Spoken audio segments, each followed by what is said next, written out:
45 seconds.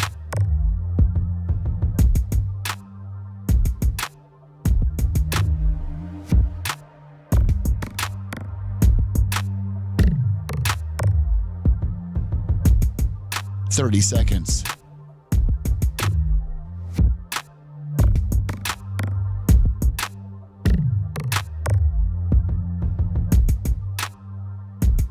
The show will start in 15 seconds, and this is your last audible warning.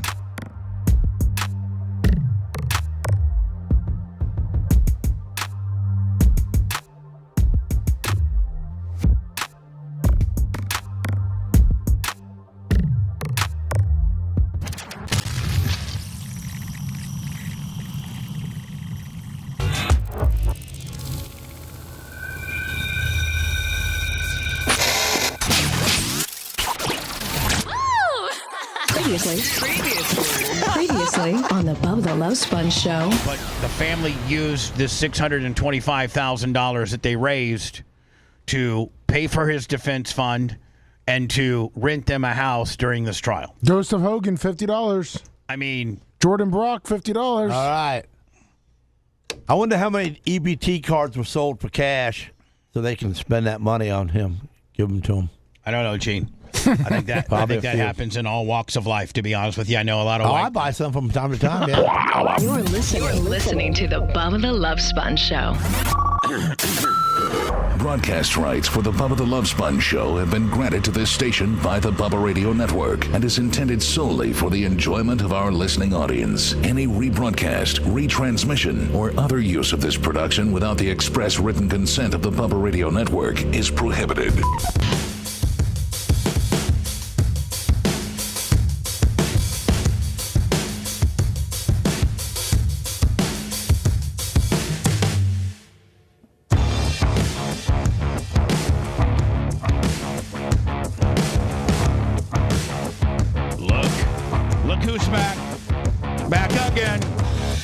Baby's back.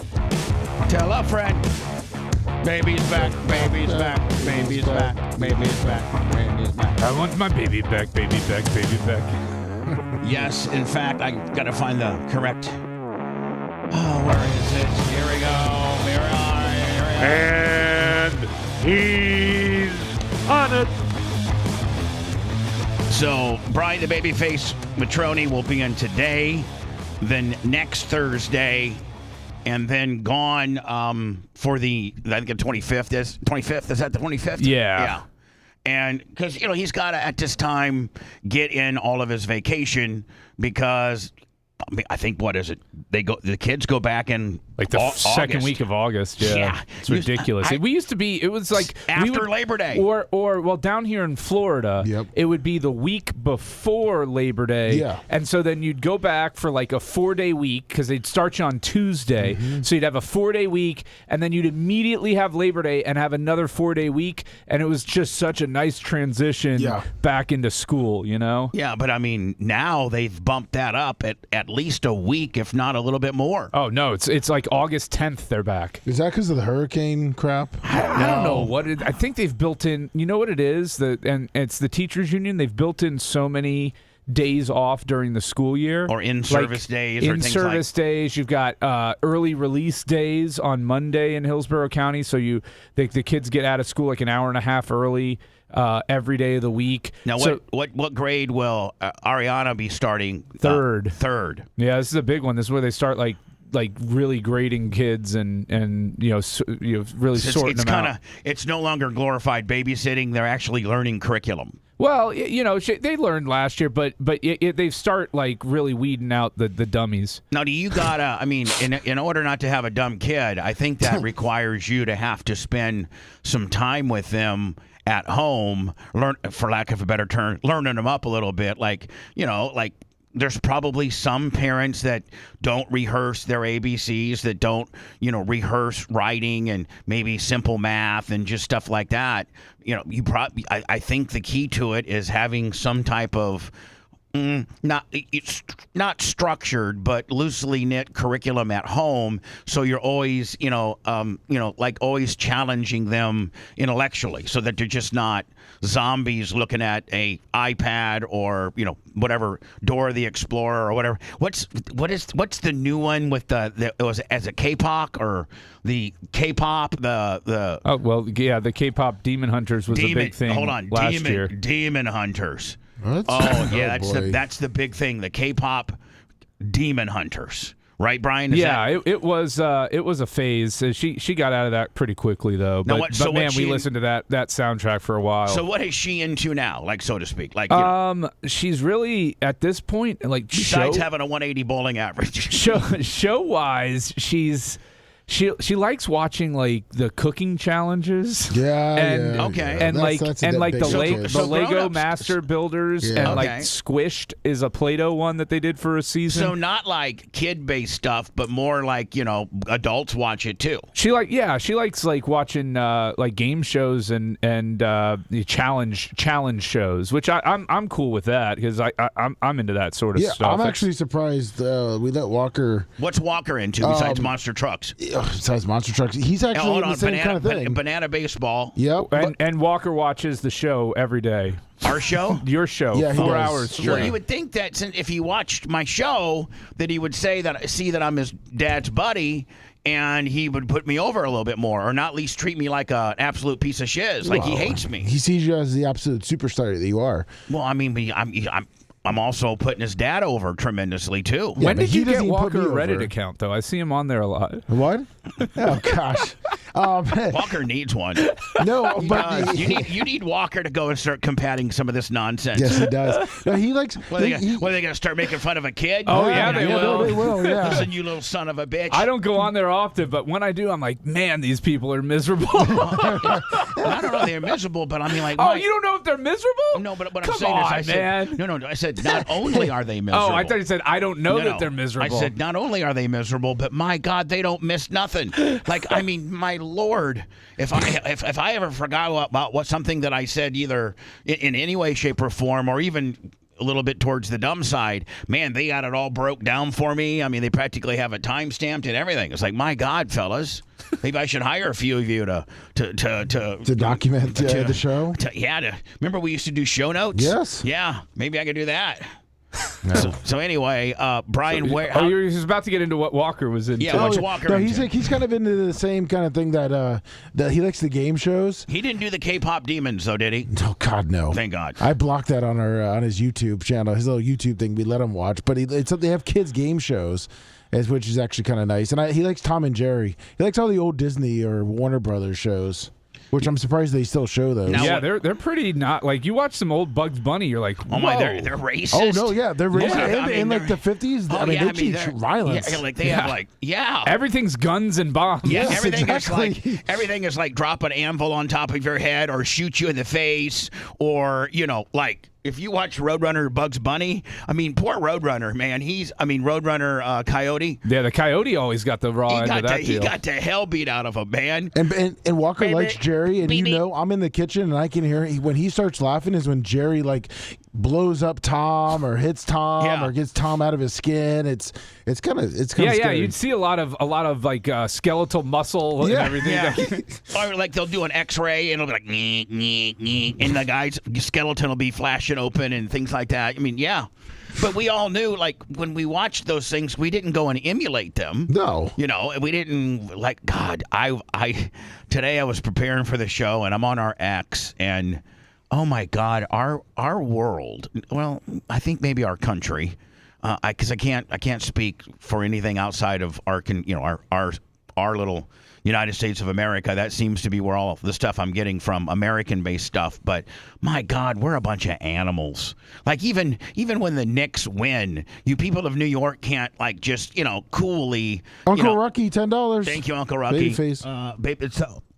Oh, you know what? I should probably check my PayPal because don't we have usually a Brian or like kind of like a hierarchy. When Lasker's here, Glowbug's always first in. I don't know if we have a Brian first in type guy or not. No, not yet, but it will. But it will. But like, my God, have you guys? And I gotta play it because I got like 4 different clips. But Can you imagine if they win the championship? The Knicks fans Yeah. are. I mean, like, oh my God, Tearing jerseys off of San Antonio Spurs fans. I mean, it's disgusting. It just like completely totaling, jumping on cabs and destroying, taxi cabs, and telling the guy has to get out because he's got 14 people on his hood that are jumping up and down, and like I said, accosting and tearing off jerseys of. I would be. Listen, if I was in New York and I was a Spurs fan, you have every right to go to that game, and you should have every right to be able to wear your jersey to that game. And the city, it's the city's hierarchy. Lummy, my God, I made up for Lost. There we go. Hierarchy comes up with $1.50 for the baby face. Thank you, Harv. That's nice right out of the chute. But isn't it Brian, it's kind of the city's responsibility to protect people that are going to the game, isn't it? Yeah, to an extent. I mean, this is all happening outside of the stadium from what I've seen on the videos, so it's kind of hard. Yeah, I mean, everybody's trying to walk back to the subway to get home after the game, but maybe if you're a Spurs fan, maybe, just maybe, you take off that jersey and you hold it in your hand or do something else with it and just not walk through the Lions' Den. Jeff Coy, $20. Or maybe it might be so bad, Brian, that you might just want to put, even though you're faking the funk, you might want to put on like a Knicks jersey. Yeah, I don't know that I would go that far. Maybe just have like a blue undershirt or something under your just wear a blue your Spurs thing, like or a white shirt. Wear a shirt like Brian's wearing. It's kind of a little semi-dressy, but it's blue. Make sure it's blue, and that's it. Like, doesn't have to have the Knicks logo on it, but it's blue, and the Knicks fans are so stupid. They're going to think that it's a Knicks deal, and they're certainly going to leave you alone. But that black and white Spurs logo just pops out at a triggered Knicks fan. I sent you. Listen. New York can't even protect the Spurs getting back to their hotel. Oh yeah, did you see that? Somebody threw something on Wemby. Yeah. Now, babyface, this is where you got to protect at least. The other thing is, like, Brian, if I'm the city of New York and the Spurs are getting off their bus, which you can see their big bus, the bus number, oh my God, another 25, Seth Wiley at Strictly Babyface Thursday. Jeff Coy, $20. Thank you. It's coming. Baby, you bring in the money, my friend. Maybe I have to put up a little nonsense from you, but because you bring in the money. So you can see bus 2808. This is, one of the chartered buses. Most teams have 2 or 3 of them. They'll have like an early arrival for those who want to get taped up early and get there a little bit and not be so rushed. And then they got a late bus arrival for a lot of the veterans take that and what have you. But they usually have 2 different instances where they're dropping off players.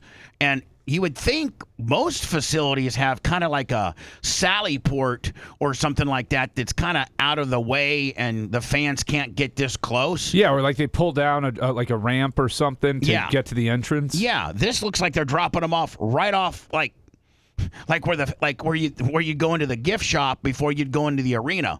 Now I know Madison Square Garden doesn't have the luxury of having a lot of real estate to build like a players only sally port or anything like that, like a lot of arenas do, like Amalie Arena, or it was a game. What is it? It's not Amalie Arena anymore. Benchmark. The what? Benchmark. The place, I'm just going to call it the place where the Lightning play. They got where the play, and I used to be able to park back there, but they literally, you pull in, you make a right or a left based on where you're coming from, and it's a whole fairly large parking lot that's got it's completely blocked off, and it's got, security guards that only let the players in there, and the players have a very short distance to get into the locker room, but it's all secure. Like, you can't get back there. So they're secure. And then when the opposing team bus comes, that's where they go, back there. Well, this is like literally dropping these players off on the street. It looks like they got them, temporarily gated off, but this doesn't seem very secure at all. And these are, what, Brian, in some instances, $40, $50, $60 million a year guys? Oh, I mean, the NBA is so, the salaries are so out of hand in the NBA. But I mean, some of the, these are $3-4 million franchises each. Some of these guys. What's Webby's contract? Wemby, well, he's on his rookie deal still, so he was the number 1 overall pick, so he's got probably a decent deal, but he's going to be Supermax. Will he be what they call Supermax when next he's a vet? I think Supermax you have to have 5+ years of league service, or maybe it's even 7. I think it's 5+ though to get a Supermax contract. So here is, and then the Supermax, the way I understand it, Brian, is the franchise that you've played for. They actually can offer you like 10 or 15% more money than any other team to give you an incentive to stay with your existing team. He's making $13.3 million right now. But Brian, am I right on that? Yeah. So the existing team that you're with can pay you more than the other teams can. Right. So the other, like if you Supermaxed at 250 million for however many years. Actually, he just got it. Actually, what was that? He's got a new deal. June 1st. June 1st, they gave him the Supermax. It was 5 years, $251 million. So what is that? That's $50 million a year, B. Yeah. 5 years, 250. So this is the Spurs walking in to Madison Square Garden. No, this is getting back to the hotel. Oh, okay. So this is after the game. You think they would protect them? All right. So this is them walking into the hotel. You would think, Brian, you would have like additional gating here and maybe over here with 4 or 5 police officers shoulder to shoulder to shoulder that are looking at the crowd, with their backs to the players. Bubba, at the Bucks games, so how they have it now is when the players walk to the players' parking lot. You know where Dr. Dan parks? Yeah. They have that. There's a little bit of a walkway.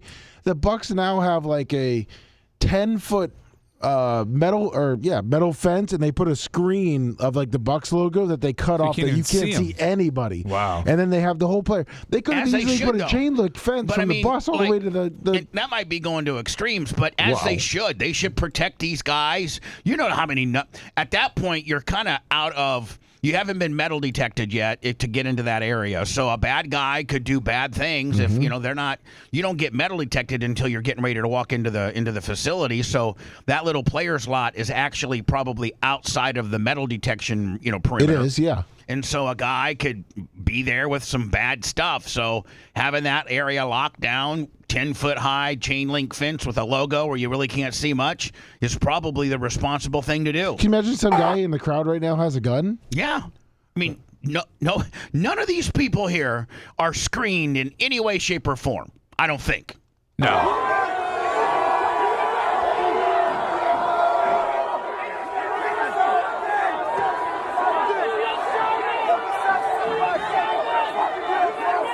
This might be the most extreme. I mean, Philadelphia's pretty rude. Oh, Philadelphia is awful. Yeah, so it might be this in Philadelphia. They'll hurt kids in Philly. Yeah, they will. Their fans are definitely the biggest pieces of trash. Their fans will literally be like animals and climb the stoplight poles unless they put axle grease on it. But the Knicks fans are showing themselves that they deserve a solid second place in the trashiest fan category. Solid second. Yeah. Now, you know what? I'm going to tell you something. I don't see any NYPD. I see this guy who's probably private security for the hotel. I see this woman here. She couldn't stop anything. She looks like she's a concierge for the hotel. It looks like she's getting ready to take their drink order. And give them a hot chocolate chip cookie as they come back to the DoubleTree. Or a happy ending massage, Asian style. This bitch is going to be walking on your back later on tonight.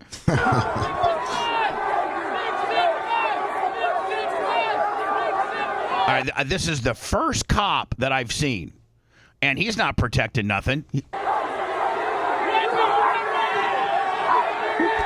That's where somebody. So it hit the sign, and then it splattered and hit him. It looked like right here, right there. It hit the sign, but they're both about the same thickness. Yeah, and I got to tell you, man, whoever launched it's a hell of an aim. I mean, because had that sign not been there, they would have nailed him. Yep.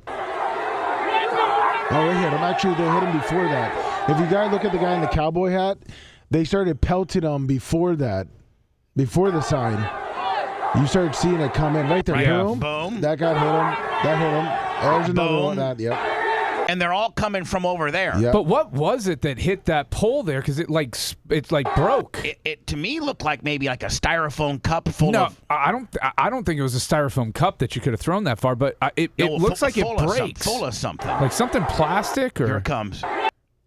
That hits. Yeah. Right. First one hits. hits the guy in the cowboy hat. Yeah. Then this thing's coming in. Watch right here. Right here it is. Yeah. Right here it is. Hold on. Watch when it hits the pole. Yeah, maybe a water balloon. I don't know. It Maybe breaks a into water like balloon 4 full of pieces. urine? And then they slow him down and grab him. I don't know. Then the security people, instead of whisking him inside, slow him down like they want to question him. Then the cops finally come over then, and they're like looking at the people that were throwing the stuff. What a bunch of animals. What an absolutely bunch of animals. Oh, Why is wow. this on my screen? Oh yeah. We got a situation here at the Fresh Start Studios. Now, right outside the studio, you can make a quick right, and right over there is a bathroom. A turlet? It's like a poolside bathroom. We have a pool, and so this would be like a poolside bathroom. So people don't have to go traipsing into the house to go to the bathroom. So there's a bathroom that also has a washer and dryer in there, so you can do your laundry out here, or you can do it inside. And you also have a toilet. And I go there yesterday because I'm just actually Merch Creek had a load of my T-shirts in the dryer, so I went to go get the T-shirts out. Probably yesterday about 5 o'clock. I stuck my head into the studio, allowed me to make sure nobody had tracked in. We have a new please shuffle your feet policy. Yes. Yeah, Lummy attacks me as I'm coming in, and I know he's just following orders, but I've got his flashlight from his cell phone in my face, and he's yelling at me, "Take off your shoes! Take off your shoes!" I'm like, "What in the hell?" I was like, I don't need you to take off your shoes. I just need you to shuffle your feet on the rugs as you're walking in here, because the stone. I have a stone driveway. Unfortunately, I don't have a pave. Lummy, I'm thinking about trying to get an estimate. If that's gonna be a lot of paving. No. Just up to the garage part. Yeah, like just maybe like 30 feet. Yeah, like just that. Yeah. Enough to get two, 3 cars on there. Yes, exactly. Not the entire distance. No way. I'm gonna have to save a lot. Probably about a year. But we are going to have some savings when we don't. Starting January 1, we don't have to pay rent anymore. But that being said, the gravel that we have as a driveway, people get it on their shoes, and it's very white and dusty. And so I've not really been a stickler about people wiping their feet. And every day I would come in here. Lummy's the worst. He's the worst. It would be like a absolute white trail of dust, and then step marks all around it. Those are giant feet too. Yeah, you can't. Lummy can't deny his footprint. He cannot. He just can't. I don't know who those were, Bubba. He just who can't. else has a size 14? He can't say it's Babyface coming in at a 10.5 or an 11. Mine if I put both of my feet together when I walk. Right. Well, initially, I wasn't to blame. It was Gene, so I thought, Gene went all the white, because Gene tried to blame me, and it was underneath his chair all around him. I mopped last Friday. I mopped Monday, and I'm like, I finally figured out what I'm mopping, and then I kind of sent an all text to everybody about. And I went and got some rug mat runners and things like that. So I'm asking everybody to, as you walk into the garage portion, Lummy, I actually have the red carpet from Video Killed the Radio Star documentary. It's nice. So you just shuffle your feet on that. It's not the highest grade rug, but shuffle your feet on that. And then there's a couple more mats in engineering. Do a couple there, and then we're good. Otherwise, I was going to get everybody a set of slides and put their names on it and line them up against the wall over there, Lummy. And if you went outside, you had to put your slides on. That being said, you don't have to take off your shoes, Brian. So, Lummy, I go into the bathroom yesterday to get my T-shirts, and my socks and my underwear, and I look at the toilet, and I'm like, oh my God, come on now, like, come on, man. So I have never pooped in this toilet. I have my own toilet in the cabin, Lummy, that I have a tushy. Nice. That I just absolutely swear by. I know everybody makes fun of me, but my sister bought me my first tushy that I put at the studios upstairs, and then I bought another one and left that one there and bought another one and installed it inside, and I produce no toilet paper going down the septic, because when you use your tushy, it blows it all, like it completely cleans your butthole. Like, the only thing I do is I take 2 or 3 slivers of toilet paper just to dry your butthole. Like, there's nothing there. No matter, like, you can even have a stage. Are you guys familiar, like, when you get that stage 5 smear job where you just can't get to the end of it? You're, like, just wiping and wiping and wiping. Now, it doesn't happen a lot. Most of them are clean pinches. And, I guess if you're healthy, you probably don't have a lot of residue. Maybe your poop's kind of solid, and it just, you pinch it off, and when you wipe, you don't have a lot. But if you have one of these tushies, man, even a stage 5 smear job completely gets washed off. And so then I pat my butt, my BH dry, and then I take that toilet paper and just put it in the trash, because it's just water. There's nothing on it. So I've never even pooped out here. This would be something I could potentially produce. So first thing, who do you think I blame it on, Lummy? Well, there's no blood in it, so I don't think it's yours, Bubba. You making up. You are correct. I'm going to have to take that. I have a lot of blood in mine for some reason. I blow out my O-ring or for whatever. I strain too hard or whatever, but I do have blood in most of my poops. That's not healthy. I know, but I did have a colonoscopy, and they said you're just blowing out your O-ring. So whatever. So the first person I immediately blame is Macho Man. Yeah. Because Macho Man and is clean, as much protein as he eats, and he's actually on a regimented diet. He poops twice here at work. He does. And so I immediately blame it on him. Macho's turds have got to be like 30 grams of protein each. Easy. I think Macho Man's turds got muscles. I think his turds have striations. So I immediately blame it on him. And so Macho's like, listen, when I went in there yesterday, it was like that, and I actually was trying to find some toilet bowl cleaner to use that brush there, as you can see on the left-hand side. But it's not really good to use that brush if you're just using the water. You need to clean it with some cleaner. So I got the merch getting some cleaner in there. So Lummy, I go, this is the big whodunit everybody had when they walked into work today. So I pretty much think, okay, so Macho Man didn't do it. Macho Man, actually, his testimony is, I found it that way yesterday. So Lummy's like, I didn't do it. I don't poop here. That's right. So then Bob and New York Greg, I texted this tomorrow, and both of them say they don't poop here. And I know Gene doesn't poop here. So Dr. Dan. That's who we think did this. Wow. And Lummy is reporting that he thinks Dr. Dan was sick on Monday because somebody also threw up in the toilet too. Yeah, well, Macho Man saw the throw up. Tuesday, Tuesday I actually went into the bathroom because I was feeling like I needed to go to the bathroom. Poop? Yeah. And because try to poop at home if you can. No, it's easier on my septic. Nobody wants to poop here, Yeah, Bubba. no, 100%, Nobody's like, I'm Bubba. going to save this one for No, Bubba's. Bubba, I tried, but you're I on couldn't. You're on city water. I'm on septic, brother. I couldn't, but I don't want it to get a pump out. I looked at that toilet on Tuesday. I literally saw it because now Bob, Greg, Macho all knew that I went into the bathroom on Tuesday because I said, oh, I got to go to the bathroom. I just got down and started scrubbing it. I grabbed whatever cleaner was in there. I think it was a laundry detergent. And I'm putting it on the brush and I'm trying to clean that. Because I'm like, I'm not being blamed. You're saying you tried to, so this is stained on? So it had to be from Monday then if it's got that caked on. You're so right. I walked into engineering. I didn't go to the bathroom. I walked into engineering and I said, I am pronounced. I had not do that to the toilet. I just tried to clean it. So you're trying to kind of cover your ass. And I was only in there for like 2 minutes. By telling Macho Man, I just want to let you know that when I went into the toilet, it was dried on poop. And I couldn't get it off. And so I just want to make a proclamation now to tell everybody that I tried to clean it, but it wasn't me. Correct. Dan had the Monday morning flu, huh? Throwing up and diarrhea in the toilet. Right. Well, at least we know who did it. Well, I think we're 90% certain. I think you got to confront him on Monday with that. I will absolutely. I actually took this picture right here, and I got it saved in my little my little saved section.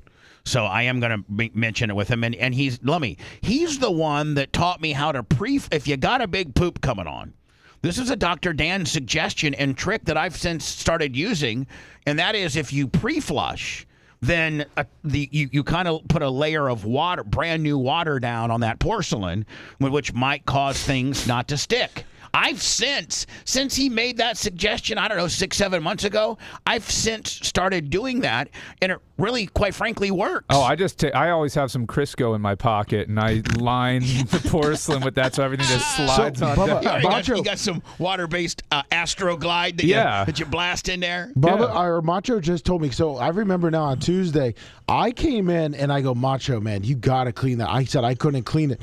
And then he goes, it wasn't me. And I go, well, maybe Bubba? And I'm like, no, Bubba doesn't use that toilet. I've never, in the year that we've lived here, I've never, or that we've had this place, I've never pooped in that. I've peed in there a couple times, but I've never pooped in that toilet. But that toilet, see what you did? That's how I got it after I cleaned it. Macho Man just told me it looked like a burrito exploded when he saw it earlier on that so day. it was even worse. Yeah, so that was me cleaning it. Hard telling what Dan, ate over the weekend, him running wild and, partying and being a rock star that he is. It's hard telling what he's got himself into that made him sick and with the Hershey squirts that dried up on my toilet.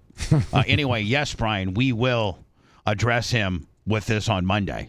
Absolutely. Poopgate, Lummy, I think, has been solved officially. Well, you guys think you've solved it. We'll see if the owner of the turd takes responsibility. He won't. You know he won't. Who's he going to blame it on? I don't know. He's got to blame somebody. I mean, it's just like, here's the deal. Just be, like if you have to take an L around here and it's just, and it's locked into being you through our thorough investigation. And Indy, it's on video. He went out that door once or twice, Monday and Tuesday. Yeah. We're like, Dan, just be honest, bud. I mean, Well, and you got the vomit to question him about. Vomit with a poop kicker. With the diarrhea chaser. So when we return, I want to get into Brian's vacation. We kind of got down a path, whereas Brian has to take. Well, he is somewhat aggressive on his summer vacation because it's really you only got about 70 days of your kid being available to go out without missing school.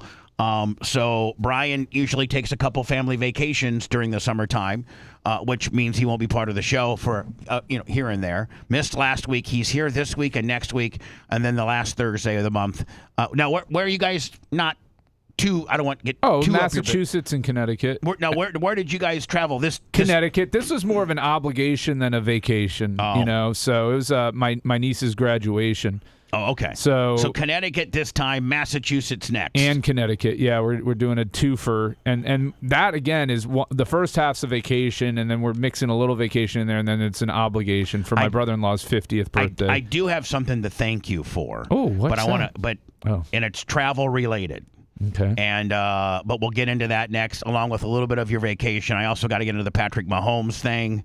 Lummy, the footage of the pitcher that got hit yesterday in the head with a 106-mile-an-hour ball. Popped up like a Pop-Tart, though. Oh, it did. Spurs choke. Knicks fans are heathens. And then did you see the girl wrestler? And she's wrestling in the boys division. And her mom, and there's nothing. Listen, I wrestled in high school. I didn't wrestle in college, but it's the same folk style wrestling. The same type of style of wrestling in college is the same that you do in high school. Greco-Roman? No, it's what they called folk style, FOLK, folk style wrestling. Oh. And so it's what we in America know as wrestling. Roman Greco is more advanced and it's a lot harder form of wrestling, and it's when your back is exposed to the mat, you get points. It's just way different. It's more of a throwing type deal, and then it is get the guys to shoulder blades on the mat deal. So I watched this wrestling match with this girl, and her mom is claiming sexual molestation or sexual assault because she's wrestling a boy, and there's nothing there. The guy doesn't do anything wrong. He tries to get like a half Nelson in. He tries to do what we called like a snowplow. Like it's just not there. And here's the deal. In Indiana, where they have boys high school wrestling, they also have girls wrestling, where girls are wrestling girls. If you choose to put your girl into boys wrestling, if there's one sport where you have more body contact, you can't help. You're riding the guy or you're on top of the guy, and sometimes his wiener might be rubbing against you or in your face or anything like that. Like, there's nothing here other than a mom trying to make something about nothing, and you might want to first start with taking your girl out of boys wrestling. Like, that's kind of where it'll solve the problem. It absolutely will. Back with all that and more next. It is Babyface Thursday. It's the Bubba Love Sponge Show. The Bubba the Love Sponge Show. Hey, we'll be right back.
Got her locked up in the Brooklyn basement. Was that who was that? It was Biggie. Oh, that was Notorious B.I.G. Condo. Who died? Did they kill him first, or no? They killed Tupac first, didn't they?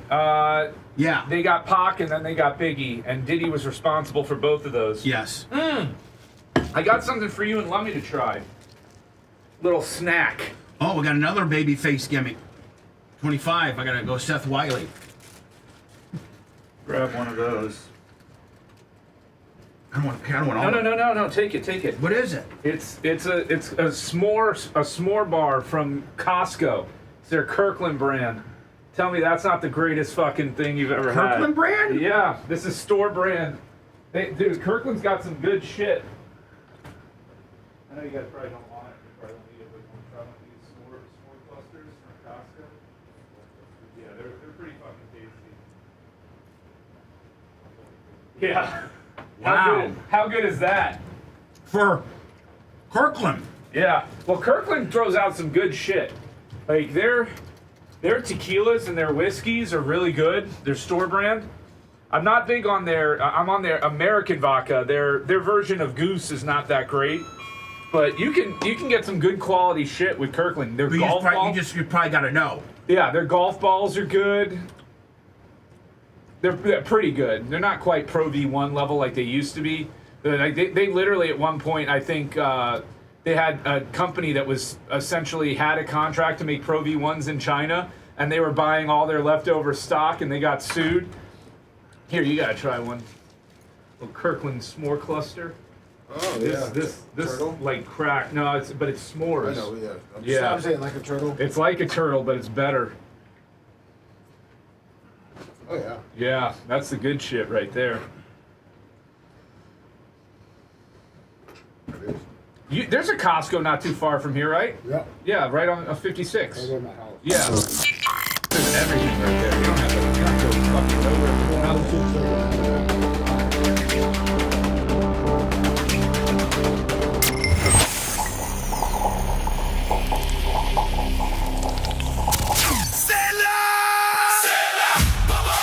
Is your home, office, or construction site in need of some serious cleaning? Call Spot Clean, Tampa Bay's trusted family-owned and operated cleaning service. From deep cleaning and move-out, move-in services to post-construction cleanup, our team delivers the spotless results you deserve. We're open 7 days a week and offer free contactless quotes. Don't spend your time cleaning. Spend your time enjoying a cleaner space. More information, go to spotcleaningservice.com. Call Spot Clean today and let Rose, Jeff, Mary, and the entire Spot Clean team handle your dirty work. The following broadcast is not for the mocha soy latte drinking, tree hugging, Burstock wearing crowd. I'm not giving you a compliment. If you tuned in by accident, get the out of here now before all the beer drinking, whiskey shooting hellraisers find out. This is the Bubba the Love Spun Show.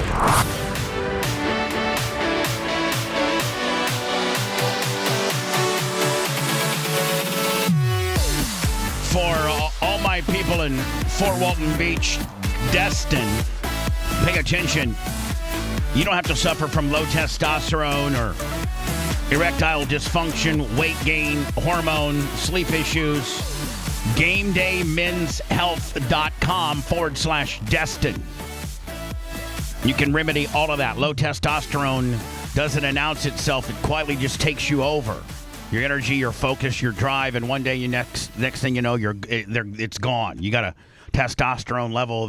Your wife probably has a higher testosterone level than you do. You're a little bitch. You're lethargic, can't get an erection, weight gain. That can all be remedied with one-stop shopping. Just write this down. You can do the majority of it online. GameDayMen'sHealth.com. That's GameDayMen'sHealth.com/Destin. And it's right there in your own backyard. You can do a lot of it online. Give them a chance for your business, my friend, because most guys over 40, like your body just slow. This is what your body is doing, and you don't even know it, but you are slowing down on the backstretch. Damn it, Lummy. I'm going to take this call from this guy, Mario, who claims. Wow. I don't even know what I'm hitting here. We got the Stern wrap-up show. We've got Bubba's music. We got a lot going on today. You need some testosterone, Bubba. Get that testosterone from Game Day. I need something because you can book your appointment online. No. Yes. Super easy. 850-250-1201. Here's what your testosterone level is saying. Now that it's not even like relevant, and I've completely lost my timing. Oh no. He's slowing down on the backstretch. This cursor is just extra sensitive. So Brian was all, very rarely does Brian bring goodies or treats or anything for us to try. That's just not his jam. He might bring a couple sports cards or something like that, but or talk about the three team parlay with the cash line under that he hit. That's but right. He's not a convection. Is it confectionery? Is that what it is? Confectionery. He's not a foodie guy. I think he maybe might be somewhat of a foodie, but he's not a guy that's pushing stuff on us, food wise at all. By the way, Seth Wiley for Babyface Thursdays 25. PayPal, Venmo, Cash App at the Bubba Army, and he rolls in and says, "Man, you got to try one of these." And it looks like, and On the I have one left I can hold up to the camera. On the surface, it looks like a turtle. Yeah, I thought that's what Brian was giving me. Like yeah, turtle. We're all kind of, and it's got a turtle feel to it, but it's like a turtle with a slight tinge of marshmallow, and it's Brian is very, very, very proud of the fact that it's Kirkland brand, which means that's about as economical of a brand you can get compared to like a name brand, stove. I don't know who are the big candy makers. The big Mars. Well, the high end kind of deal. There's all kinds of high end. You've got your Lintz. You've got your Godiva. You got your Russell Stovers. That's what I was saying. Russell Stovers. It's not a Russell Stovers. It's Kirkland, which is on the other end of the spectrum of Russell Stovers. Like man. They're tasty. Yes. They're dangerous. Now, have you pretty much singled out the good and the bad of the Kirkland brand? Like, what's super cool and good on the Kirkland brand, and what's... By the way, I would just say their alcohol. Yeah, well, 1,000%. Well, I will say this though. And Lummy is an expert on that. Their vodka, their American vodka, the French vodka, their Grey Goose knockoff is not as good. No. But the 13.99 one of the 1.75 that is. Lummy's probably got one in his truck right now. Yeah, of course. No, it's a still by Absolute. Like it's absolutely amazing. Yeah, no, and then their American whiskey is good. Their Añejo tequila is phenomenal. Yes, yep. If you like a nice Añejo, or even their Reposado is good. No, you can't. Most things, I would just, out of the Kirkland liquors, just steer clear of their French style vodka. So, like, how much are you saving? Let's say you get a 1.75 Kirkland brand American vodka. 50 to 60%. Correct. So it's $13.99 for a handle of their American vodka versus $29.99 for a handle of Tito's. Half. Yeah, exactly. At least half. New York Greg, $20. See you today, Greggy. It's super smooth for a $13.99 vodka. Yeah, no, you don't get that. You can't beat their stuff, man. And I get to pay less for my gas being there. I have one that's like literally, I could hit two or three good drives with a golf ball and be there at my Kirkland. Now, is your Costco experience is it an all day? Is it an all day deal? Or at least, by the time you fill your car up. And sometimes you got to wait in line there. And then, Costco is kind of a rat race with regards to humanity in there. And because everything's so big and bulky because you're buying so much of it. But, it's certainly not a quick grab and go type experience. It's not. And I can very rarely get out of there under $200 because of just everything's, bulk and good. And when you're in there, like, oh, I need that. And so I try to only go like once every month or two.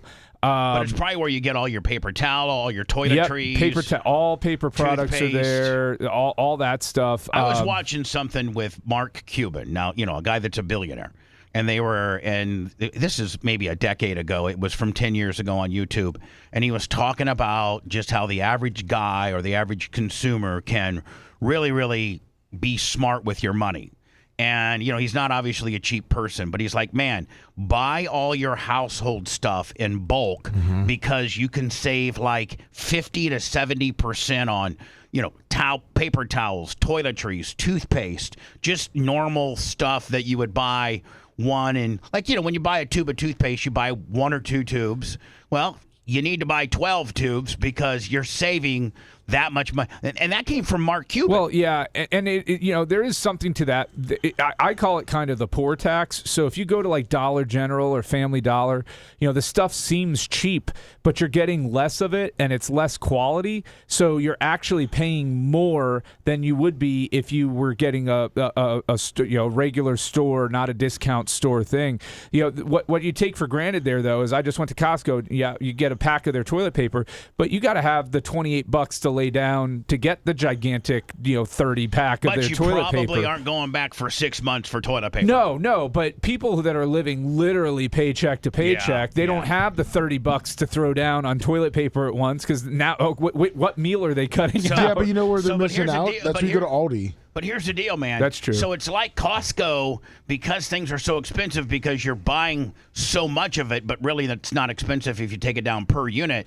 But it kind of makes only somewhat affluent people be able to go because you got to buy because the prices are so high because you're getting so much of it. Right. Yeah. The upfront cost is there. You have the back end savings on it, but the upfront cost is high. And like you said, people living paycheck to paycheck can't absorb. They want to get that $4.99. 4-pack, of toilet paper instead of, the $29 toilet paper that gives you 460 rolls. And meanwhile, they're paying double what they would be if they could afford to buy in bulk. Yeah, Bubba, you should go. Also, you should. Well, you don't shop, but you should. Merch Crick should try it out, or people as Aldi. Aldi's. I don't want to walk into Aldi. No, Bubba, it's not. It's not bad. It's not bad. It's in the newer stores. It's actually a clean. smaller grocery store. It's very easy to navigate because they don't give you options for anything. You have like 1 or 2 choices per item. And That's they're cheap and they're good quality. Yeah. Yeah. But you got to bring your own bag and all that kind of stuff. Yeah, you got to have a quarter with you if you want a shopping cart because you got to put a quarter into it. But I'll let the merch crick figure that out. She's big on the Publix BOGOs. I don't know. It blows Publix away. I stopped going to Publix because of Aldi and Costco. Well, I will say this: Publix, if you can get the BOGOs, you can time Publix in a way. Yeah. And again, but that's the luxury of having the disposable income to spend all at once. Because I'll like stock up when Publix does their buy 2 get 2 free of their 12 packs of soda. But you got to specifically know what you're going for you got to do a little bit of homework what the BOGOs are, or go to the BOGO bin. So you just can't.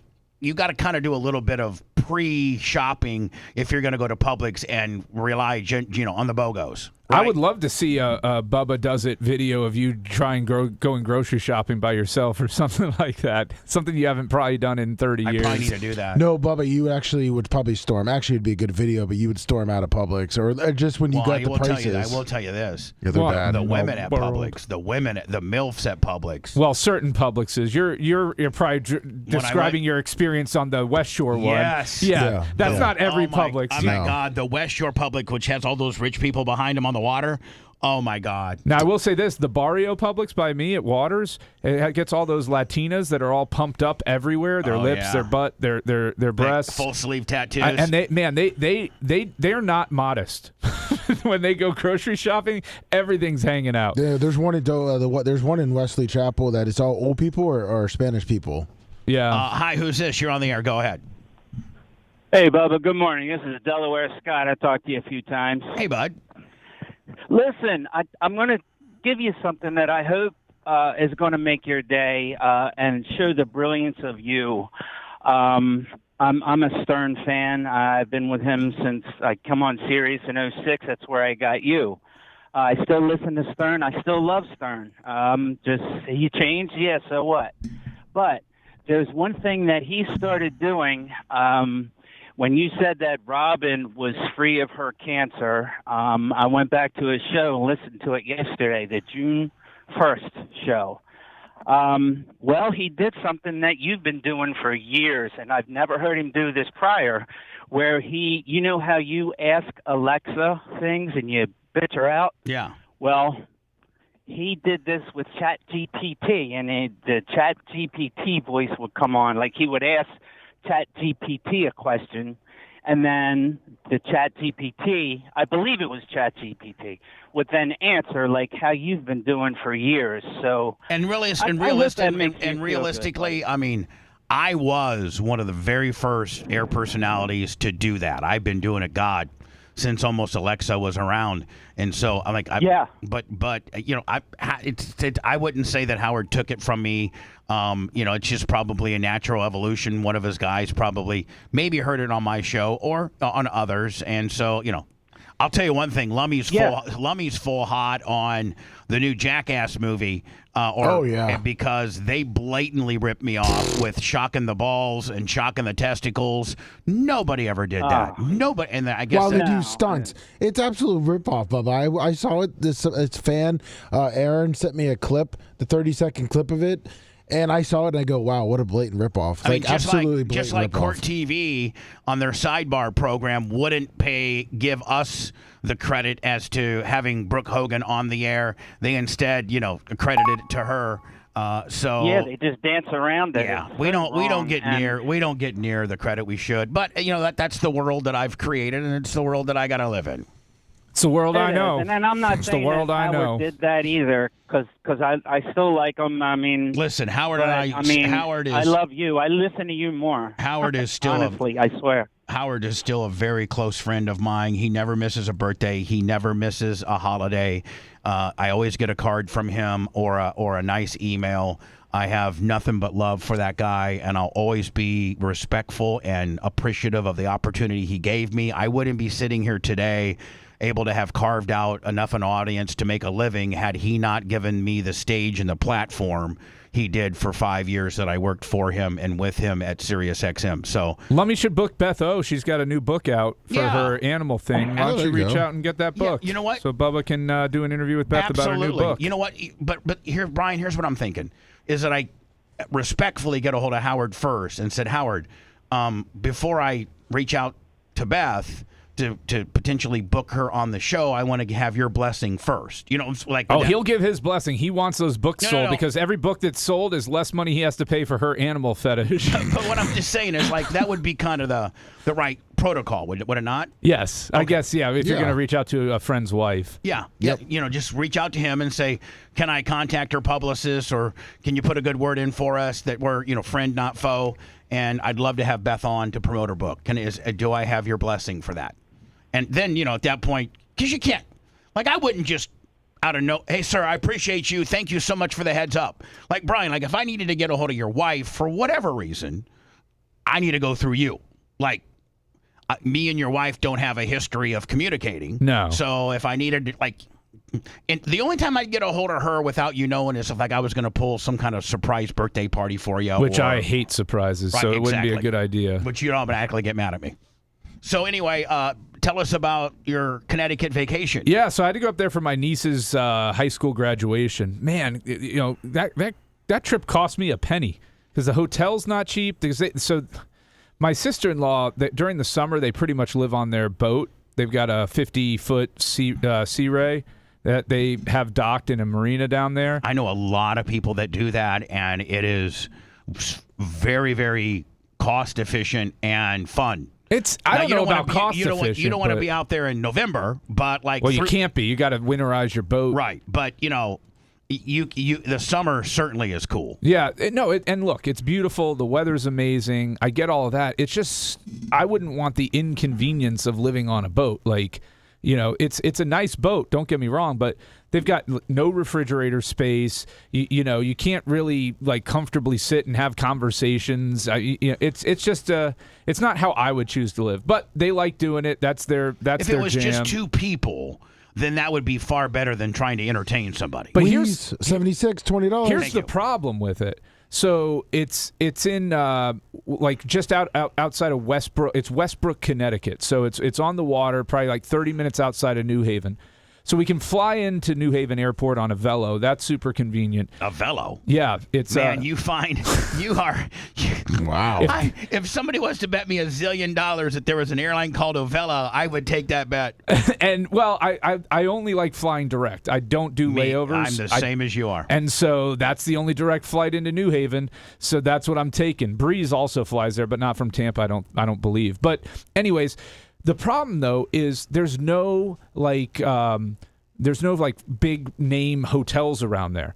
So you have two choices. You either have Econo Lodge and crap hole 1- and 2-star motels, or you have where we end up staying, which is called Water's Edge Resort. And it's it's beautiful. It's on the water. It's expensive. Oh my God! $550 a night. $550 a night, man. Oh man! And I'm a Marriott's points guy. I don't pay for hotel rooms. So yeah, I got clipped for $1,600 for the hotel. Oh, wow. That's killing a brother. Then the rental car. Still hurting over that. Rental car was $300. Airfare because I had to fly. That's actually pretty cheap for 5-6 days of rental car. Yeah. No, it was Thursday to Sunday. Oh, okay. So 3 on that. Three on that, which wasn't tragic. Now, are you Johnny? Get the insurance guy or let your own? No, yeah. I'm Johnny, American Express Platinum guy. Right. I'm covered, right, so right. I use my Amex benefits for that. So you got that. Then you got so many travel hacks. Then $1,000 for the graduate, right? Got to give a nice gift. Hold on, how much? $1,000. G-ball? It's my niece. I know, bud. You know, I thought maybe 5 would have been. Yeah, I know. $5. From my uncle. I would have come up with 5. It's my wife's goddaughter. You know, and we gave the sister $1,000. So Jesus. But so it ends up costing me, and then meals out and everything. It's just. You're looking at like even your daughter that may have eaten for the kids menu. You're looking at probably an average cost of $20 to $25 a head.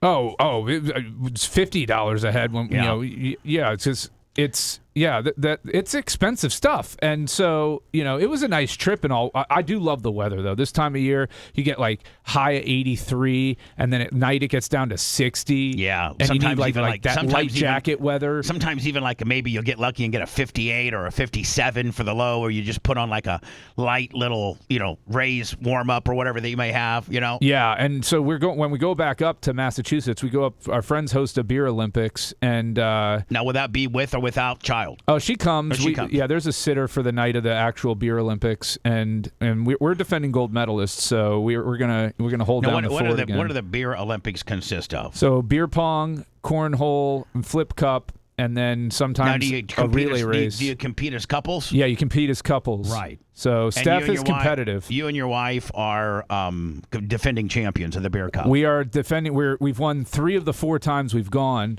We show those massholes how to do it, man. So I gotta thank you because about a year ago, you're like, hey, I know you travel. Like I pretty much exclusively travel Southwest because the place that I go to, Indiana, Southwest has like 3 direct nonstops, and I'm like you, Brian. I don't do layovers. Yeah, but Southwest has gotten expensive. I know. But about a year and a half ago, you told me, hey, you need to sign up for the Southwest Visa.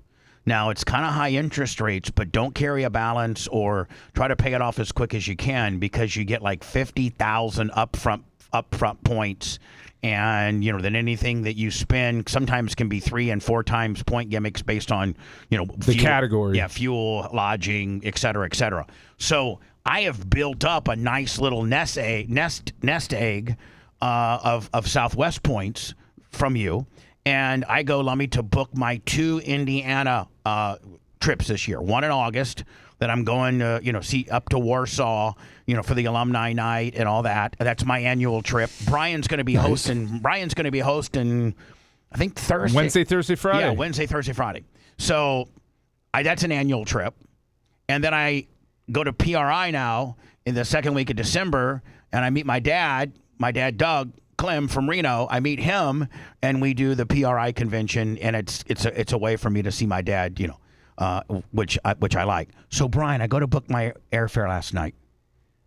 Both flights, the August flight and the December flight, I had enough points to pay for both flights. Both flights.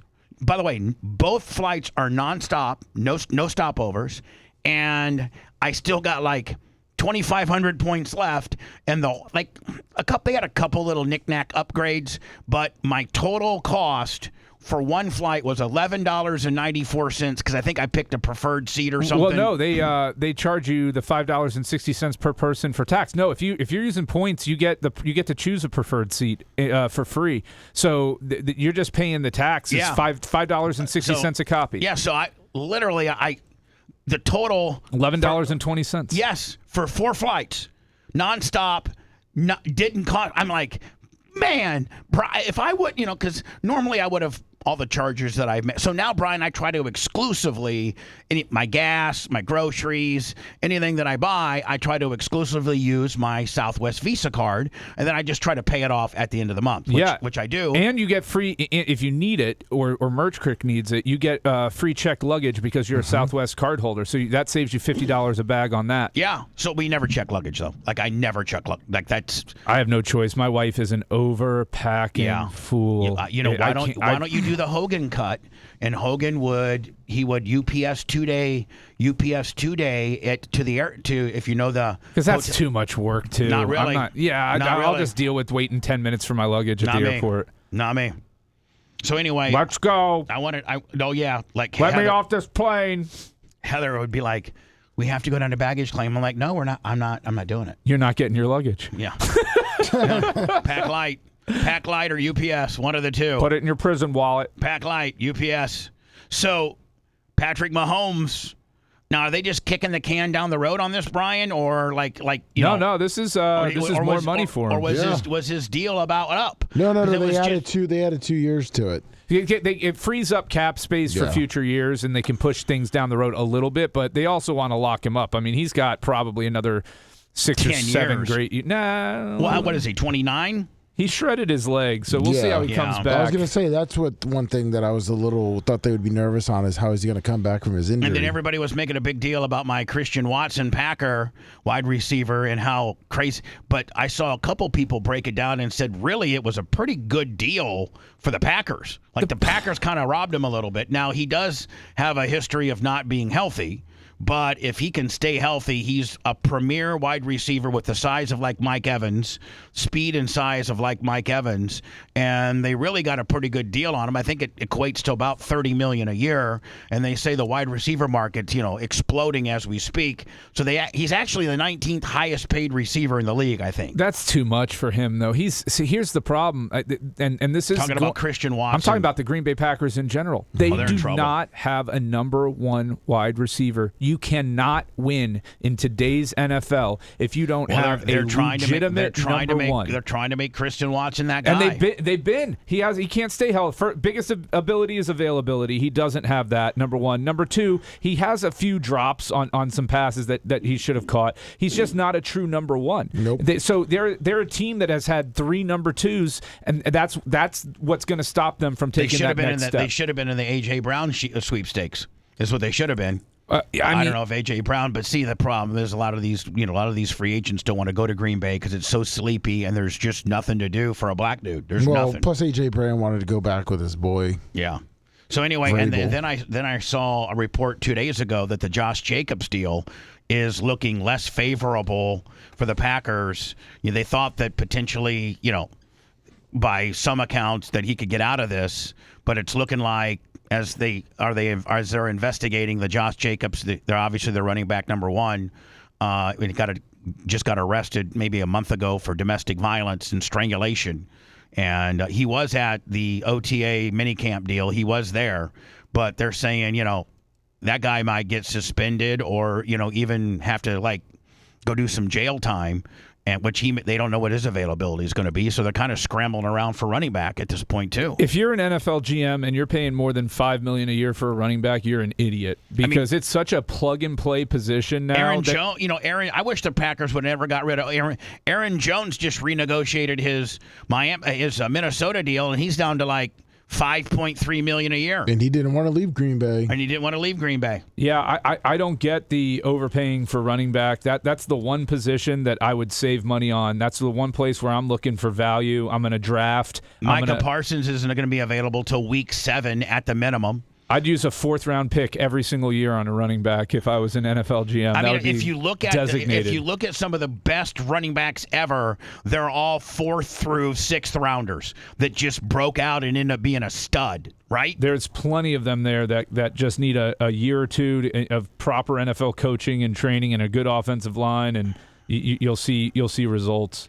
We'll get into the Mahomes stuff and other stuff and the girl wrestler, the pitcher that got hit, and I really, really liked what the batter did. It seems like baseball's kind of turning a little bit where you can acknowledge that you're sorry or that a pitch got away from you and you didn't mean to bean the guy. It seems like this is the first year where players are actually being cool about going up and saying, I'm sorry for, a potential injury that they didn't mean to happen. Did you see the batter on the guy? He immediately called timeout and then went to the pitcher's mound to see if the guy was okay. I like that. The old school Randy Johnson or Roger Clemens or Nolan Ryan. You know, when there's a percentage, Brian, of their beam balls that they got away from him and they didn't mean to hit the guy, but they just stood there on the mound, stone faced, and would not acknowledge, them plucking you. They were just such hard asses back then. Nolan Ryan did it because he never wanted the batter to feel comfortable, so he didn't want to show like, oh, I didn't mean to do that. Yeah. Then the batter's like, oh, okay. He wanted to have the batter Everybody fear be afraid that he. Oh, did he do it on purpose or did it get away from him? He wanted to make sure that don't dig in on me. Yeah. Yeah, and if you dig in on him, if you just go with your cleat and try to dig in and get a good grip, then he'd hit you. Oh, yeah. Because that was disrespectful. I think He'd at least brush you off. I think out of all the pitchers in our lifetime, that guy might have been the biggest badass ever. Like, he had rules. He was a pitcher that actually had rules. And if you disrespected him or dug in or anything, he's going to hit you. He was a good old Texas boy. He was. Wasn't he 6'7"? No. I think you're thinking of Randy Johnson. No, Nolan Ryan was, I think, 6'5"? 6'2". What? That's it? That's it. 6'2". Wow. Back with that and more next. Hold on. 1, 2, 3. The audio torture never stops. The Bubba the Love Sponge Show.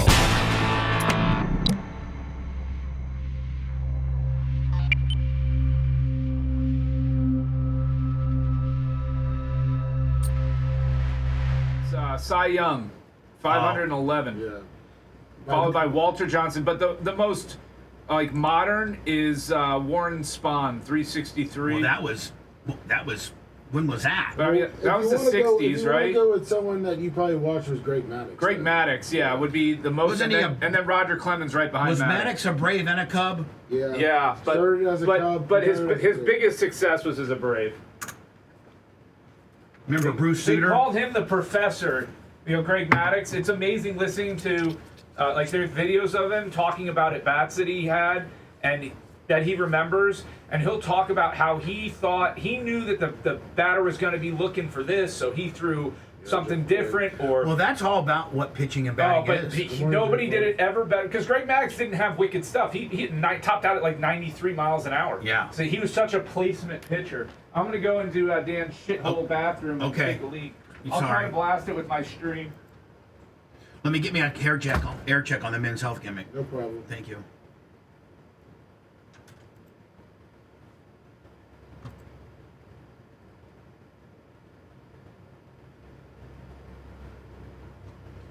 I only sent that jacket because I didn't know if you wanted to play like during a hot mic.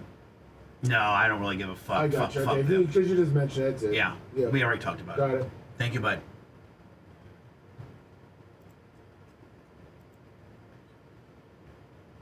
What's up, Joe? Yeah, it is. It's crazy, John. I feel like it's almost every year for them. What's up, Cracker Chris? Let's see here.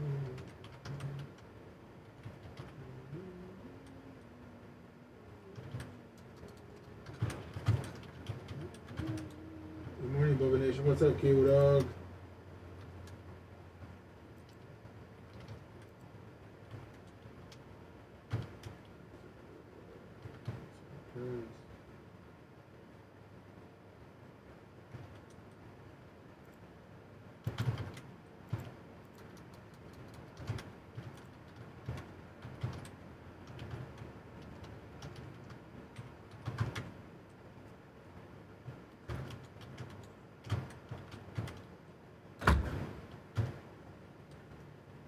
You know what I like about Mach is he's not one of those workout guys. It's like, oh, he took one of those s'mores and he tried them. I respect that.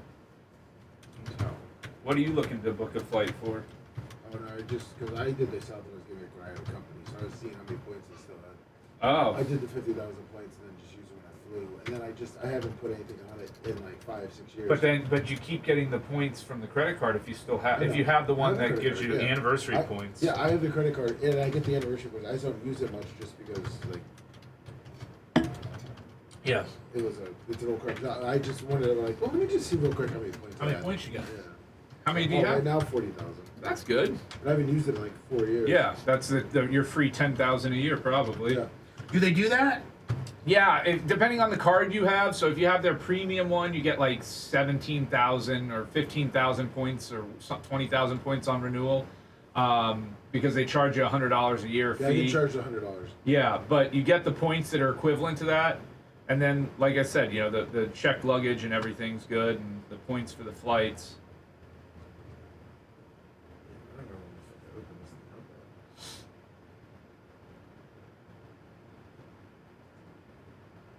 I have never heard of Pud Galvin. Who? He was a pitcher, a baseball pitcher. His name was Pud Galvin. Do you know where this was on the air a couple days ago, you may not have heard it. Do you know where the very first American baseball game was played? Indiana? Was it 1876, Lemmy? Yeah. 1876, Fort Wayne, Indiana. God, that sport has to be the oldest sport in our country by a long shot. I know NFL started in 1919. Horse racing, right? Well, mate, what is that? Was that before baseball? When was NBA like? The 40s? The first recorded organized horse race in the United States took place in 1665. Oh my God! At the Newmarket Course on Long Island, New York. How about NHL? NBA, we know Major League Baseball was. I think Major League Baseball was in the 1800s. Wasn't it? Yeah.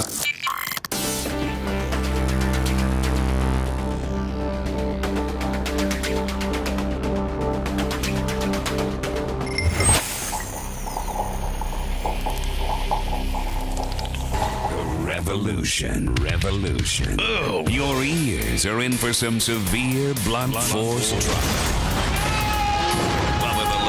The Bubba the Love Sponge Show. So yesterday, Lummy, I was over near my mom's, and I went to lunch. You guys, Brian probably has been there, and you probably have as well. Stonewaters. Oh yeah. No. Right there on Bell Lake. Yeah, it's a nice little restaurant. Oh my God! And then their outside deck. Yeah, on the lake. And yeah. it's way bigger than you'd ever think. Eric and I had lunch over there yesterday and met the daytime manager, Jimmy. Nice. And he was super, super cool and fan of the program. And then my waiter was excellent. And he was like, hey, I just want to let you know, about 10 years ago, I was doing irrigation in Orlando, and you got me through some really tough times back then. So I was like, oh, my God, thank you.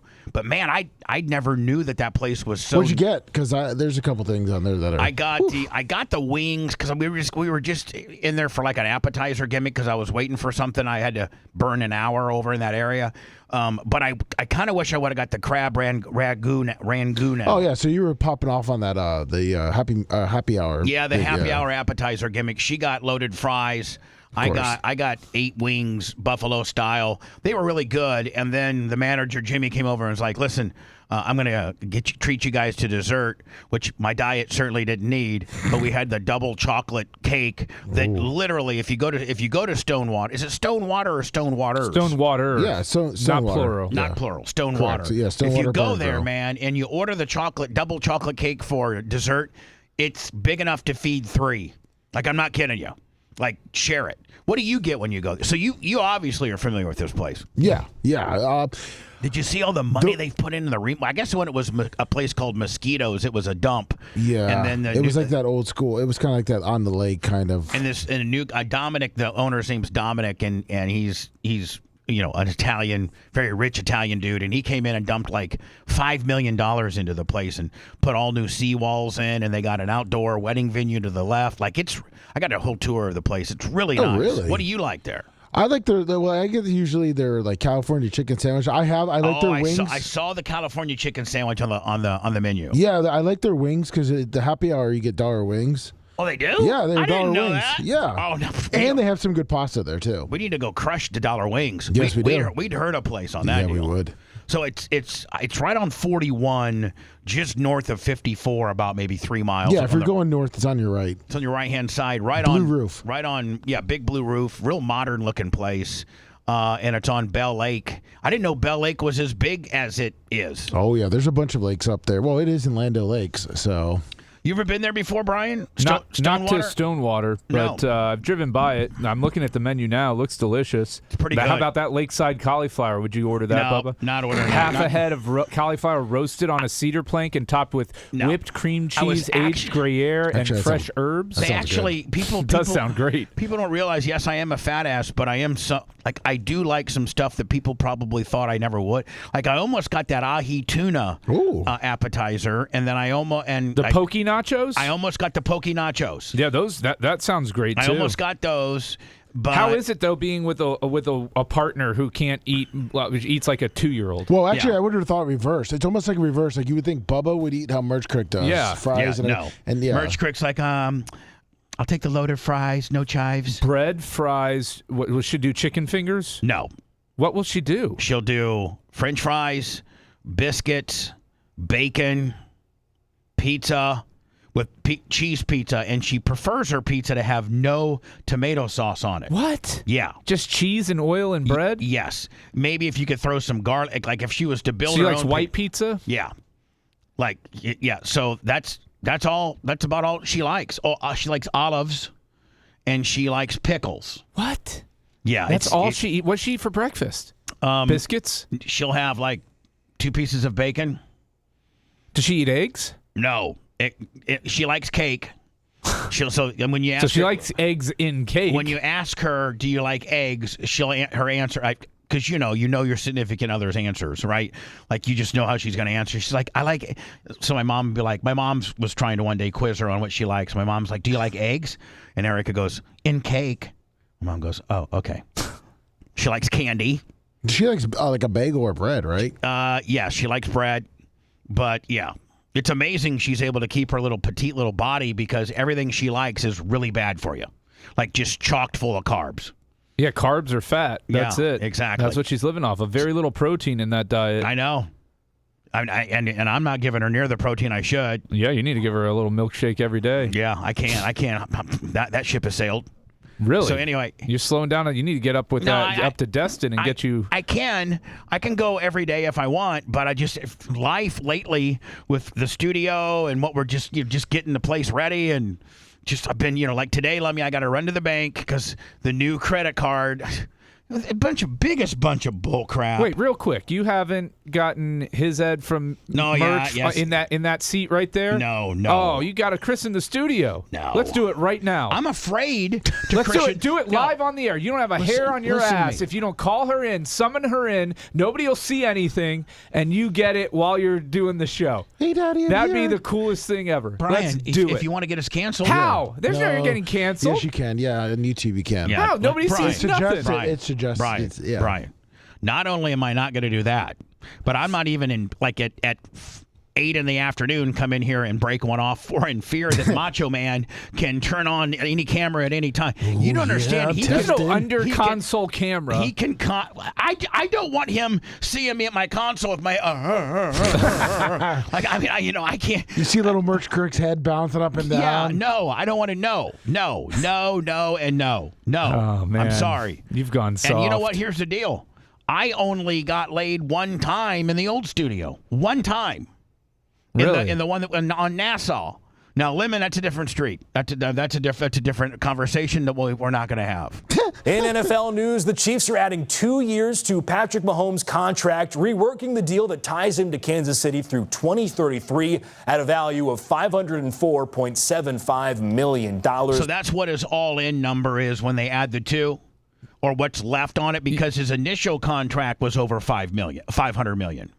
Correct. Right? Yeah. So this one is just maybe added. I mean, what is the yearly? What's the yearly average you go out to? Like $50 million? Over $50 million. Making it the first NFL deal valued at over $500 million. $64 million in 2027. You know, the sad thing is that so Baker's up for his new contract. I heard. Now, let me just play this out, and we'll go to Baker, because I heard some things. Dollars. The new money on the contract is worth $239.05 million from 2026 through 2033, with the first 4 years being guaranteed at signing, and all $500 million change becomes guaranteed through contract mechanisms. In fact, Mahomes can make up to $522.25 million through incentives and escalators beginning in 2027 when the new money begins. seasons. The deal averages $64 million per year. Is he the best quarterback in football when he's healthy? I think he's not.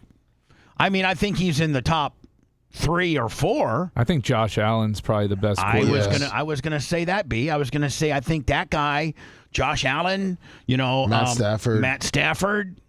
I think the kid from New England's gonna be a rock star. You don't think so? I think he's gonna. You think he's gonna have a harsh realization? They're gonna have the second hardest schedule. I think. They had a pretty easy schedule. Yeah, so if we talk about Baker Mayfield, I'm hearing that he's kind of pissed. Whoa. And he's not real happy. This is his last year on his deal, and they usually the way the NFL usually works is you don't let your star quarterback that's came in and saved your franchise and came in under really, really extreme conditions, and that is taking over from the greatest of all time, and to inherit that and be instantaneously competitive. Listen, the Bucs' woes and anything are not on Baker Mayfield. I think that guy deserves, and you usually don't let your star quarterback, Brian, correct me if I'm wrong, but you usually don't let your star quarterback play on his last year deal. You button him up and add 2 or 3, 4 more years so that he's not actually on his last year. That's it's kind of looked at as disrespectful. Like he has a prove it year or something like that. Right. And so usually if you're all in on a guy and he is the guy, which I would say he's the guy. I don't think they have any other options, and I don't know they can. I think they may be hitting reset after this season. If I'm the Bucs, I wouldn't lock up money in him. Really? Because well, that's the thing. Because I don't know if they're going to be competitive. You look. The worst thing you could be in the NFL is 9-8. 9-8, 8-9. That is the purgatory that you can't get out of. It's what happened to the Steelers forever with Tomlin. Is he would always have them in or on the cusp of the playoffs, of a wild card, and they were always had a winning record. They never won the division. They're always a wild card, and you just can't. You can't regularly make any deep run into the playoffs. So do you think the Bucs will not succumb to Baker's madness, and they won't. He won't get a deal, and he'll be on his last year, and he's going to be full hot. Rumor has it, which I heard from an agent that's in the know, is that he is looking for, and the Bucs will not pay this, but he's looking for a $50 to $60 million a year contract. No way. Yes, and that's what he wants, because Daniel Jones got $44 million. And here's the deal: I'm on Baker's side. I think that they should commit 3 years to him, but he's not a $50 million year quarterback. He's a 30, 35 guy. He's probably 40 to 45 in today's NFL. Yeah, but because what Daniel Jones got, so he obviously thinks he is better. 44. Yep. So he thinks he needs at least. Well, 50. He is better than Daniel Jones. That's why he wants $50 to $60 million, and the Bucs Brian, won't pay it. You could probably see where you kind of understand his argument, right? Comparatively, I think he's better than Daniel Jones, but the Giants rolled out, 44 a year for him? No, the Colts did. The Colts? Yeah. Yeah, he was a former Giant, wasn't he? Yes, he was. Yeah. I would give Baker I would add an extra year of guaranteed money and try to get him for 40 to 45. But even then, you got to look at the squad there and say, is this a team that we can win with? Is Egbuka going to turn into a number one? Is Godwin going to hold up?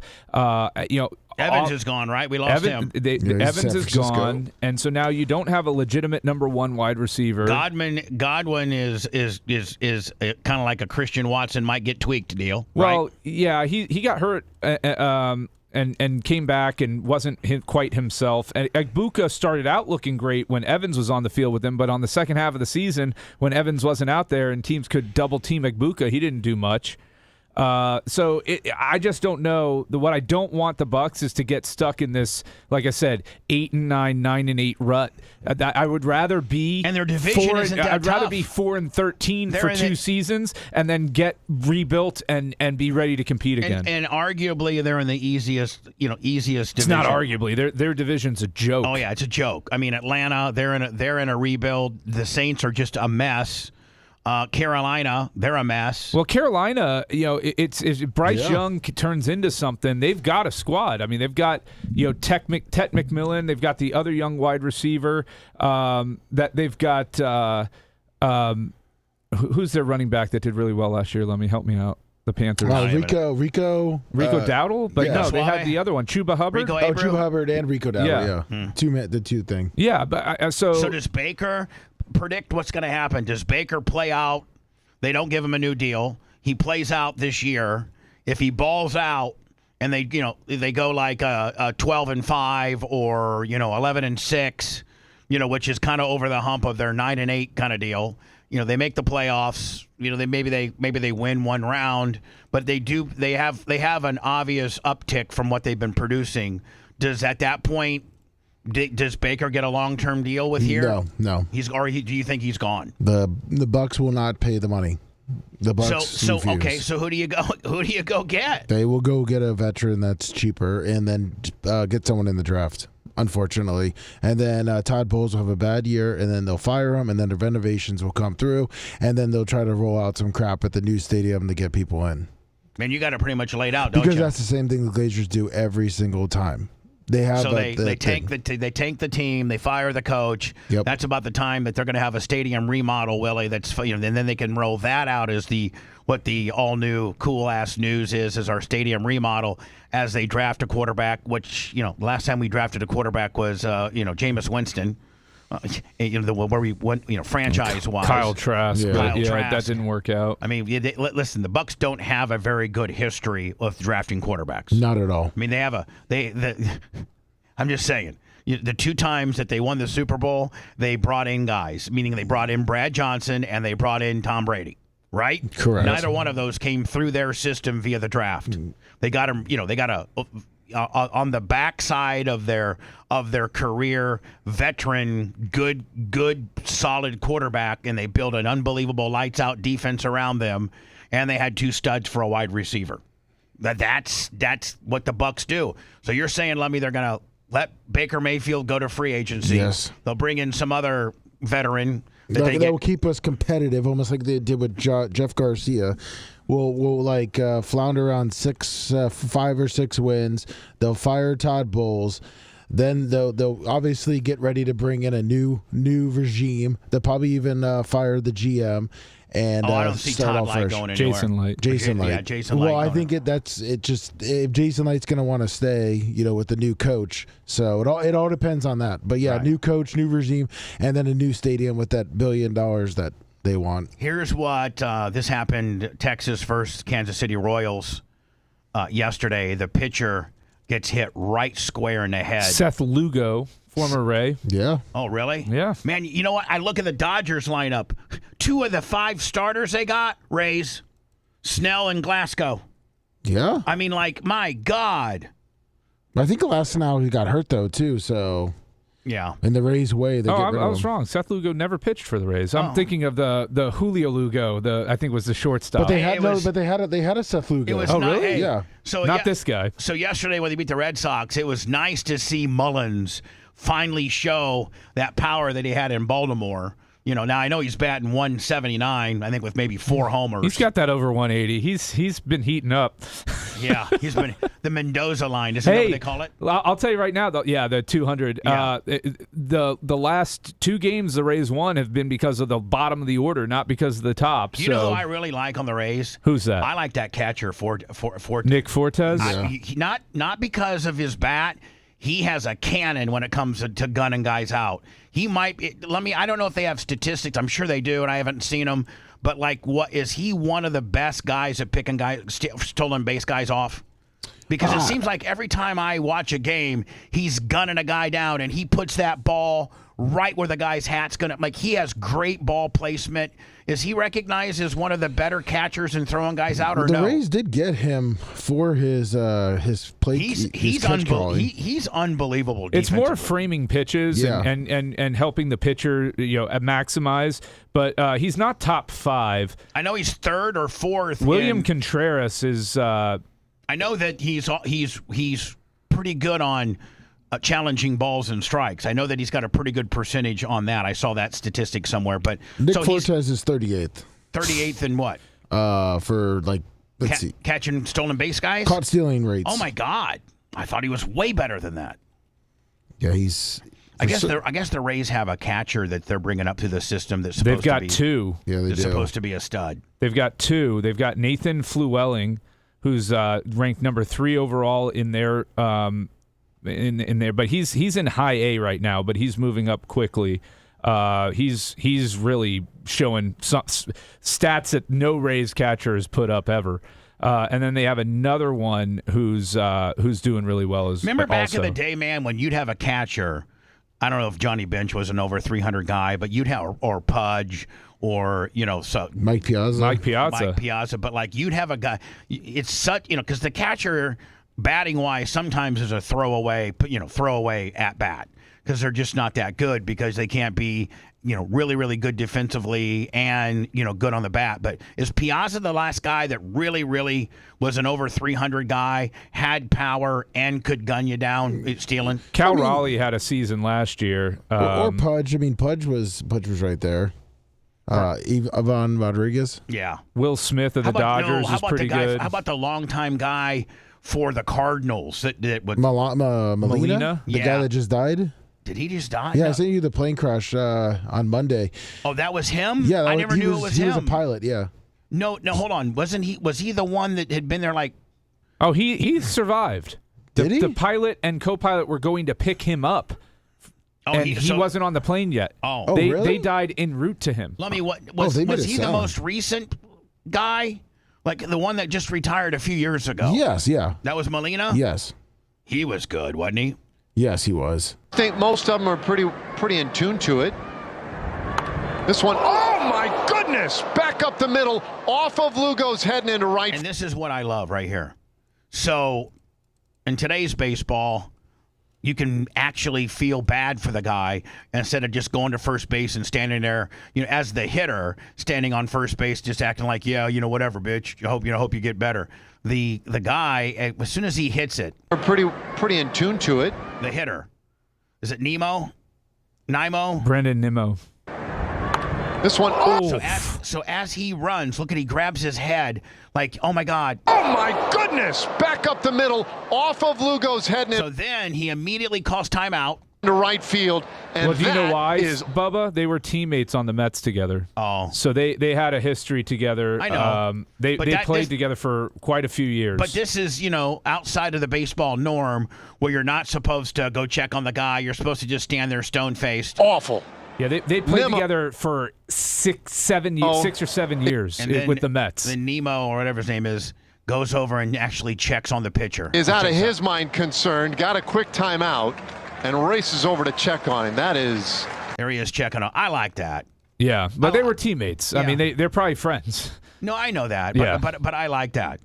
The Knicks, I'm sorry, they say that the Spurs last night have one of the largest chokes ever in professional basketball. It's the largest in the finals ever. The largest deficit overcome in the NBA finals ever. At one time, the Spurs were up in the second half by 29.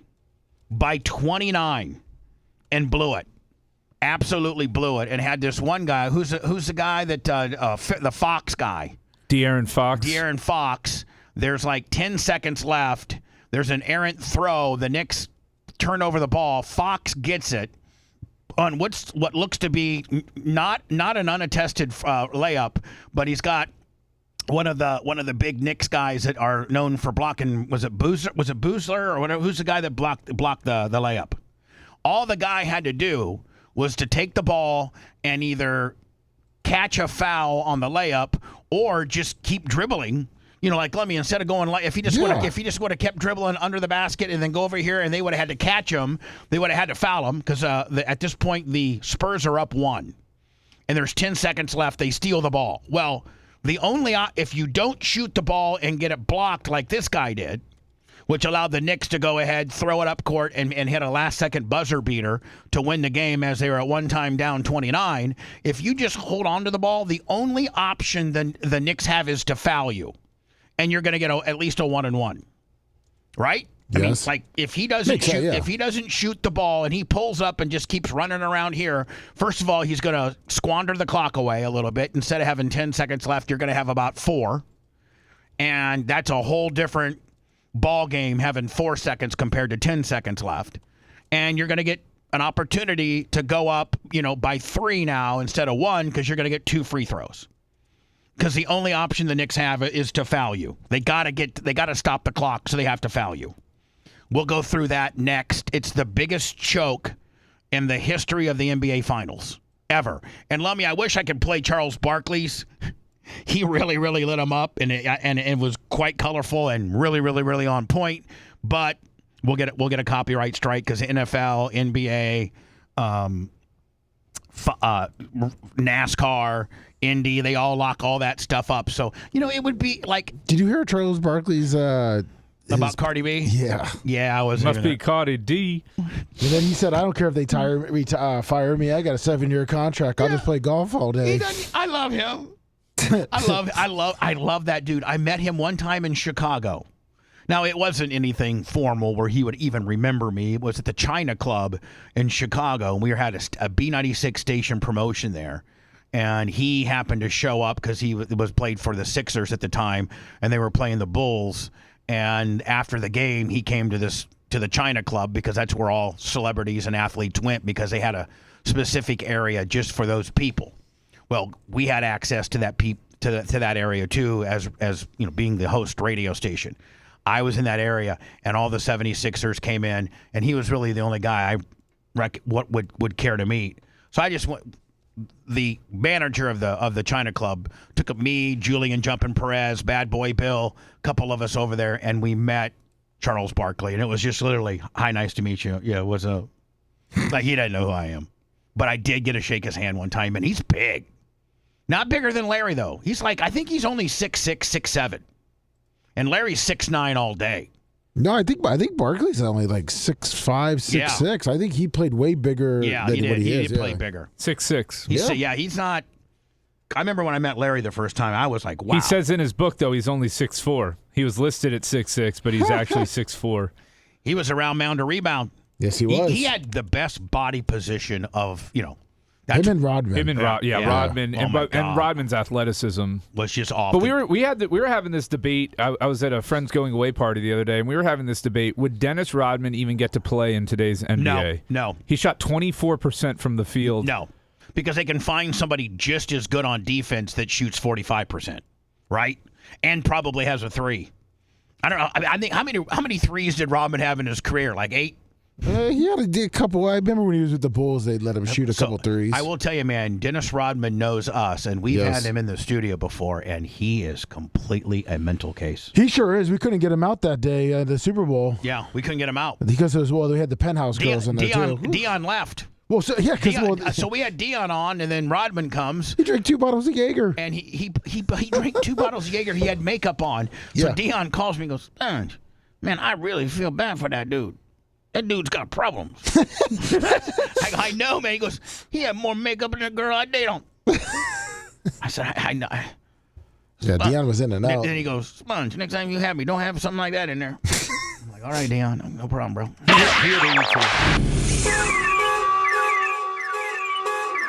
He's calling shenanigans on the D. The Bubba the Love Sponge Show returns after these words.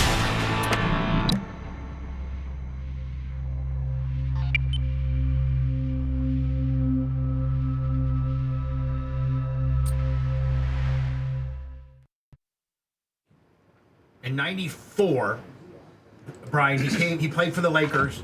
He was a guard out of Marquette. Mm-hmm. And that's when Del Harris. Del Curry? No, the coach. Oh. Randy Fund. Randy Fund was the coach.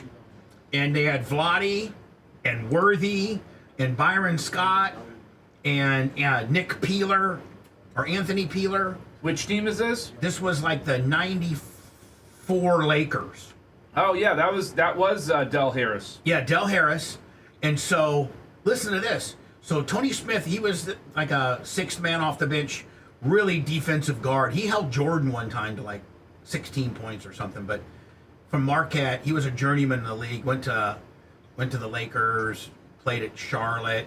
Played in Miami. You know, Del Harris is from Dale, Indiana, went to Plainfield High School. I did not know that. Yeah. So listen to this. So Tony Smith tells me if you can get to Orlando, they did at that time, they would do an Atlanta, Orlando, Miami swing to kind of route them, Yeah. So they'd already played Atlanta, and their next stop was Orlando. So I got to stay with him, and he got he upgraded and got a suite. So I got to go to shoot around and hang out with James Worthy and Byron Scott and Anthony Peeler and Vladi. I wish I would have just all the opportunities I missed of getting some footage. And I actually... Yeah, but people wouldn't have you around if you were getting footage. You're That's right. the thing. So I brought Air Bubba shirts. I got a picture of me and James Worthy, I actually had the picture, I should post it, of me and of James Worthy holding up my Air Bubba shirt. And so they let me, because they were making fun of me and shit, they let me shoot some baskets during shoot around. And then I got to hang out with Tony. And then what most of the guys would do back then is they would go to the mall, in between shoot around. Shoot around was like noon. And then they would go to the mall, and they all had black books where they had like 4 or 5 bitches waiting for them in the lobby. And then they let me on the team plane to Miami with Tony, because they have these big charter planes and they don't have that many people. Really. Yeah.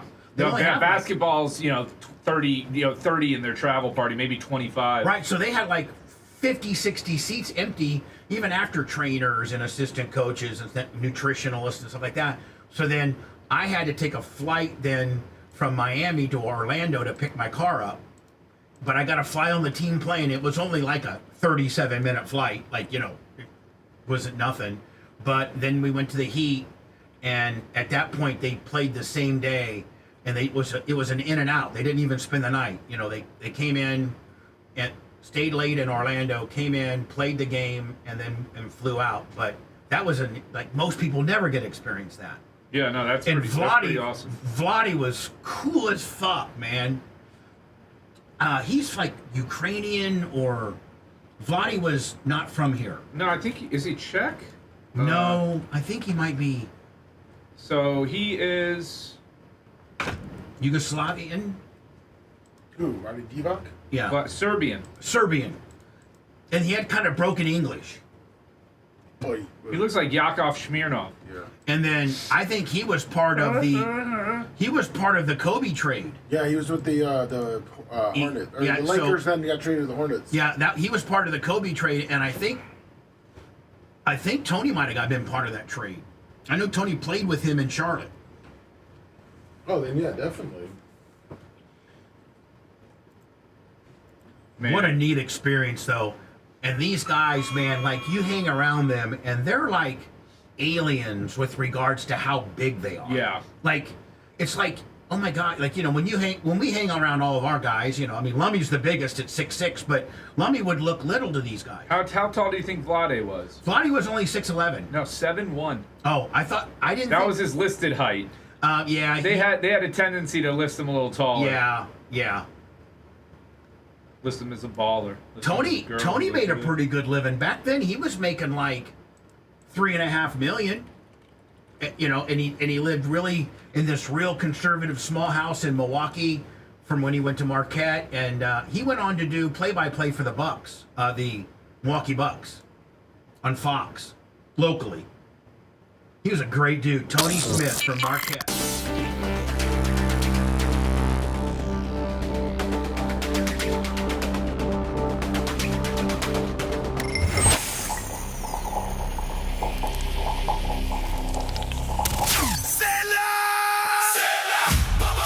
There's a version of you that was sharper, stronger, and more present. You remember him. Low testosterone doesn't announce itself. It just quietly takes things from you. Your energy, your focus, your drive. Until one day you notice they're gone. Game Day Men's Health and Destin gets it. Real medical professionals who take men's health seriously. Treat the whole picture. Low ET, ED, weight, hormones, sleep, and get results. They'll have you running hard, clean, and without apology. With the throttle back in your hands where it belongs. Go to GameDayMen'sHealth.com/Destin. Legends don't tap out. They get back on the bike. Time to scratch that itches, eh? Listening will give you no health benefits, but all the carcinogenic after effects.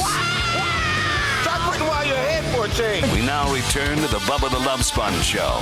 So, Lummy, I haven't seen or talked to my boy Tony Smith, former Laker, in probably, I don't even know, 15 plus years. I should maybe have him on as a guest to analyze. I mean, how many games are, what is it, 3-1? Well, there's probably only 1 or 2 games left. Yeah, it's 3-1 Knicks. You know, maybe I can get a hold of Tony. It says that he, in 2016, began working as an analyst and studio host for broadcasts of the Milwaukee Bucks basketball on Fan Sports Network. Then in 2018, he became a radio color analyst for Marquette University basketball. Then in June of 19, he was named an on-air personality on KTI, which is probably their sports talk station. I need to see what he's doing nowadays. He still does he's still an analyst and studio host for the Bucks. He's a really good friend of mine. Like, to the point where I was telling Brian a story off the air that when he played for the Lakers, I went and met him in Orlando. Got to hang out with James Worthy, Anthony Peeler, Byron Scott, Vlade Divac, and that was in like 93, 94.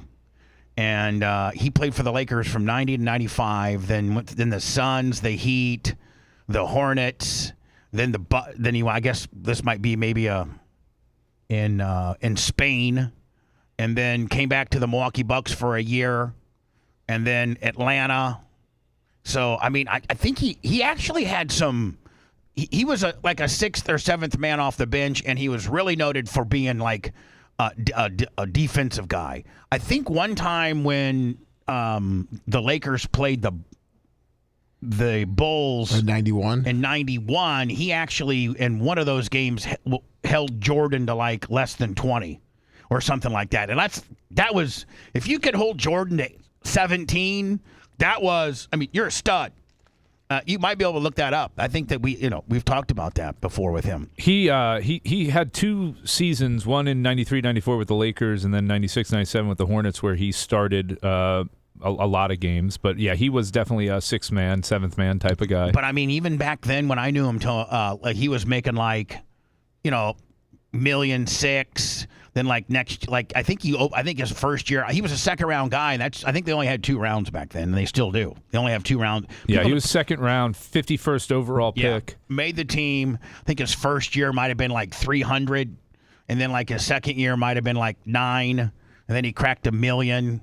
I think he might have made his most money at Miami. I think he signed a pretty big 1-year deal with the He actually started at $120,000, went to 4, 450, 8, 1, 500. He only made like $3.5 million from his playing days, is what I'm seeing here. He was so good with his money, though. But he's made a lot from broadcasting since then because he works hard. I mean, he has 3 jobs broadcasting. Yeah. Anyway, man, I'm going to try to get a hold of Tony. Nice. And see, I mean, Brian, it'd be nice to get his perspective as an NBA player on, and that's what he does. Like he's a sports analyst now, probably really knows his way around the microphone. I was the first radio guy that ever became his friend, and he doesn't drink. Like he doesn't drink. Do you know what when the guys would go out to a nightclub? Do you know what he gets? Orange juice and 7-Up mixed. That's what he gets. Sounds like a bellyache. That's his drink. That's his jam. I'm going to get a hold of him, see if we can have him on, man, just to talk about what's going on with the remaining games of the NBA Finals, and probably what's his opinion on what's going to happen to the Greek Freak. Like, isn't he due for a Supermax deal with the Milwaukee Bucks, but is not happy with the direction of the Bucks and is asking for a trade? Yep. Well, yeah, they're not sure what they're doing with him.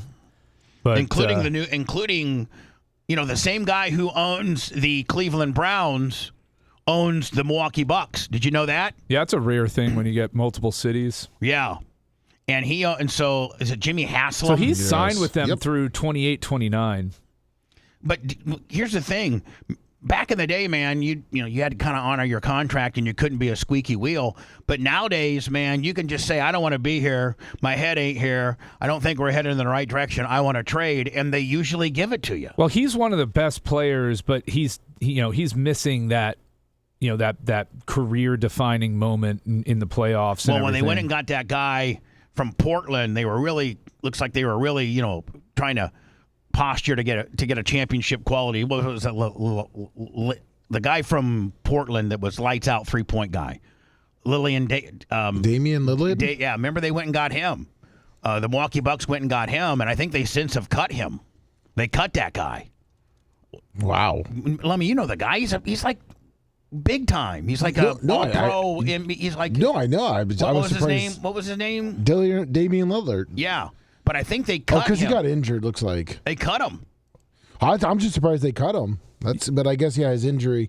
He's had an Achilles injury. A lot of people are saying he's going to be traded before the draft. Who, the Lillard guy? No, Giannis. Greek freak. Giannis. Who's the people in play? The Heat, the Trailblazers, the Bulls, the Celtics, the Warriors, the Cavs. He wants to stay in the East, but man, the Cavs get him. They'll be lights out, right? Yeah. My Pacers, they're never in play. Well, Halliburton was out injured this year. Never in play. Didn't they make the NBA Finals 2 seasons ago? I know. It was a long time ago, Brian. I know, but last year was a throwaway season. Halliburton's coming back. They haven't built anything around him, I don't think. I don't think they have anything around. They let the big guy go to Milwaukee. Who was the big guy? Miles Turner. I think they let him go to Milwaukee. I think my Pacers are done. They have Johnny Furphy and Andrew Nembhard and Ben Shepherd. Who? Pascal Siakam. Who? These are good players, man. You gotta follow. All right, the so lead. there's 10 seconds left in this ball game last night. 10 seconds left. Spurs up by 1. 107-106. 107 Spurs, 106 Knicks. The De'Aaron Fox guy steals an errant pass from the Knicks. De'Aaron Fox just made the most mind-numbing, inexcusable play in NBA history. There is 10 seconds left. The Spurs get a stop. And I'm sorry that I'm playing it from some guy that nobody knows of, but this is the only way that I can really play this and not get a copyright strike. The Ball Boy podcast. Yeah, so I got to go with the Ball Boy podcast. He looks like a ball boy. He's going to break this down as ball and shaft boy. He's going to break this down the best that he can. He's going to break it down the best that he can, and we don't get a copyright strike. Broccoli up head. by 1. The ball rolls all the way to the front court, and De'Aaron Fox has it under the rim with OG Anunoby bearing down on him. Every single human that's ever played basketball knows you do not go up for a shot with the defender right there. You take the foul and shoot free throws. And in the biggest moment. So here it is. So it's a missed shot. The ball kind of goes heavy. Long rebound right up just past the free throw line.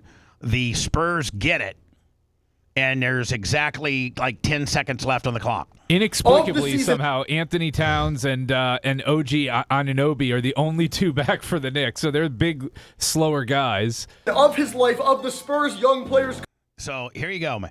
All you got to do is keep dribbling, round over here. Yep. And then this guy right here is going to run over there. They have to foul you. And they got to foul you because they got to stop the clock. Because they got to get you on the foul line so that you can shoot 2, hopefully miss. Well, it's a 1-and-1. So if you miss the front end, you don't get the second. No, San Antonio was. It was a bonus. Yeah. So it was a 1-on-1, it was a 1-on-1. All right, but this guy's probably a 80+% free throw shooter, and this is what you do. Well, you can't get blocked at the free throw line. No. Career. The man takes the shot and he gets blocked. Now the Knicks have the ball with 5 seconds left. And by the way, if you want to stay updated in the basketball world, make sure you're following. This is not to mention that the possession right before that, the Spurs were down by 1. Fox calls an ISO and takes a contested... Now let's not forget this. At one time in the second half, the Spurs were up on the Knicks by 29. I mean, at that point, Brian, if you just go down every possession and expire the 30-second shot clock and get a shot up. Well, it's 24 seconds. I mean, 24-second shot clock, but you use all 24 seconds and you get a shot off, you're going to make 40% of those shots. And you'll time out the game. Did they just literally inbound the ball and hand it to the Knicks and let them just? I mean, like, how do you blow a 29-point lead? So you act like you've never had to play against a press.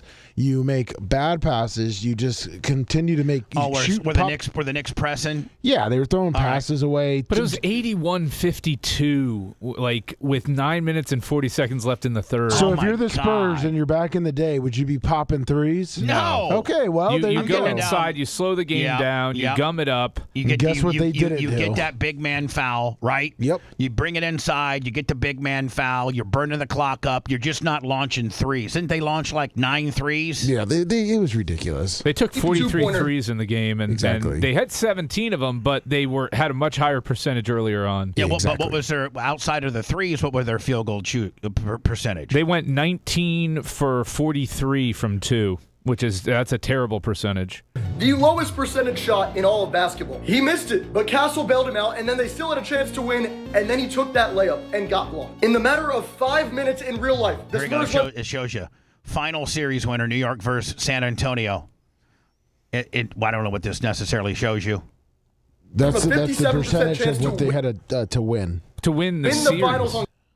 To win the series. Calcium, to now having an 18% chance because they choked the game away in that fashion. And the craziest part, I didn't hear the announcer talk about this once. They just brushed this under. Am I the only one that saw this? Did the Fox guy, did he address the press? Did he do a press conference? Can you try to find it for me? Yeah. And see if the press let him up and be like, what were you thinking? Like, did you know that if you would have held, by the way, you're up by 1. Did you know if you would have held onto the ball and gotten fouled with probably 6 to 7 seconds left, you got a 1-on-1, and they have to inbound the ball. Inbounding the ball is far harder than to get it on a rebound and throw it out, to the side guy. At that point, if you're inbounding the ball, the Spurs can actually try to set a defense up for the inbound and make it kind of usually they put one of their tallest guys to get right into the guy that's inbounding the ball's face. Right, that's what they usually do. That's more of a college move. In the pros now, they'll just face guard and they will slow you down. I mean, they're not looking for a steal there as much as they are to slow down and make sure their defense is set. Anybody familiar with the greatest inbound steal job in the history of the NBA? The Reggie Miller one? No, Reggie Miller one was good, but Larry Bird steals it from Isaiah Thomas. That's another pacer. Isaiah Thomas has completely got his head up his ass. Larry Bird steals it, feeds it to DJ, and DJ they were down. I think they were down by 1 with like 3 seconds left. And exactly. And Larry, that little sneaky, slow white boy, completely plucked it away from Isaiah and fed it to DJ, Dennis Johnson, the only African-American with freckles. Yeah, but Reggie Miller, 8 points in 8.9 seconds against the Knicks to win the game. And then was given in game 1 of the semis. Given Spike Lee the choke gimmick. Yeah, right? I mean, it was a choke job. Haven't scored. So here's the Fox guy that took the layup. Haven't scored. Try to get a layup, get up 3. Make them force them to need a 3. And OG made a good block. Was there anything differently on OG's chip in that you guys might have everybody's giving him softballs. Yeah. Try to get a layup, get up 3. Plays. He looks like he's real distraught over it. Here is, like Brian said, giving the Philly fans a run for their money of being the most savage animals. And look at all these losers with their phones out recording it. I mean, just trash human beings. Exactly. It's trash human beings that's giving content to other trash human beings. And so, if everybody was just peacefully celebrating, maybe drinking some beers, throwing some whatever. But this is the New York Knicks fans in New York celebrating their win last night, and it ends up being fights and destroying of taxis and just being a bunch of unruly mob.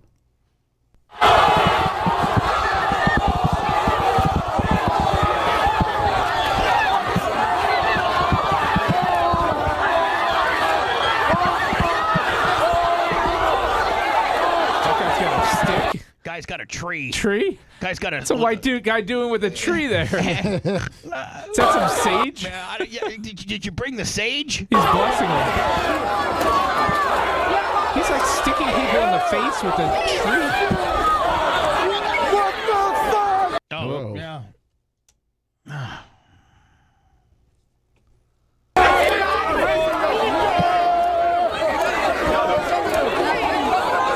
So that's one instance, and I got a bunch. I mean, I got an absolute bunch. Here's another example of Knicks fans celebrating. That's nice. Bus stop listen, Ryan. The cop was right there. Go back. Did you see that? Yeah. There's a cop. Watch around the corner of this newsstand. Right there. Right there. There's a cop watching it all. Right here. Babyface, are you jumping into that? No. Well, I mean, you make a great point, but you got a radio, and you can get backup over here, and you can get this thing, kind of handled. And there's just people assaulting with deadly weapons. You also got pepper spray. We know how that works, Lummy. Yeah, that's this true. guy can't even pull his pants up. And you know what, Brian? Probably 95. This guy's got a bottle of Hennessy. 95 to 99% of these people didn't even go to the game. Oh, I'm guessing 100%. Yeah, it's 100% because they said it's all the people that are outside watching it at like the bars, and sports bars and stuff. Yeah, these people did not have the $20,000 for the tickets. Yeah.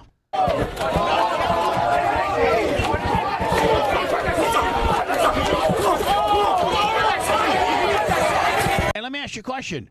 Are they fighting Spurs fans, or are they just fighting each other? They're just fighting. Because I don't see anybody with Spurs jerseys on. Well, most of they get ripped off. All the cops are there. There's like 8. Look. Jesus. Look. Why does Mandami got some type of rule that he's given the NYPD not to engage? How can you be a police officer? That cop looks like he has his cell phone out in his right hand recording it. Right here. Yeah. Yeah. It's going to go viral. Is he going to yell world stuff? Man, that is that's disturbing. Yeah. As a cop, you could have diffused the 5 or 6 or 7 that we see. You could have absolutely diffused this. Oh, wait, now they're getting involved. Back up. Oh, the cop threw a punch. Hold on. One cop threw like a uppercut Willie. Watch. Back up. Bam! Right in the solar plexus. I mean, your team is up 3-1 in the NBA Finals. I hope they don't win. And now look at this. Somebody owns this taxi cab. Somebody owns this, $30,000 to $40,000 SUV that is a taxi cab. And taxi cabs are huge commodities in the city. This may be even a more expensive one because it's designed to transport people in wheelchairs. Yeah, you're right. This is a handicap taxi cab, so it's probably worth more money. And to have a medallion, that's a whole racket in itself to have a taxi cab medallion in New York, what gives you the ability to be a taxi cab. If you don't have a taxi cab medallion, you just can't be a taxi cab. And Brian, I think you'll attest, the whole taxi cab medallion thing, that's a whole racket in itself because they only issue a certain amount of them. And wasn't James Comey or one of the guys who got in trouble part of some of the shady stuff that he did was he had taxi cab medallions in New York City? Yeah, like that's a whole big thing in itself. That was Mike Cohen. Yeah, something like that. Somebody owns this vehicle. It's somebody's business and potentially livelihood. And what flags are those? Are those That's Iranian? a Palestinian. That's Palestinian.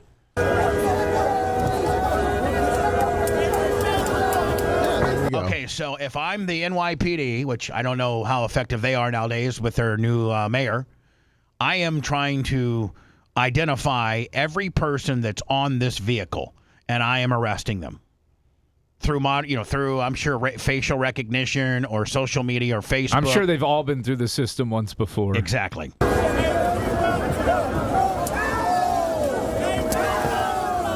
Now, what did Look at the construction worker there cheering him on. Oh, yeah.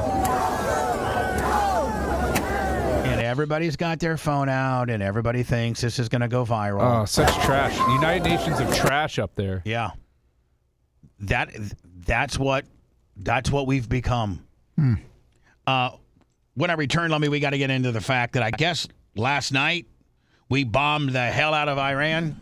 Yeah, maybe Trump's done playing nice guy. He said, listen, if they don't come up and, Here's the deal, and we may have taken out their supreme leader. Yeah, remember that guy we saw? The prime minister, remember the guy yesterday that was like, we sent the drones? That was a real dick. Yeah, the guy yesterday he's was dead. like, so the guy yesterday was like, we we'll fight back, and if you do this and that, like playing Johnny Tough Guy when supposedly they've been decimated. Yeah. Now listen, I want everybody to understand. I want this to be resolved as fast. We're pregnant with it. We can't now turn back. So I want this thing to be done as quickly as because that's what we need in order to be able to move on from this situation. I don't think we can pull out. We're pregnant with the kid. Now let's get an abortion fast. But we got to handle this situation. Yeah, he says if they don't sign the peace deal that he gave them, he's just going to keep bombing them. And here's the deal: they don't care. These people don't care, and they don't care to die. They're not afraid of nothing.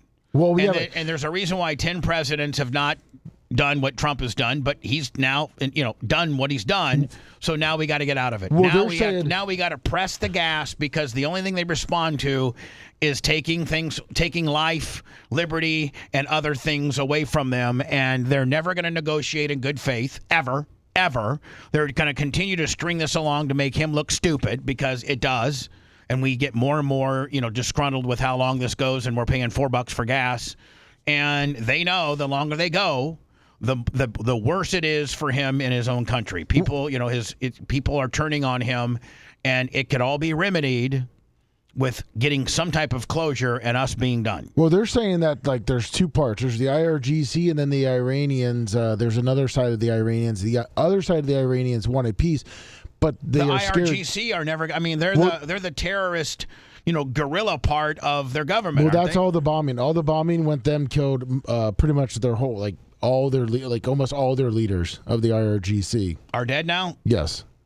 So what happens next? Well, they're hoping that now that the people that actually want to have peace, and since the IRGC is going to be pretty much dead, that they sign this peace deal. You realize there's other people ready to just move up. We just I don't know, but that's what I'm saying. They're just going to keep killing them. There's other cockroaches. But you have to identify them, and it takes weeks to identify who these people are. Right. They don't even know. Right. Seriously. They're like, who's running it now? You heard Trump after it. He's like, we were going to talk to one of them, but he's dead. And then we were going to talk to another one, but he's probably dead too. Yeah. It was one of the funniest press conferences ever. You can't cut the head of this snake off because it grows back. Right. They grow a new head, and then you got to talk to that dude. Then he gets killed, and then you got to talk to the new dude, and you got him up to speed. He needs. Listen, I need a week. It's a hydra. I need a week. This ain't a snake. It's a hydra. Yeah. So the new dude needs a week to get up to speed on the proposal, and then that guy gets killed. Then the new dude needs a week. Next thing you know, it's going to be Christmas, and we're still bombing over there. We need to absolutely be done with it. Bomb it till. Listen, war ain't pretty. They're not gonna ring him up on a war crime. No, hell no. They're not going to ring him up on a war crime, so let's commit some war crimes. We'll do more of that next. Don't chalk up their behavior to being crazy rednecks. Yeah, think about that. They're just totally insane. Bubba the Love Sponge Show.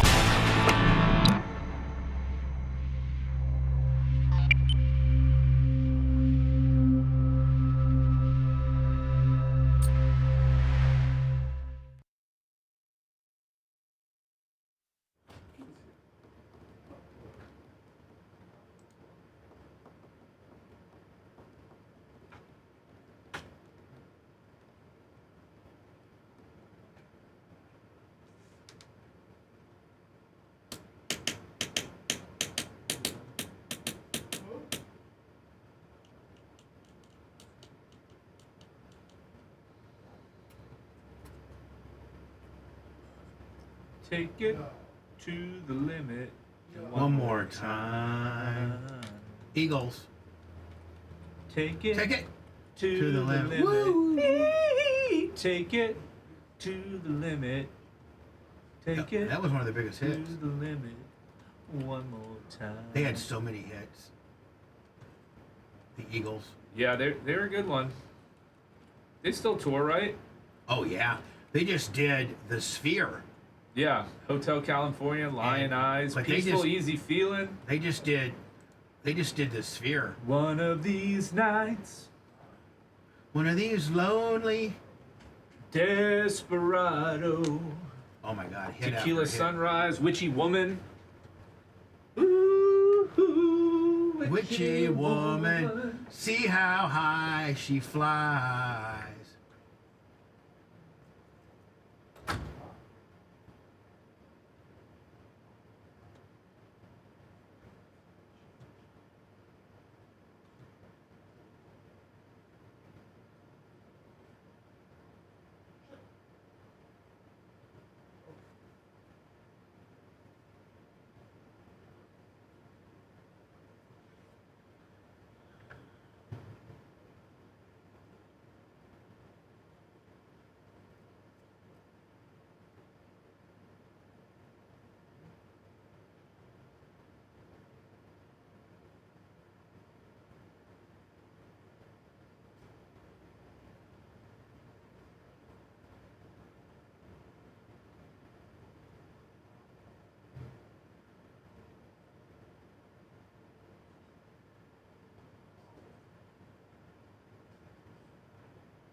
need a garbage can in that little bathroom.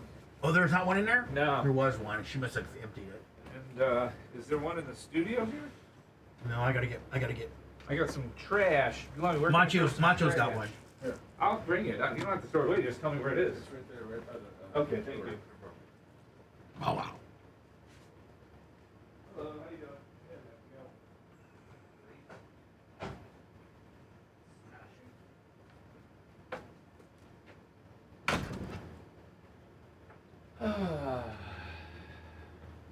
Kato Kalin's back there.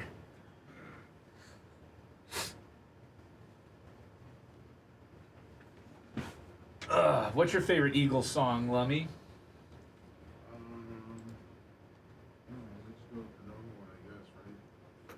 What, Hotel California?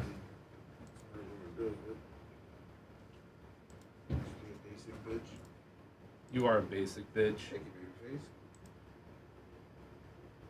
Good morning, everybody. How we doing?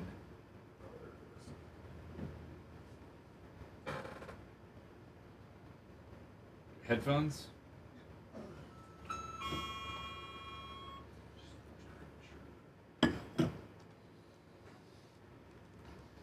Take it easy. Don't let the sound of your own wheels drive you crazy. Man, Brian's on an Eagles kick. I don't know. Were they listening to that up in Connecticut? Was it making a comeback? Yeah. They're just now hearing it for the first time in Connecticut. And you may lose and you may win, but we will never be here again. All right. Take it easy. Ooh.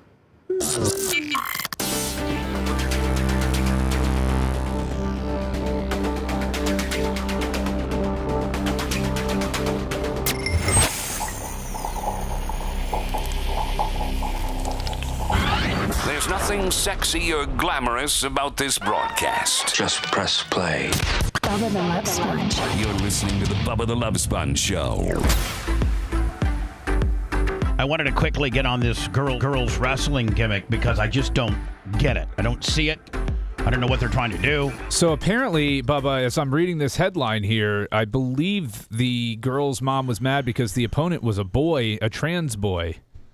Oh, well, I mean, yeah. But hold on. But she didn't know. Oh, so hold on. So I think this was a girls wrestling. Okay, now I get it. Now I absolutely do get it because I didn't understand. Okay, if this was a boy wrestler and this girl entered into a boys wrestling competition, then what did she expect? Right. Uncle Eric, $20. But if she's a girl wrestler and they do, and like I said earlier, they do have girls wrestling where you be wrestling a girl, then it would be obviously a fairer competition, and you weren't having you were having a girl rub all over you, because listen, wrestling is very up close and personal, and you can rub your genitalia, and your genitalia could happen to scrape by an arm or Why do you think I got into it? Yeah, please. Yeah, please. I wanted some balls on my face. Not. The worst is when a guy would be like when I was a freshman, Lummy, I had to go up to the varsity and wrestle because I was 185. Yeah. And the 185 guy didn't have the guy that was like a junior or a senior that could kick my ass, and I was just a freshman. But the 185 guy, he didn't have anybody to wrestle except me. Well, I was a freshman and he was a junior, and he was like 19-6. And like in like an 8th grade, I think I wrestled like 65 or 70. And I was pretty good. I was like 16-5, so I was pretty good. But as a freshman, I went to the high school team. I couldn't compete against the guy, that was on the varsity team. But I was the guy he had to practice with, and so he would just kill me. And sometimes he would literally just to add insult to injury, like rub his balls on my face. Oh, so he's just being a dick to be a dick. Yeah, like he'd have me down. It wasn't a move. No, but like he'd make it part of a move, but he didn't have to do that. He'd have me on my back like in a 3-point near fall, and then like he would do like a spinneroonie kind of deal and nut me in the mouth. Would he say anything to you when he did it? No, you didn't really say anything because you didn't want to like piss him off because he'd No, not you. I'm saying, did he say anything to you while he was rubbing his? No, he was like making it like it was part of the move. I should have bit it. So you know what? I completely agree with this assessment. Brian, I didn't quite understand, but thank you for the backstory and the further details, because now this girl's in girls wrestling and she's assuming she's wrestling girls, with boobs and vaginas. And she doesn't have a problem with, having a boob or vagina rub on her or whatever type of physicality or closeness that, high school wrestling presents. But instead, she was wrestling a guy that was disguised as a girl. And at that point, I could see where this could be considered sexual assault. This is sexual assault unknowingly captured by a mom filming her daughter's wrestling match. Kaylee didn't know her opponent was male, but she knew something was very wrong. Today, the @ADFL Legal helped Katie sue the Washington officials who placed gender ideology above her safety. So, knowing now, Brian, that this woman entered into a women's wrestling competition and was expecting to wrestle a woman when indeed she was wrestling a boy that was wearing lipstick, and this is a guy that's wrestling her, yeah, I got a problem. At first, I didn't understand what the problem was, but I had it completely engineered ass backwards. And this girl, when she enters into because girls have girls you had wrestling. it from a mentally sane perspective. Yeah, thank you. I got it from a guy that's far more educated and calculated. No, I meant this whole trans thing's crazy stuff. It's just it's ridiculous. You don't default to the 1%, 1/10 of 1%. The weirdos. Yeah. Did you see the gubernatorial candidate for California? Did an interview with that A.B. Hernandez, that girl, that boy that. The track star that has that won 4 track championships in California, and he set the national high school triple for girls, the national girls high school triple jump record, and he beat it by 3 feet. That's pretty good. And so this person's clearly a male competing against girls in California, and one of the Democratic gubernatorial candidates did an interview with her saying, I support you 100%. Your mom is an absolute hero for pushing you along and doing this. And if I'm governor, we're going to, basically green light what you're doing. Get up, Callie! Now, I will tell you this. Even though it's a man that's wrestling a girl and it's not right, I don't see anything where like he's rubbing his junk on her or grabbing her boobs. Oh, well, she does yell out, I guess. I'm looking at the article. His fingers are in my vagina? Yeah. I don't see that either, but let's look. Get up, Callie! It looks like he's given her a half Nelson. He finally sinks the half Nelson and gets her on the back. So, like right now. Oh, there it goes. Hold on, there, Get to your base! Get to your base! Get to your base! Just the whole time, yeah. Why her face look like that? Again, I can't really see where that hand's going, but I'm assuming if she's saying they were in her vagina or touching her vagina, I can understand where that's a problem.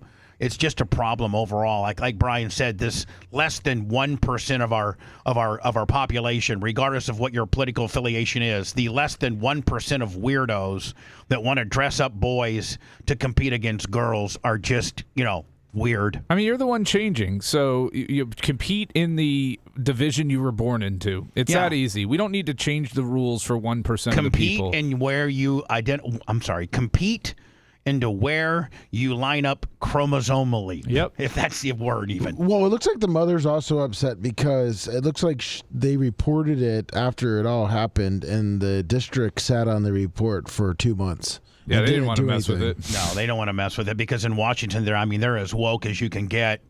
I just don't understand how. I don't care if you're a Democrat or you're a Republican. If you're just like Brian, and Brian probably identifies more as a Democrat than he does anything else, but if he was on the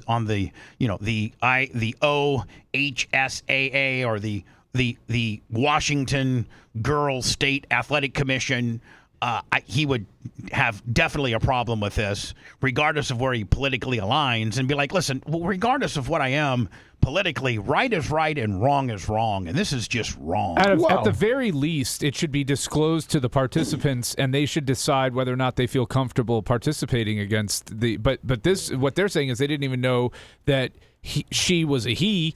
And so, well, I think in Washington you don't have to. You don't have to identify. I think, the transgender. Yeah, see, that's messed policy. up. That's just fundamentally messed up. Out of safety and respect for opponents, you should have to disclose. I think you actually, was it Leah Thomas? Was that her name? Yeah. The that guy. Yeah, that guy that won the NCAA girls swimming gimmick. Yeah, it was the number 500th swimmer as a male and the number 1 swimmer as a female. He was 5'10" as a guy.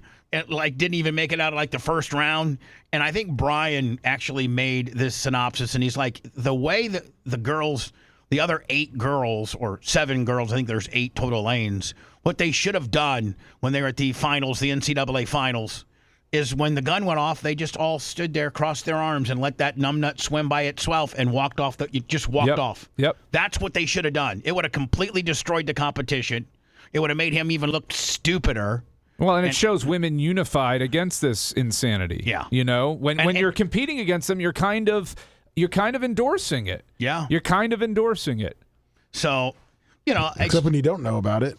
Yeah, well, that's the problem. When you don't know about it, you're not given the choice. That should be criminal. Yeah, but in Washington, they passed a law where you play what you identify as. That's ridiculous. Yeah. And you don't ask questions. And you know what, Brian? I'm not trying to make this a Republican-Democrat deal, but that's the fringe of the Democratic Party that doesn't represent the average Democrat. That is just the woke ass stuff. There's about 20% of them that are that crazy, and it's just that's the 20% that's ruining the party. Yeah. Let's go back to Bill Clinton type Democratic values. I mean, people don't really realize. I didn't. I was critical of Bill Clinton, but realistically, if we're to be honest, and I know that we have a lot of conservative people that watch the show, probably the majority, but you don't appreciate Bill Clinton until we got, and we've been through what we've been through in the last 10 or so years. The Bidens and Trump's narcissistic megalomania craziness. Bill Clinton had a balanced budget. And we weren't in any wars. Well, if you look at Clinton, because they do the research on it now, his first term, because I watched a couple of documentaries on it, the first term, he was everyone hated him. And that's when he had the scandal, things like that. And then he had to play nice.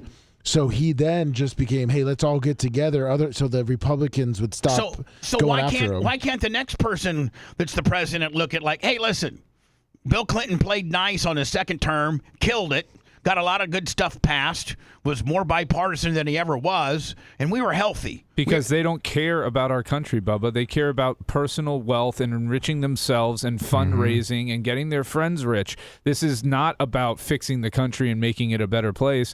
It's just not. Both sides are scum. Arnold was the same way his first year as governor of California. Arnold was a good governor of California. Hold on. But the first term, Brian, if you look, it was kind of touch and go because he wouldn't reach across party lines. He was a real prick. Mm-hmm. And the second term, somebody came and I forget, it was one of his Democratic friends that he really trusted and be like, hey, Arnold, you're not going to win the second term unless you change it up a little bit.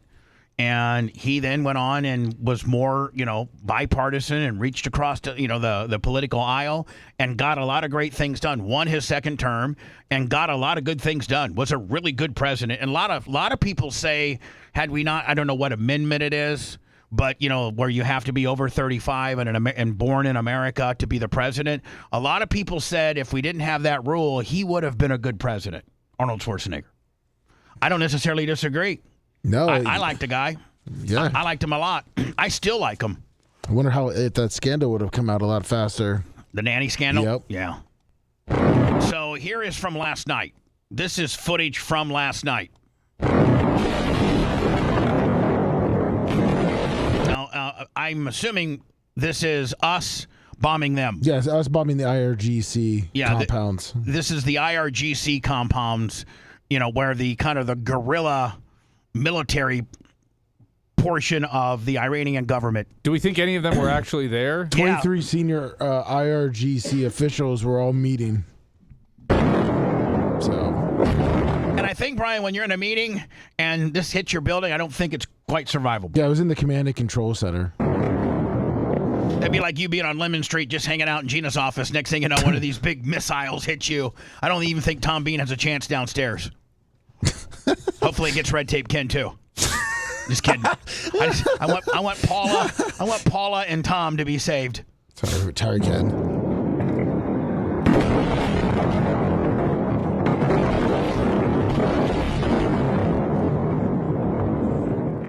Now, so they're claiming what?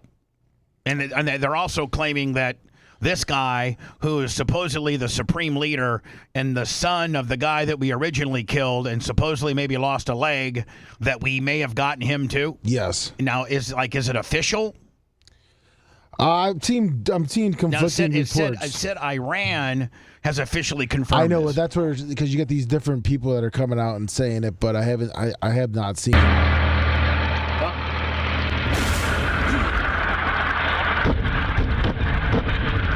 I mean, was last night, you know more about this than me, I mean, I'm asking in question form because I don't know. Was last night our most aggressive bombing since we started this from other than our first initial attack? Yes. Last night was? Yes, it was.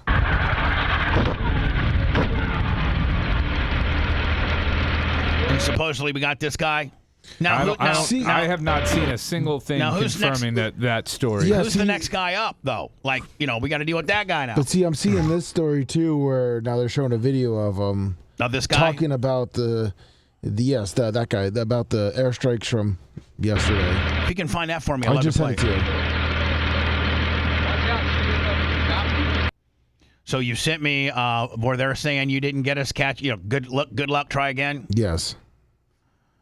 I don't know if that's a position. Okay, here he is. I mean, سلام بر ملت عزیز و مبارز ما.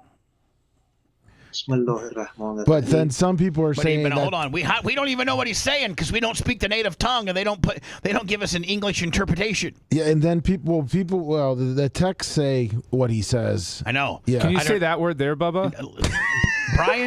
Brian, for $10 million, I could not. Come on. Biz Mil Ara Manra Manira. Bismillahara Raham Ramania. Yeah. Can I refer to you to do it one more time, please? Bismillahara Manira. That guy. Official. Now, some people are saying that this is propaganda from Iran. And this is the old? message, or could be AI. They updated the message. It all. No one really knows. بسم الله الرحمن الرحیم. سلام بر ملت عزیز و مبارز ما. امروز رهبری. Now, this is supposedly the supreme leader that we're saying we bombed last night, and they're saying maybe that he came on Iranian TV and said this, whatever he's saying. Yes. Kanju Jabab.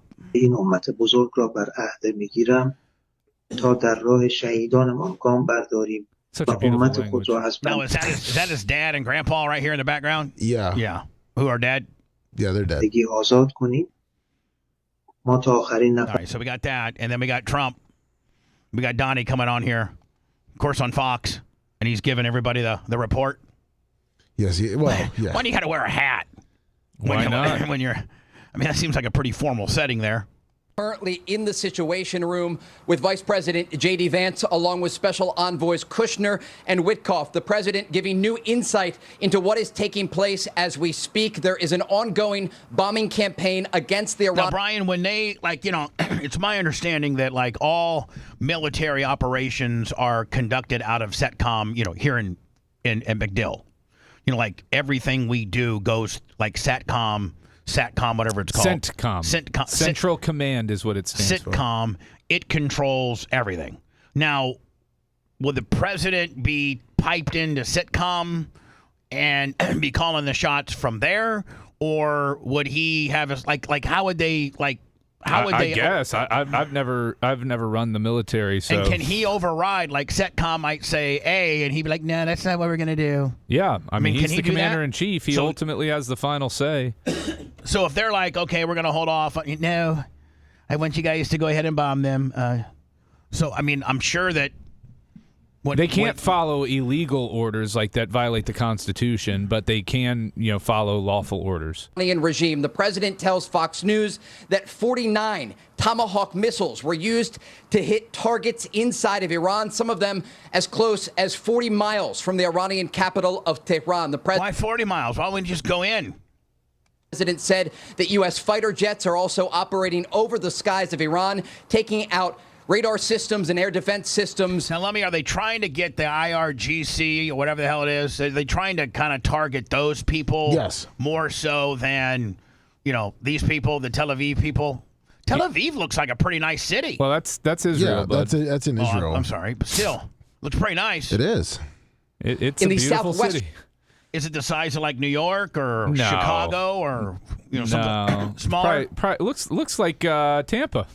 Part of the country close to the Persian Gulf. This is all taking place as the Iranians are trying to get the United States to stop the bombing A lot campaign. like Tampa, President 500,000 people. Yeah, very much. Yeah. Trump told me that Iran called him tonight.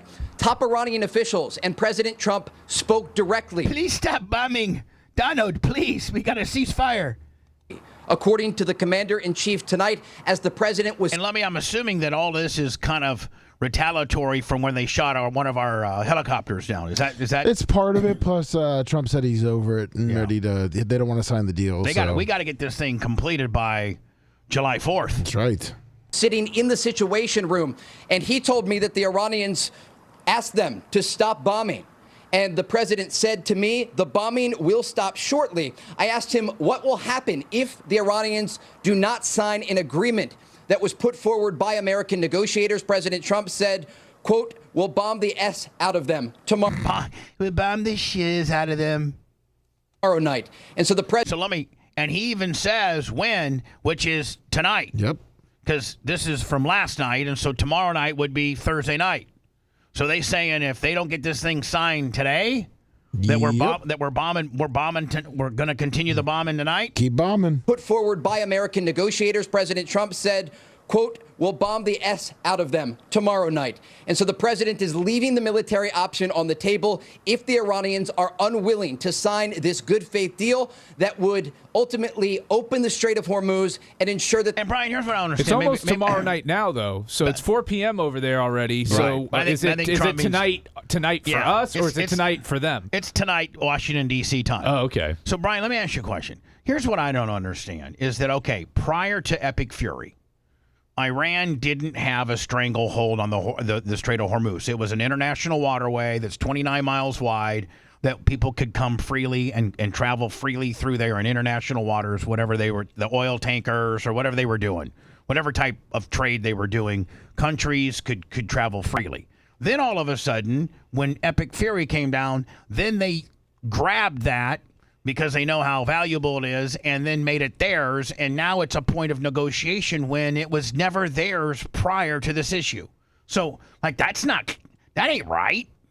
Well, I mean, that's their card to play, though. When you don't have a lot of cards to play, you got to play the cards you got, and they have no choice but to play them right now. So they grab that so they can have some point of negotiation, right? And then we can. I mean, that's 90% of their negotiation right now is over the Strait of Hormuz, and then the nuclear. The nuclear stuff becomes the secondary thing. Lasker, in full white trash fashion, probably had the best analogy.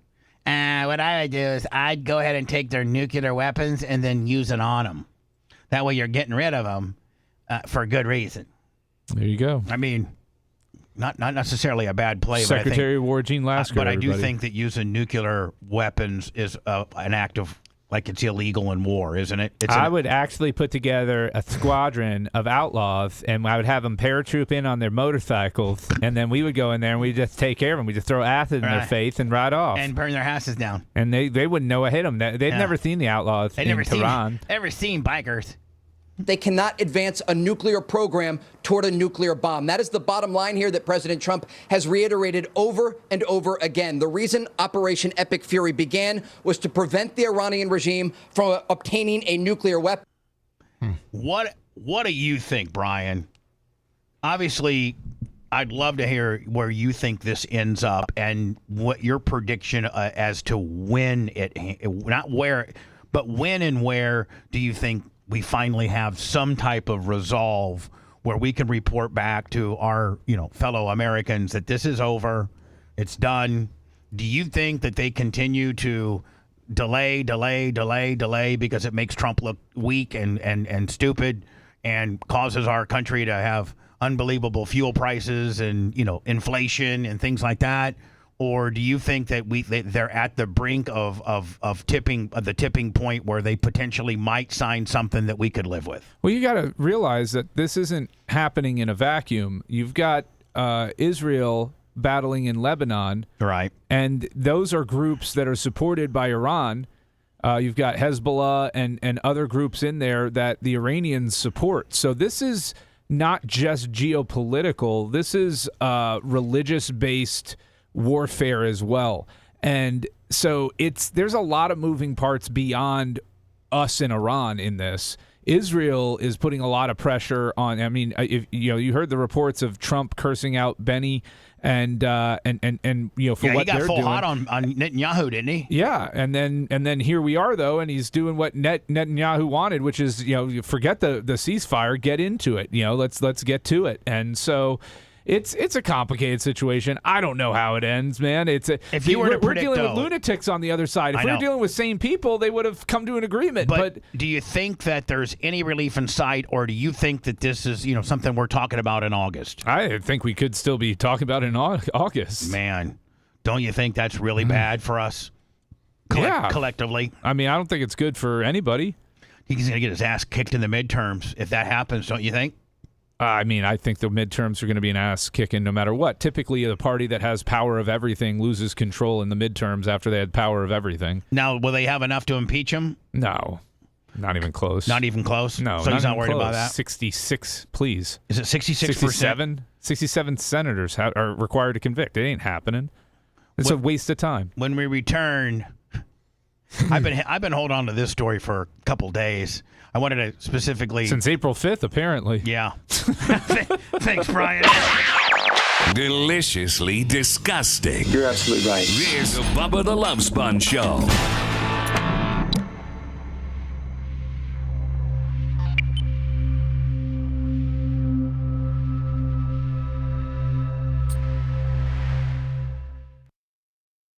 Clown show.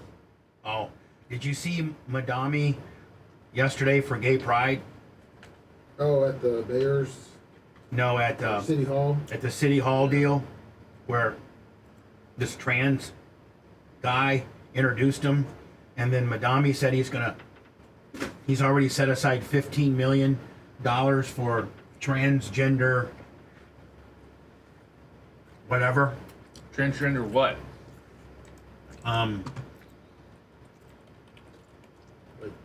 $15 million investment in gender-affirming care services. What does that mean? That's like the medication and the surgeries. Okay, that's bad. That's bad. Well, I mean, if it's for adults, maybe not. I don't know. I mean, you don't need to earmark money specifically for that. If you have government programs that are going to cover that stuff in the right situations for the people that actually need it, I sent it to you, Bubba. that are adults, I got that's it. one okay. thing. But earmarking money specifically for a cause like that is stupid. I can't wait to hear. That's why I want to play it for you.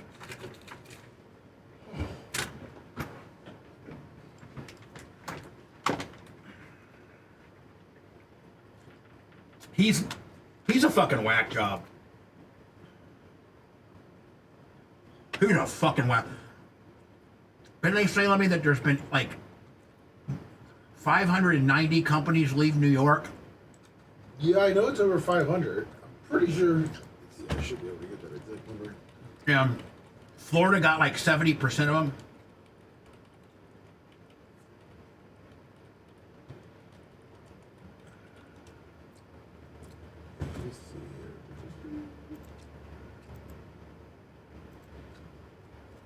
It started way before he took office, though. Well, what year did he take over? And it was. I mean, he won the election in November of 25. So it started. There's been a migration. Well, because of the governor. It's been across the Katie board. Hochul, right? Or what's Catherine Hochul.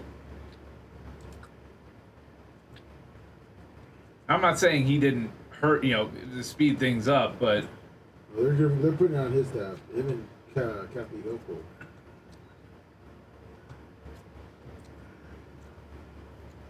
And this Carmelo Anthony thing, are you fucking kidding me? What do you mean?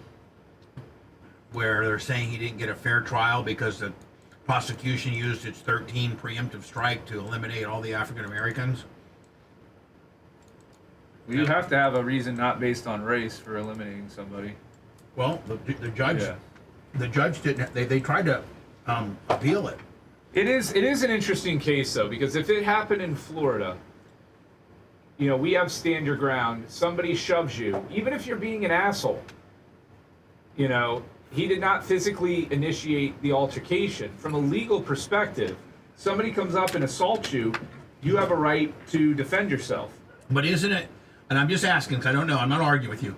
I'm asking you a question for him. Isn't there also a state statute or something where you have to meet equal force with equal force? Well, you have to act in a reasonable manner. Right, so if I come up and push you, you can push me back, maybe hit me, but you can't whip out something that becomes the question in stand your ground is at what point were you in a reasonable fear for your life and safety?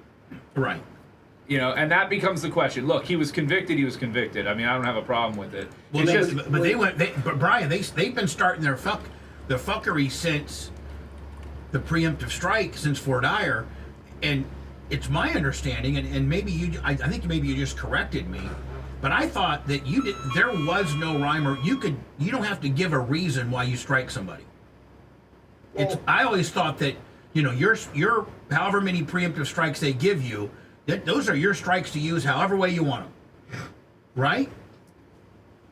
I didn't know that you have to fucking say okay. Oh no, there are certain things you have to give a reason for. Gender, race. There are. I didn't know that. I thought it was just the Wild West where. No, you can say, "Can I, Your Honor, can I have a reason?" You can. So when they're doing the strikes, you can request a reason that's not based on race or gender, and the opposing, or protected status. And counsel has to give you a reason. Yep. They do. Yep. I just thought that there was no questions asked. You got these strikes. You can use them however you want. Nope.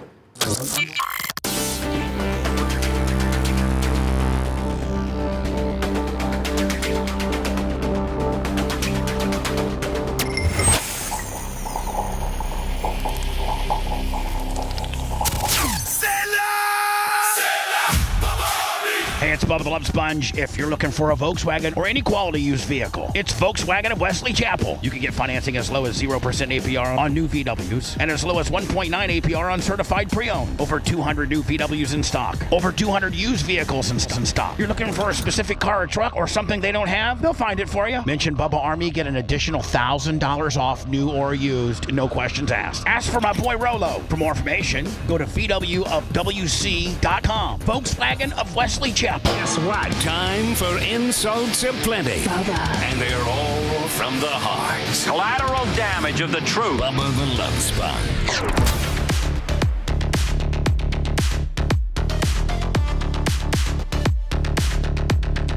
So, I was wrong, and I'm going to get to the Carmelo Anthony story here momentarily. The black kid or African-American kid from Texas.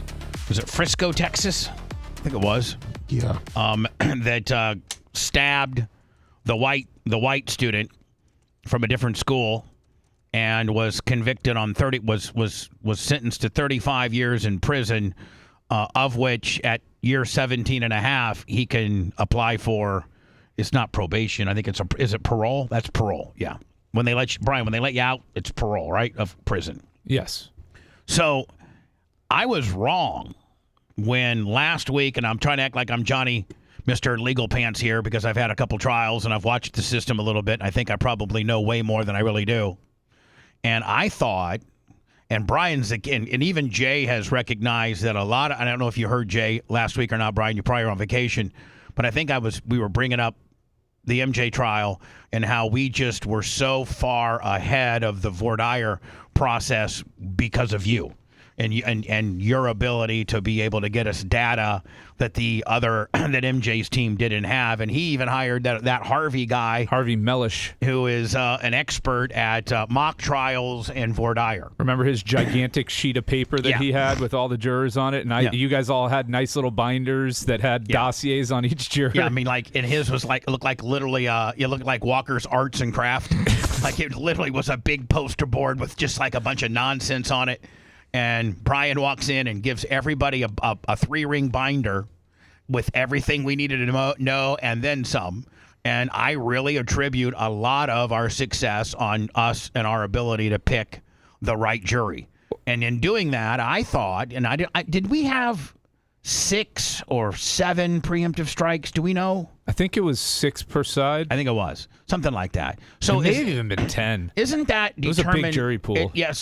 That number is determined by the judge based on how many people are in the jury pool, correct? Well, it's based upon how many people are in the jury pool, but also how difficult of a, in a case with 2 high-profile local celebrities and a news story that's been covered extensively, it's a lot harder to find impartial jurors that aren't swayed by information that they've heard before and are only going to listen to the information presented at trial. So, depending on the court and the judge, they can offer more. And the sides can agree to it beforehand. It just all depends. And so, I don't know if you know this or not, but in the Carmelo Anthony deal, the preemptive strike count was 13. And that's high. That is high. And so I thought, and I was wrong. But, I thought that when you use your strike, that you don't have to give any rhyme or reason. And so I've been reporting all along, and I've been incorrect. But because in the Carmelo voir dire or in the Carmelo Anthony case, State of Texas versus Carmelo Anthony, in the murder of the white fellow student from a opposing school, we all know the story. We can get into it momentarily. But the Carmelo Anthony people were like, listen, they've used their 13 preemptive strike to get all the African American people out of there were no blacks, there were no African American blacks in the jury at all, and they were full hot on that, saying that they had used their preemptive strike based, to eliminate all African American people. And the state of Texas was like, listen, we got 13 of these things, and we can use them however we want, and we did not disqualify anybody based on race. But I thought that it didn't matter and that you didn't have to give the Your Honor excuse, and you've corrected me by saying no. Well, indeed, you have to kind of give Your Honor an excuse. I'm looking at this thing, and it says the peremptory challenges don't have to have a reason. No, you don't initially have to have a reason for a peremptory strike. You just say, I want that juror struck. However, Batson v. Kentucky is a 1986 Supreme Court case that ruled look at my boy citing case law. If you are going to strike and the other side challenges it, you have to give a non-protected reason, race, gender, or sex, I should say, for the strike. So in other words, I can't look to strike all jurors just because they're women. I can't look to strike all jurors just because they're black. I can't look to strike all jurors because they're Hispanic or because they're white. So they are, once you do that, the Batson challenge then requires the party using their peremptory challenge to give a exclusionary or protected reason for that challenge. We just don't think that this juror can be impartial because of their background. The way they answered this. That's why I think there was 3 jurors that got struck in Texas. That's the reason why you heard their reasons why they didn't. They're just those 3. Right, you have to give specific reasons, and it is only when the other side says we would like a Batson explanation. So I was wrong. I reported that I thought I'm Mr. Johnny Big Shot here. I thought that they didn't have to give a reason and that you got 13 of them and you can use them however way you want. And I think that's the case, Brian, until the opposition says, we want to know why you struck this person.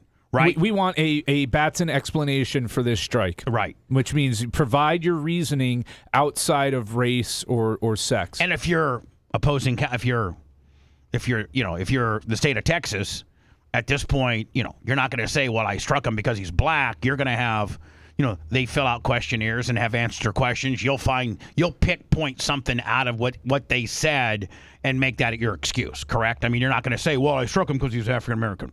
Like, you're not going to say that.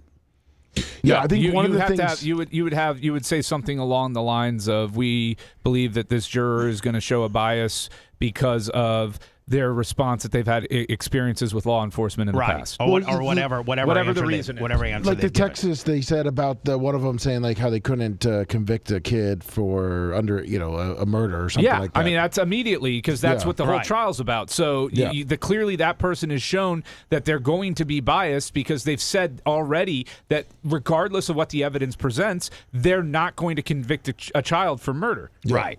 So, and that's in the questionnaire or the question and answer portion of when you're interviewing your jurors.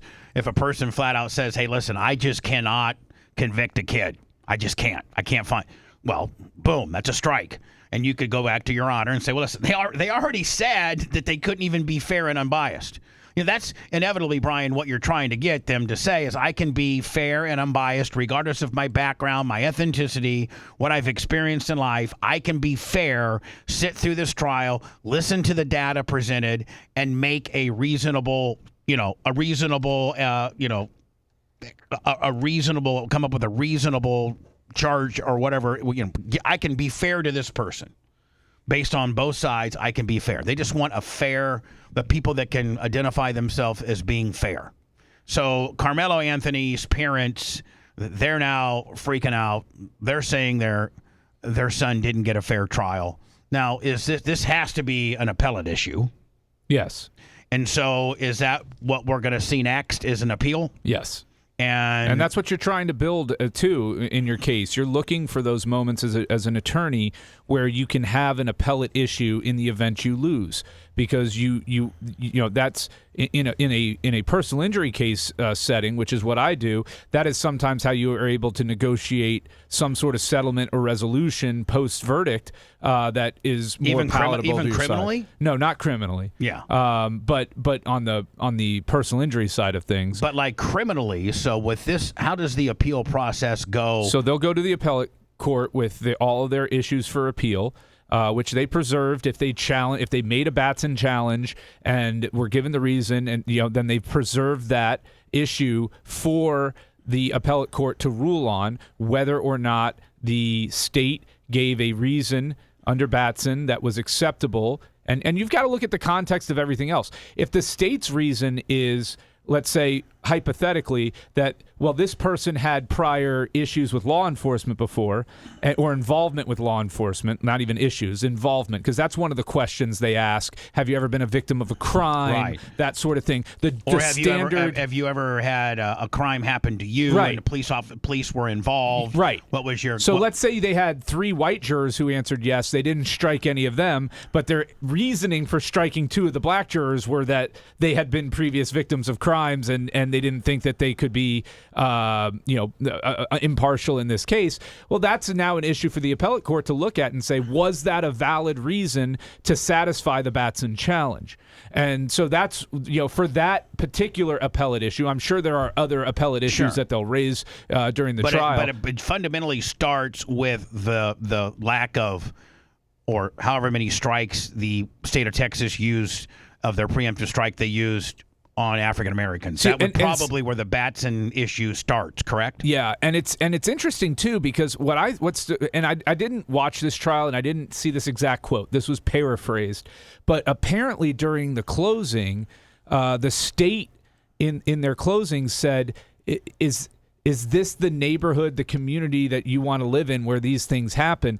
And it's almost a sending a message type thing. Like, we're not gonna and you're not supposed to make those types of statements either. You're not allowed to say, let's send a message that we're not going to stand for these types of things to happen in our community.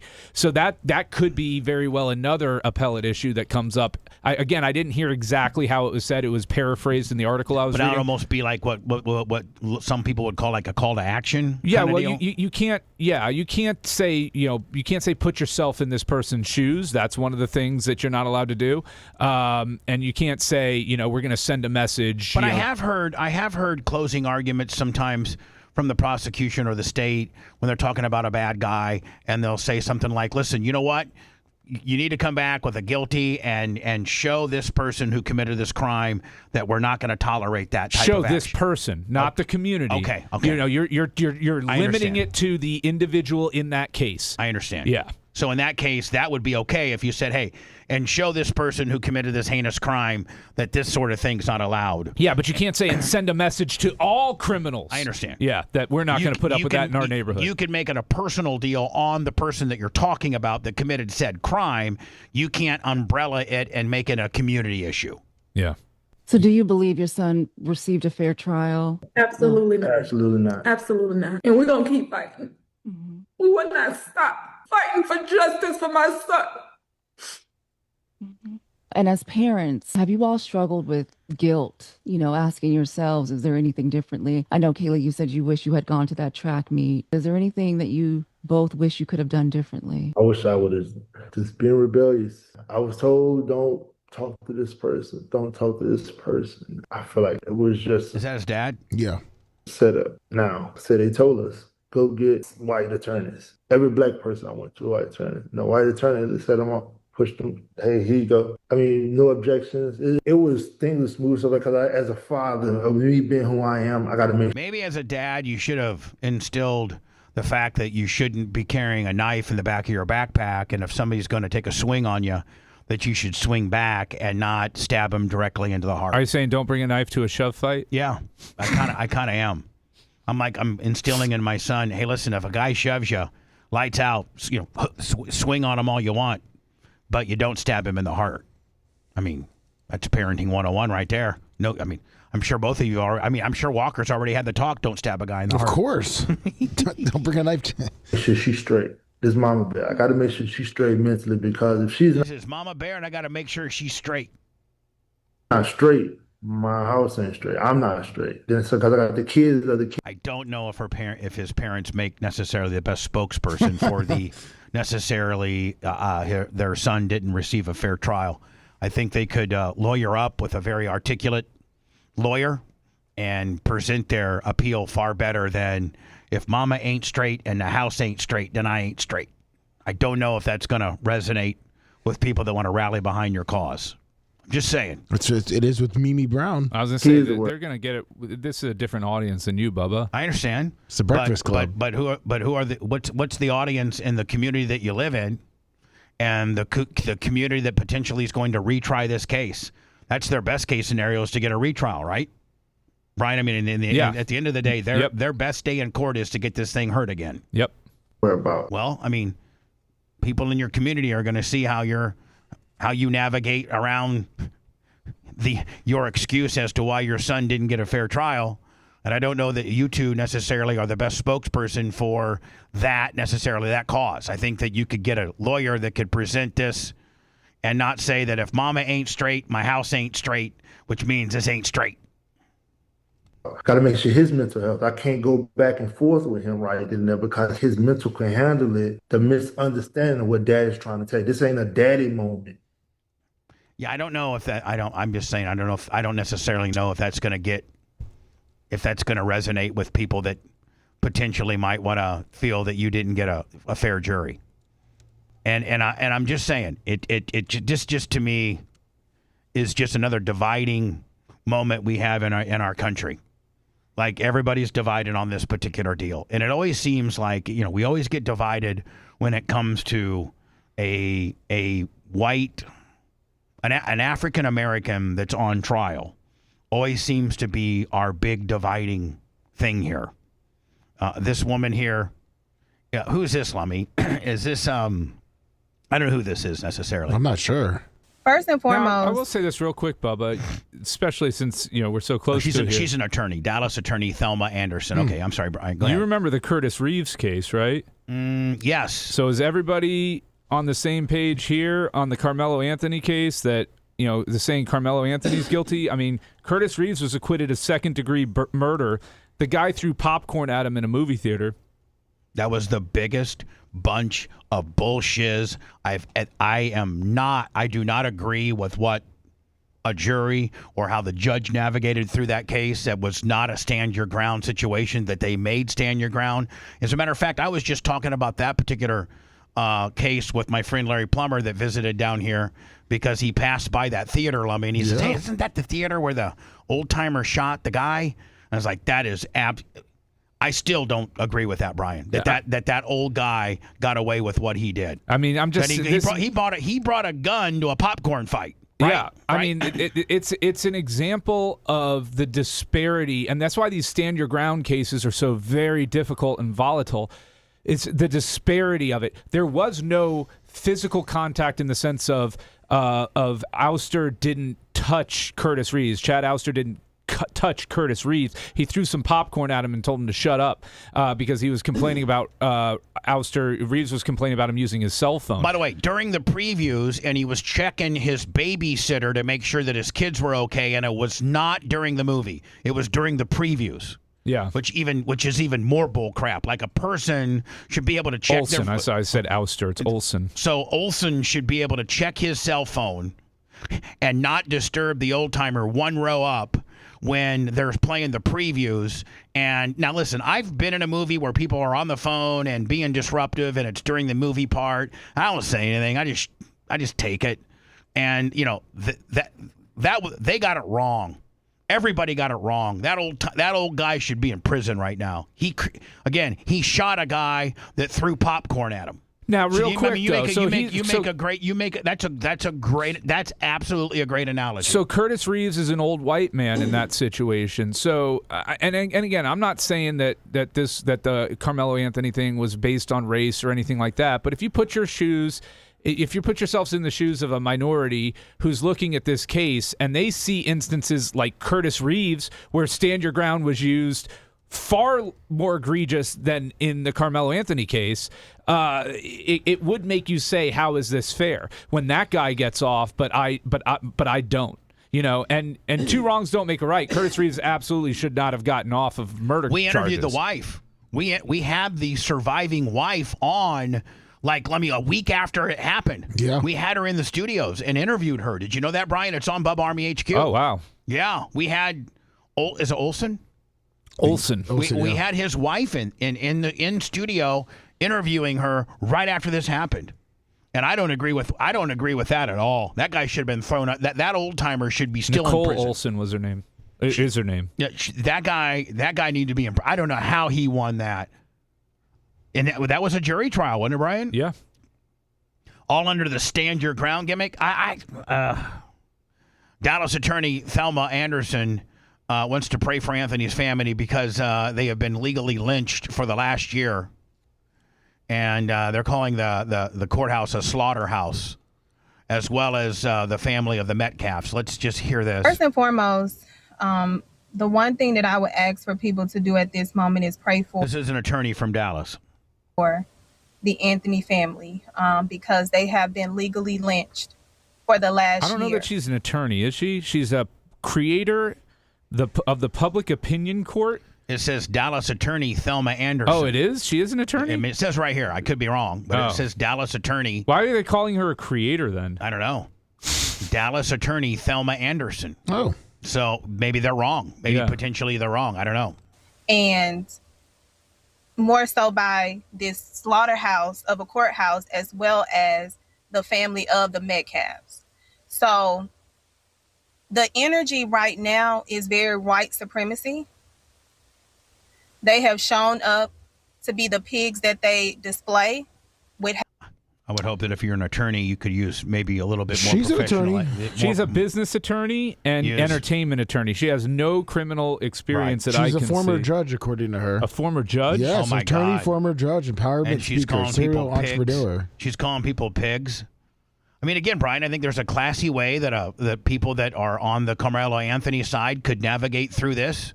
And I think that there's a Oh, she was a prosecutor. An ignorant way that you're going to just not be able to, in the things that you say and the names that you call people. Yeah, that's conduct unbecoming of an attorney at the bar. So you can hire her for your seminars, $300 an hour. Yeah, she's become a creator. Would this be a bar? Potentially, could somebody send this to the Texas bar? Absolutely. They have shown up to be the pigs that they display with hate. They are celebrating the loss of life and the loss of freedom. So that's the energy. We have a devastated family who didn't know that they was going to have to let their son go back into a That holdover. they was going to? Right. I mean, come on. You're an attorney. Yeah. Hold yourself to a higher Because standard. we have an overzealous prosecutor who lied throughout this trial, who put on liars as witnesses in order to be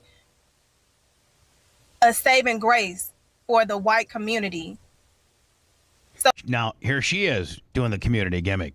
But Well, it's not during to the jury. No, I know, but I mean, again. so that they can win an election. That's what it feels like right now. We already see the prosecutor made clear that he wants it to be a long sentencing.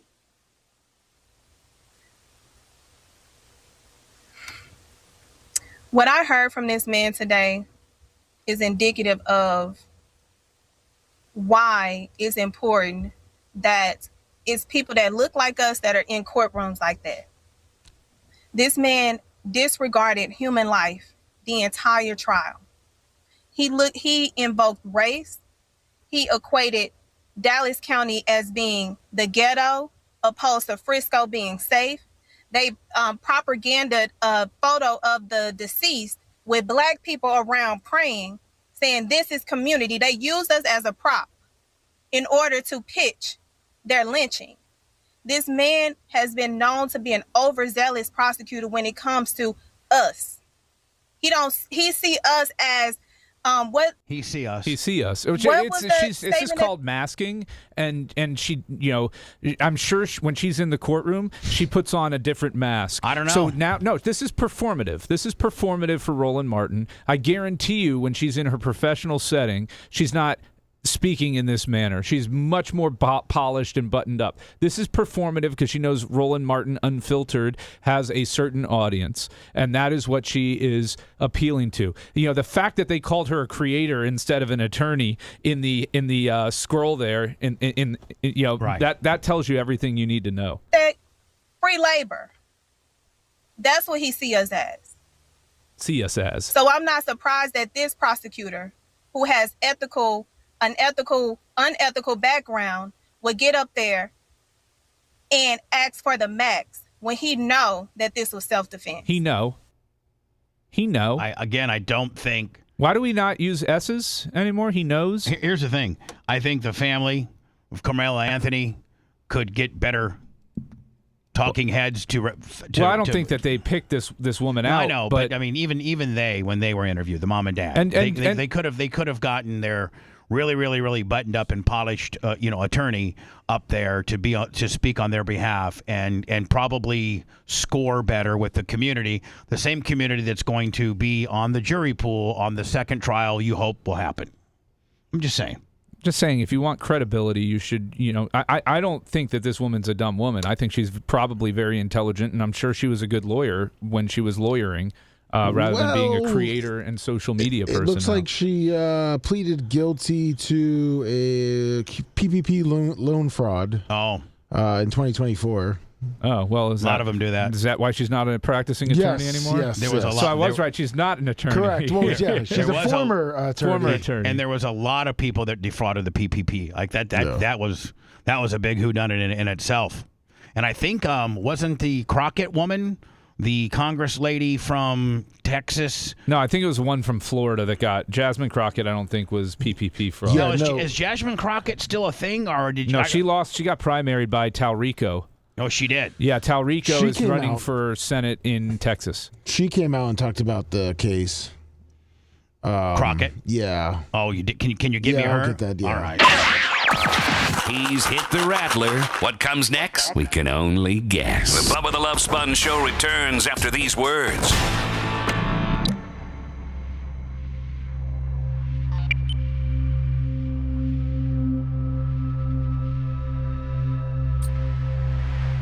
And here's the deal, man. If you're a congressperson, you just gotta be fucking glad you're a congressperson.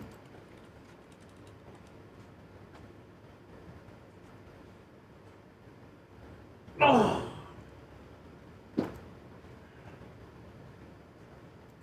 Yeah, she didn't have the. All she had was name power and sound bites. She didn't have an organized. How about that? Campaign. How do you feel about that Omar chick from Minnesota? How do I feel about them? They're all crooks. I sent you the. Yeah, I don't like her. They're all grandstanding crooks. And if she's committed crimes and her husband's committed crimes, then fucking go after them all. Well, first of all, everybody in Congress needs to be a law that you cannot have investments. Yeah. I mean, like for everybody. Well, there also needs to be a law that you can't use campaign funds to hire family. Right. You know, like or friends. Like, you know, you got to. Because Christy Nome did it. Oh, yeah. I think one of them, brother-in-law, owned a huge printing company, and they would do all the flyers and all. Yeah, and they overpaid for that shit, and it's all a fucking racket, dude. That we're getting robbed, and and they distract us with this blue-red shit, but they're all black. They all have black souls, and they're all blue, red, crooks. they're black. Can you go in the attic real quick? 5 minutes. I got 5 minutes, right? Yeah, go ahead. Thank you. You're down to 3 minutes and 40 seconds. I'll mop the floor. What's going on, Brian? What's up? How are you? Yeah, don't hurt yourself. You got time. Even if you got to go into the show a little bit, it's not going to disrupt us. Just don't hit the cameras.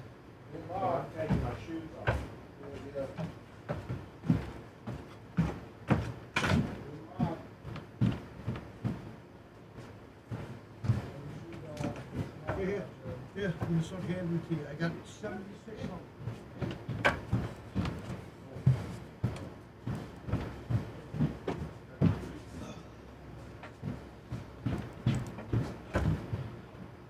Yeah, I saw the crash on Netflix. You want to get mad at a family that's... Oh, do you need help, man?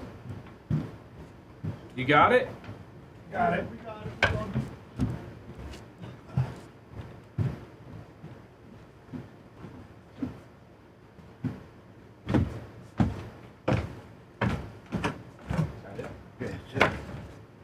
Thank you.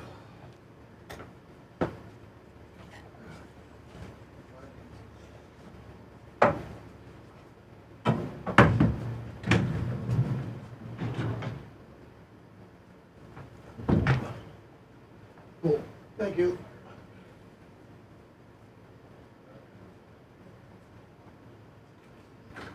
Not all NGOs are scams. Some do good work.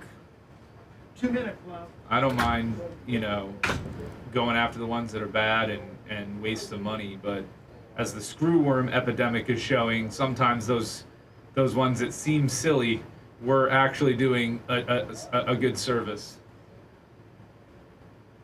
But we should always try to eliminate waste and fraud. But you're always going to have a portion of it, Whether it's private money, public money, it doesn't matter. A shorter drive? Is that what you're asking, Howard Stern Bubba fan? No, not at all. The new studio is about 6 times further away from me. In terms of time, it's 3 times the drive. In terms of distance, it's probably 6 times. And in terms of, from my office to the studio afterwards, it's about 5,000 times.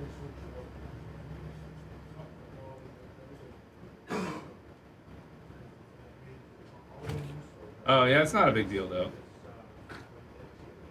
Sometimes Uncle Rucky, I'll watch it, and I'll be... I don't watch a lot of legal movies for that reason, because they're just so far-fetched and not very well done. Because of the dramatization and all that. So sometimes I'll skip that stuff. A lot of times. No river dancing. We had some attic retrieval of some red things. Foam.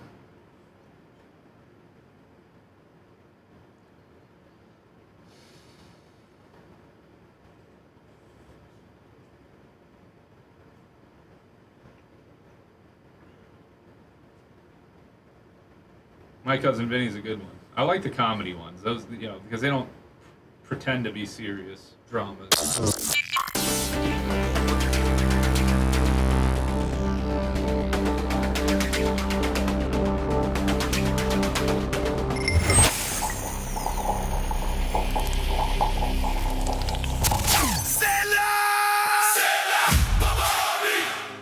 Whether you're a contractor or do-it-yourselfer, Sunbelt Rentals is committed to making it easy to get the tools and equipment you need.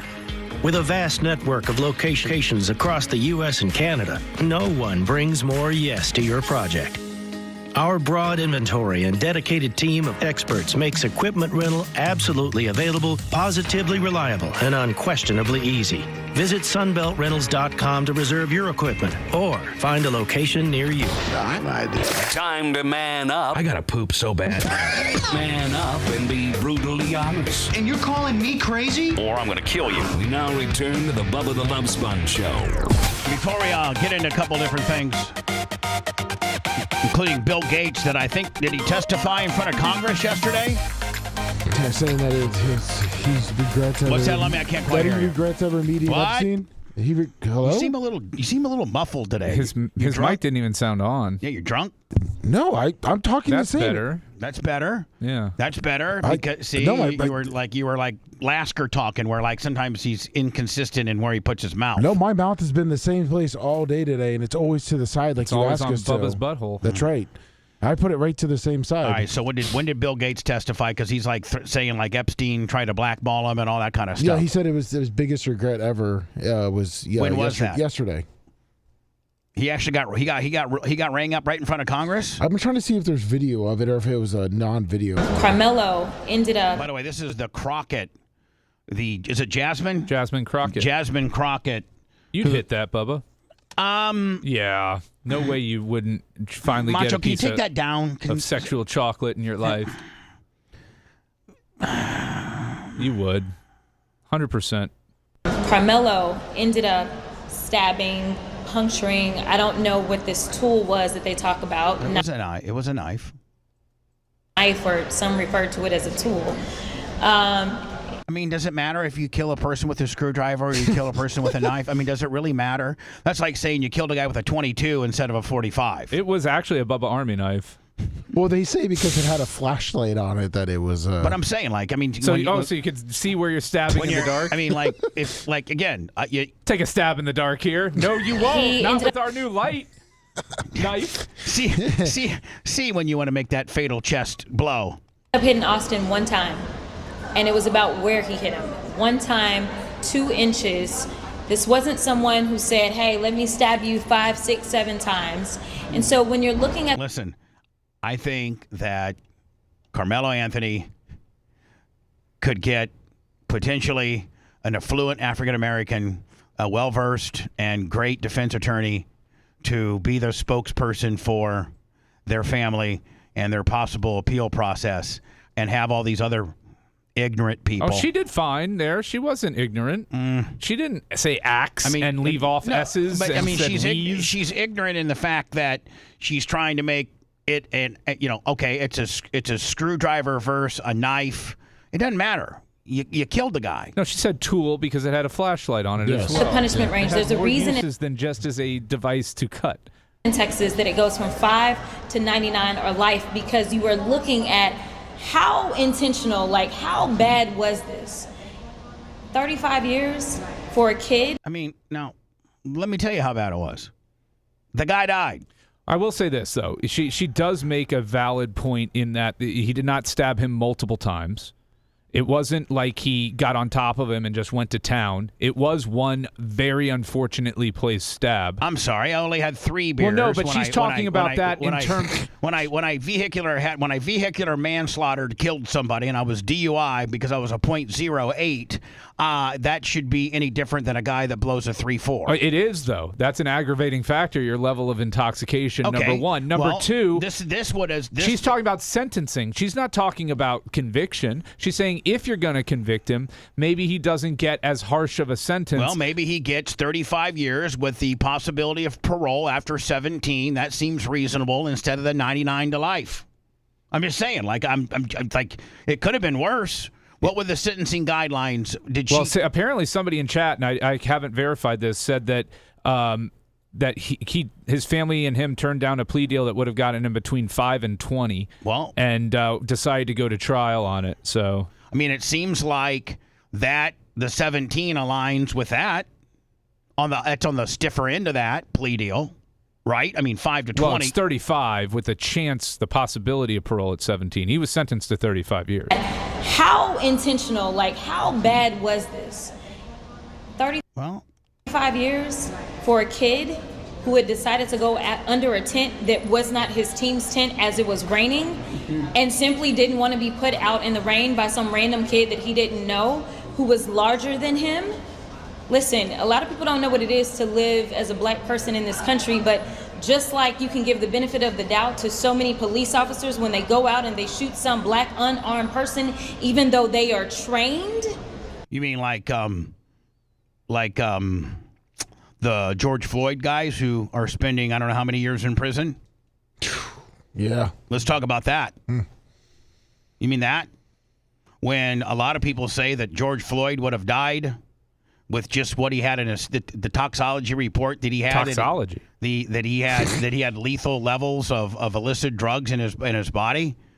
And yes, Derek Chauvin is an absolute scumbag, human piece of trash, peacocking the way he did with his knee on the back of the guy's in the back of the guy's head. He's and he probably should be serving some time.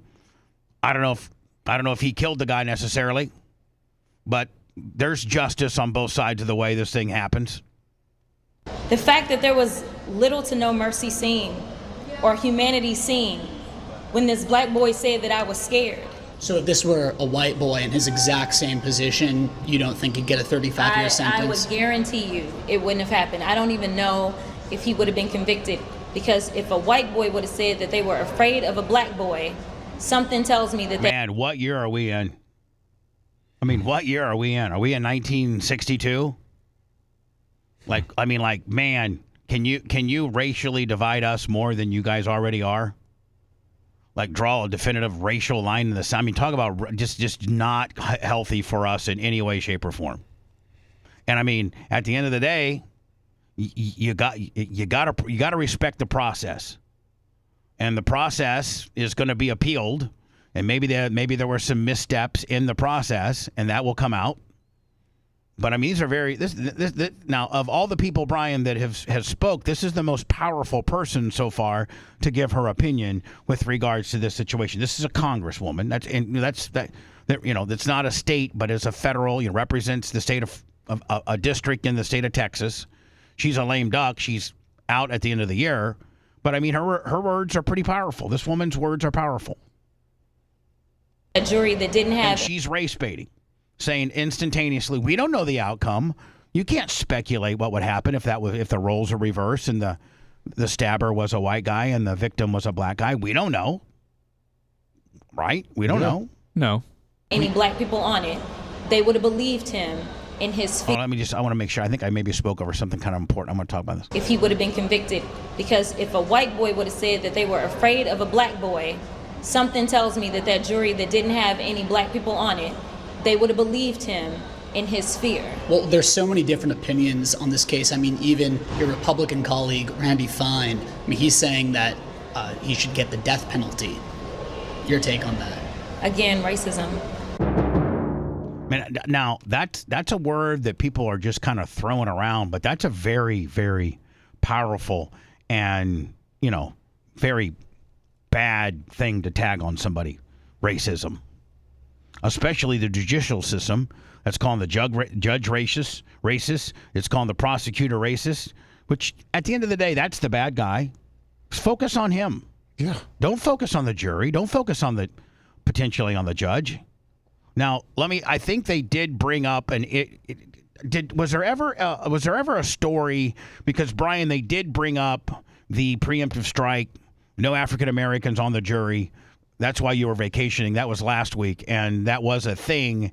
And I think the judge was going to address that as part of like a sidebar or a hearing, within this trial. And obviously, he found, because there was no black people on the trial. Yes. Obviously, he didn't find that anybody had erred in the jury selection because he allowed it to continue. I'll see if I can find a video or story. But that had to be a rule because Brian, the defense. No, it would have been during the actual Vordaer. Yeah, it wouldn't have been after. There was a story though that said jury selection continues after defense calls out the judge for the prosecution using its 13 preemptive strikes to ensure that there were no African Americans on the jury, and then they actually seated the all-white jury, and I think that the defense was raising an issue about that, and I'm assuming the judge had to make a ruling. Well, right? He would make it in the moment. It wouldn't have been a hearing after the jury was. It would have been in the moment for each challenge. So preemptive strike juror number 27. Your Honor, we would like to raise a Batson challenge and get a non-protected reason for the juror's dismissal, Your Honor. And then the prosecution would give their non-race-based or sex-based reason, and then the judge would determine whether or not that was valid or invalid. It was big news, Lummy, and then we never really heard what the judge ruled, how he ruled, or we know how he ruled because there was an all-white jury. But what I'm saying is, I would like to, if there was a news story reporting his ruling, I'd like to see it. Yeah, I'd like to, if there was a news story saying, Judge McGillicuddy, because it did look like he listened to explained the it. arguments of the defense and ruled as such. However he ruled, we know how he ruled. He didn't have a problem with the jury selection at all, and the preemptive strikes, or potentially they would have not allowed. So the judge ruled because they were educators, and so because it happened in a school event, that was the state's reasoning for it being. Which is it's valid. Right? Yeah. So now here's the other thing though. If you had, this is where it could get invalid, is if the state, there were 3 other educators on there that were white, but the state left them on and didn't challenge them at all. I understand. For that same reason, then that's going to be an issue to raise on appeal. Absolutely. That would be probably where you would start. Right. So is this right here? Let me. This is an article. The video hasn't popped up for me yet. Texas judge allows Carmelo Anthony murder trial to move forward after. So Brian, they did stop the trial and have to make this ruling in order to continue. It seems that way. Texas judge allows Carmelo Anthony murder trial to move forward after all the black jurors were dismissed. Defense attorneys cite personal. What they're saying by move forward is they finished jury selection, they sat the jury, and now they're moving forward to trial. They're not saying that this thing stopped for a day so that they could have. He addressed it. He addressed it like right after the jury selection when the defense questioned it, and then he answered it. Here we go. A high-profile murder trial in Texas is underway, but one question asked by prosecutors during jury selection allegedly caused all potential black jurors to be dismissed. 12 jurors and 6 alternates were selected Wednesday for the Carmelo Anthony trial. Anthony, an 18-year-old black kid, is accused of killing a 17-year-old white kid, Austin Metcalf, in 2025. At the time, Anthony was also 17. And it talks about what happened here. Many people questioned whether Anthony's response was self-defense. This week, a pool of, nearly 589 prospective jurors shrank after vetting by prosecutors and defense attorneys. Prosecutors argued that they thought the circumstances surrounding the crime were race neutral and should not require a diverse panel of jurors. Prosecutors also reportedly asked jurors if media coverage of the case had led them to form opinions. Some admit that they had. I don't know if it's going to affect me, but I can tell you those thoughts are not inside my head, one admitted. Another prospective juror employed at Anthony's and Metcalf school district said it's too close to home. Another prospective juror, identified as an African-American, said he would have a hard time putting a brother in jail. Well, that's going to get you pretty. You can't blame the state of Texas for striking that guy, right? Like that, Brian. That's probably one the judge is going to give you. Yeah. Anthony's attorney, Mike Howard, asked jurors one question that shocked some jurors, according to CBS News. How do you feel about the country's immigration policies?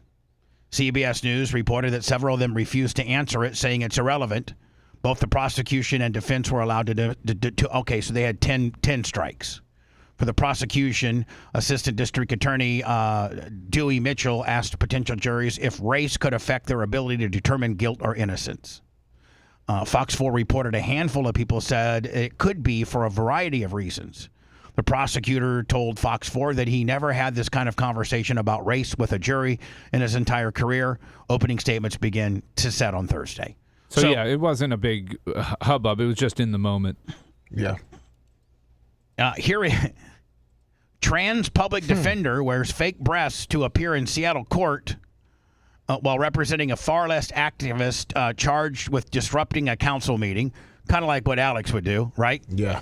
Laura Stephanie Mueller, age 70, wore a revealing low cut to show off his breasts. Now, is this somebody who works for the state of, is this the state prosecutor, Brian? I think it's trans. It's a public defender, so she defender. works for the state in a sense, yeah. But she's a public defender, so when you can't afford, in that part where they say if you cannot afford attorney, one will be appointed to you. Yes. This is the public defender that the states pay for you if you aren't financially well off. Yeah, I'm immediately moving for ineffective assistance of counsel.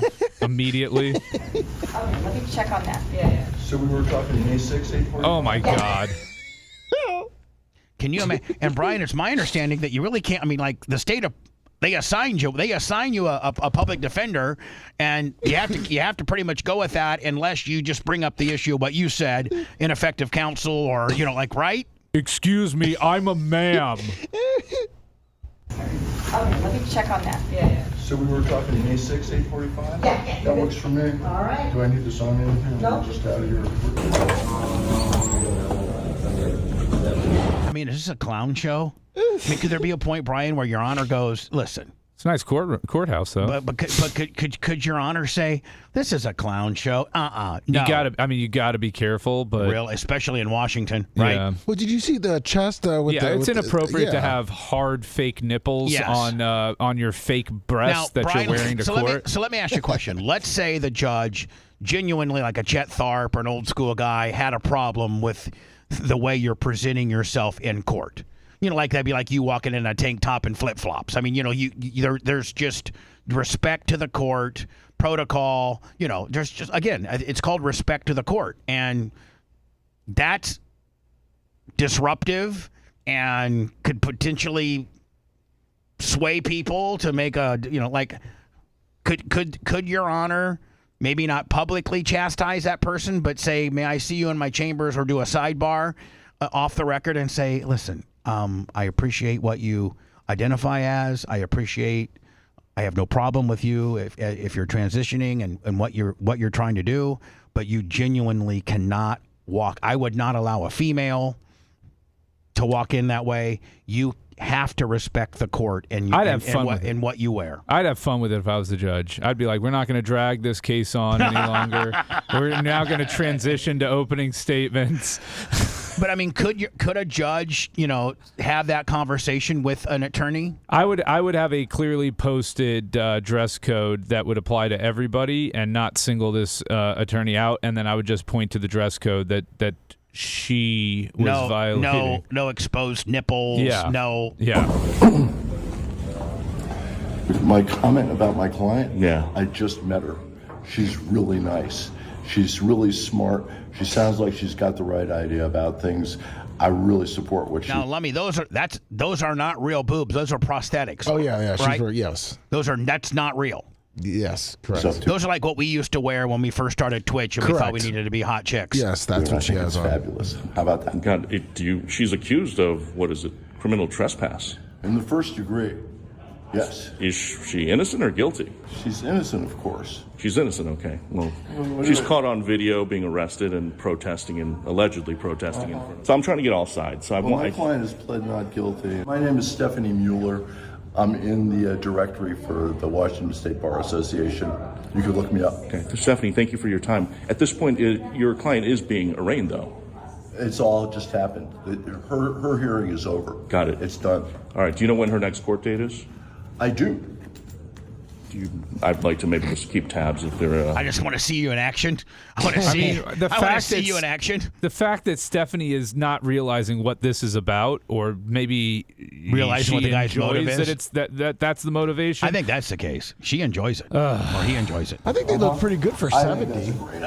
Well, Could you tell me when that is? No. Take care. I mean, at the end of the day, looks good for 70. Let me. How can you make a determination as to what is underneath that pound and a half of makeup, right? And this is and Brian talked about this privately for any municipality to earmark $15 million of state taxpayer funds to help people do gender affirming surgery or care is just wrong. Regardless of where you live, what your political affiliation, taxpayers don't need to be paying for this sort of program. I'm not even saying that. I'm saying it doesn't have to be earmarked. You put it as a part of the general fund, and if there are people that have medical doctors and that are adults and are saying, look, they're entitled, it is a mental, so let's be clear on this. This is a mental health issue that's pre-existed all of this hysteria with it, okay? We know mathematically it's less than 1% of the population that's afflicted by this mental health illness. So as the mayor of the largest city in America, why would you try to pander to less than 1% of your potential? Because 20% of your party are really into this pandering, and that's the issue. How about the 80% like you that are affluent and really want to get behind a potential candidate? How about those 80%? Yeah, they're banking on that I won't vote for the person who's against. They're banking women's on that rights to their you body hate the other guy like worse that. than you hate this exactly. guy. I mean, right? Exactly. Right. Y'all hear me all right? Y'all hear me all right? Y'all hear me all right? I'm Peppermint, and I am so excited to be here for Mayor Mamdani's very first ever New York City Pride celebration as mayor. I mean, New York is an absolute clown show. Happy Pride, everyone! It is a cool city. As a first step, my administration has made a $15 million investment in gender-affirming care over the next 2 years. Not cool. And we will continue to use every tool at our disposal to ensure that trans and gender nonconforming New Yorkers can live with dignity, safety, and freedom they deserve. I also been told that he has 5 different times that people in his administration and him can get on their prayer rugs during business hours of City Hall. Now, isn't there supposed to be a thing called separation of church and state? Well, he also would have to give prayer breaks to Christians, and that if he wasn't treating them equally, then that would be a problem. He can't formally endorse any one religion over another, but he can allow for prayer breaks, and as long as they apply to everyone equally, yes. I don't know if any Christians are. I mean, if I was a Christian, I'd be like, hey, I need my 5 too. You can take it, bro. You can take your 5 prayer breaks. Thank you. Bill Gates testifies in front of Congress yesterday about Epstein. Now, is this the continuation of the Epstein file investigation? Is that what this is? And are they ever going to finally let it out? Yeah, it's the oversight. Oversight committee. Is this still a thing? It's the oversight committee to testify about Epstein links. Do they think that we're just going to forget about it and they're just going to keep grinding us so that we don't care? And then here's the deal. They bring in a guy like Bill Gates, and that kind of adds a little bit of fuel to the fire. People might start getting interested again, right? Yeah. He said it was right? I mean, I practically forgot about this. And then when you bring Bill Gates into the mix, I'm kind of back on it. We'll do that back when we return. Quite simply, you're listening to pure filth, and he's damn proud of it. The Bubba the Love Sponge Show returns after these words.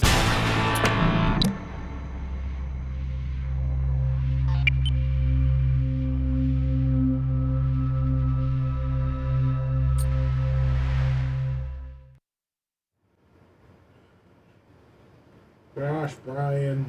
What'd I do? What did you do? I don't know. You said, gosh, Brian.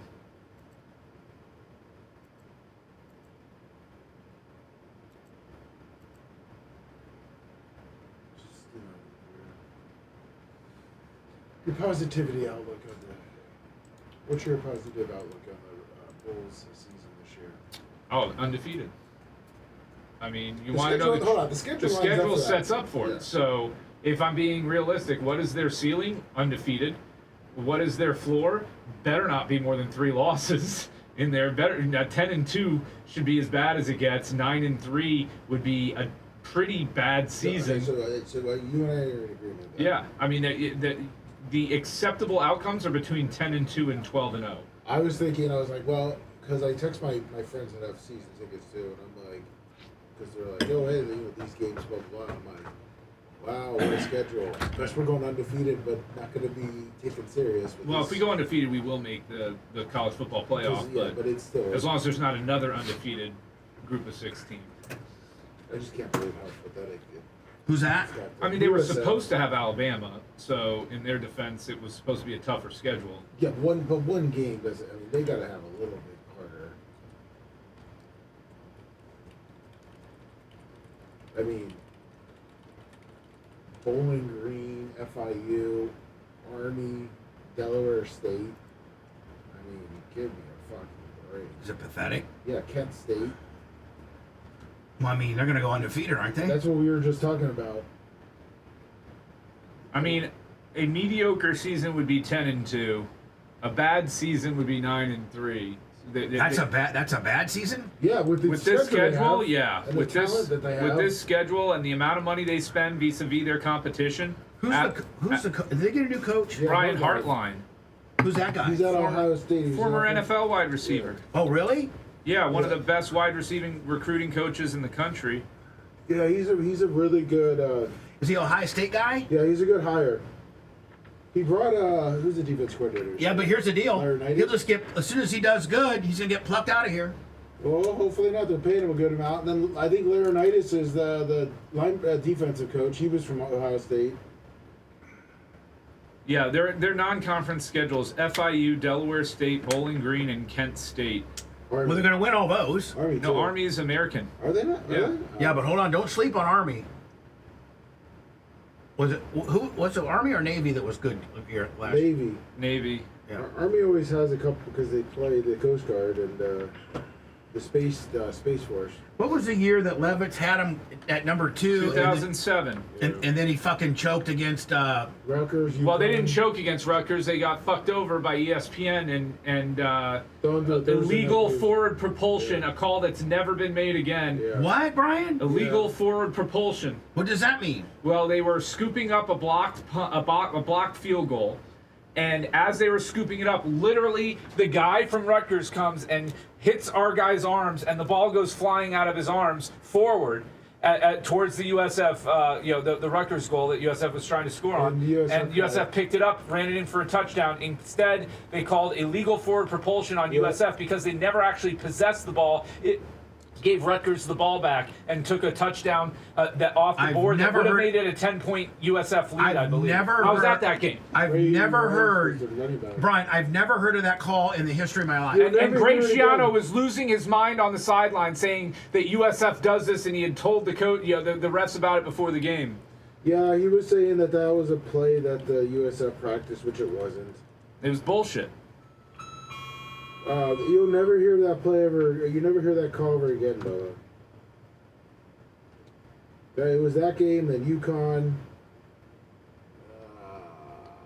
Who was the third loss? UConn, Rutgers, and. Was it that year? Yeah, they were back. They lost 3 in a row. They go 9-3. Play Oregon and. But they weren't they 8-0? They were 8-0, and they were ranked number 2. Right. Who was 1? Alabama, probably? No, who was it? It was Missouri. Was it Missouri number 1? Oh, is that when remember Mizzou had pulled one out of their ass one year? Yeah, it was when all the big guys lost it. Like Michigan got beat by Appalachian State. Oh, Boston College was up in the top 3. Missouri was up there. Missouri, USF, West Virginia. Brian,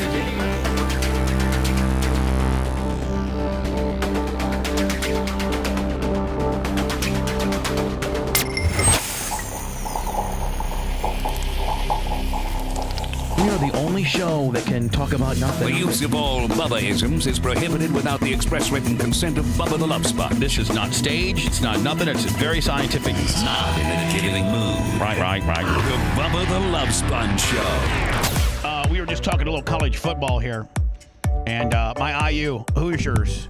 And Brian says, lock them into being competitive every year in the Big Ten just because of the head coach factor and that guy's an absolute rock star. He's a good recruiter. A really good recruiter. But he not just good players that fit his system, fit his philosophy, and are going to play for him well. You know, it's one thing to go out there and just get big names like Penny Hardaway does. It's another thing to get guys that are going to fit into your system and that you can coach up. That will buy into you, right? Well, that you can Johnny Rah-Rah them and they'll run through a wall for you. He doesn't need the big name guys. He absolutely dressed down. One of the guys one of his transfers came, I think, from Michigan State or something like that, to the first spring practice wearing gold cleats, and he destroyed the guy. And this is one of their big call.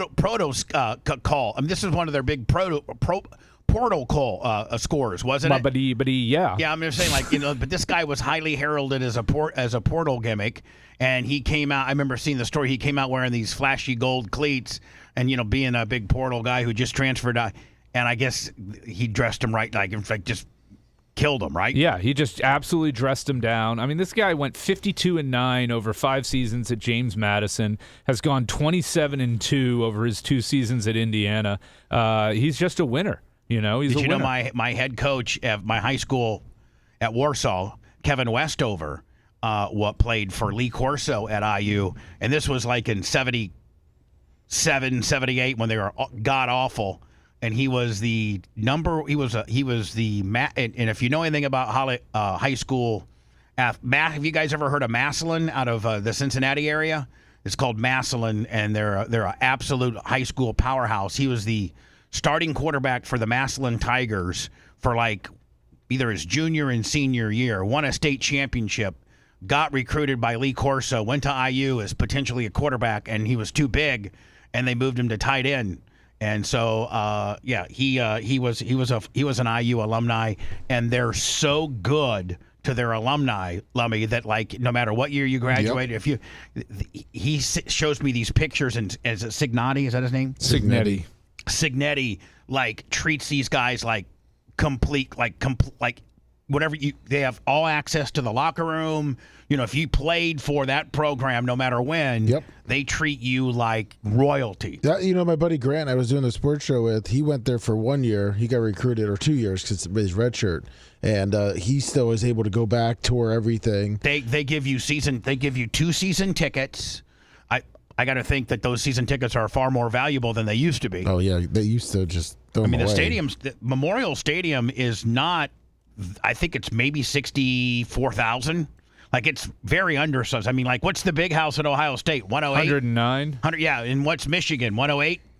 What's Ohio State is they're 105 and 109, something like that. And Penn State's 101. And then Penn State, Death Valley, right? Yeah, then you got Tennessee. Then you got Texas A&M. I mean, you got several college stadiums that are... Memorial Stadium's only 52,600. Yeah, I mean... That's the 4th largest in the Big Ten, though. So after the big 3 of Penn State, Michigan State, Ohio State, that's the 4th largest. Wow. Because I know Northwestern isn't really much. No, Kyle Field's the largest, right? Is that what we're talking about, the biggest? Ohio State, you mean? Well, Ohio Stadium's number 3. It's Michigan, then Penn State, then Ohio State, then Texas A&M, LSU, Tennessee, and Texas are in the 100,000, and Alabama's 100,000. That's all the 100,000 seat stadiums in college. What's USF's going to be, 36,000? 35,000. Yeah. It's too small, man. They should have gone to 40 at least. It's good for the school because it'll create artificial demand for tickets because of the scarcity, but it's not good from a revenue generation standpoint. Crimes continues. And a hot seat today over his relationship with a convicted sex offender, Microsoft co-founder Bill Gates. Local 10's Ross. Isn't Bill Gates number 3, 4 as the richest man in the world? One of them? I don't know. He lost a lot of money in his divorce. Yeah, he gave away half of it. Catch me live now in Washington with the details on this, Ross. So he testified in front of Congress. I mean, that's kind of a thing, isn't it? Yes. It's kind of a thing.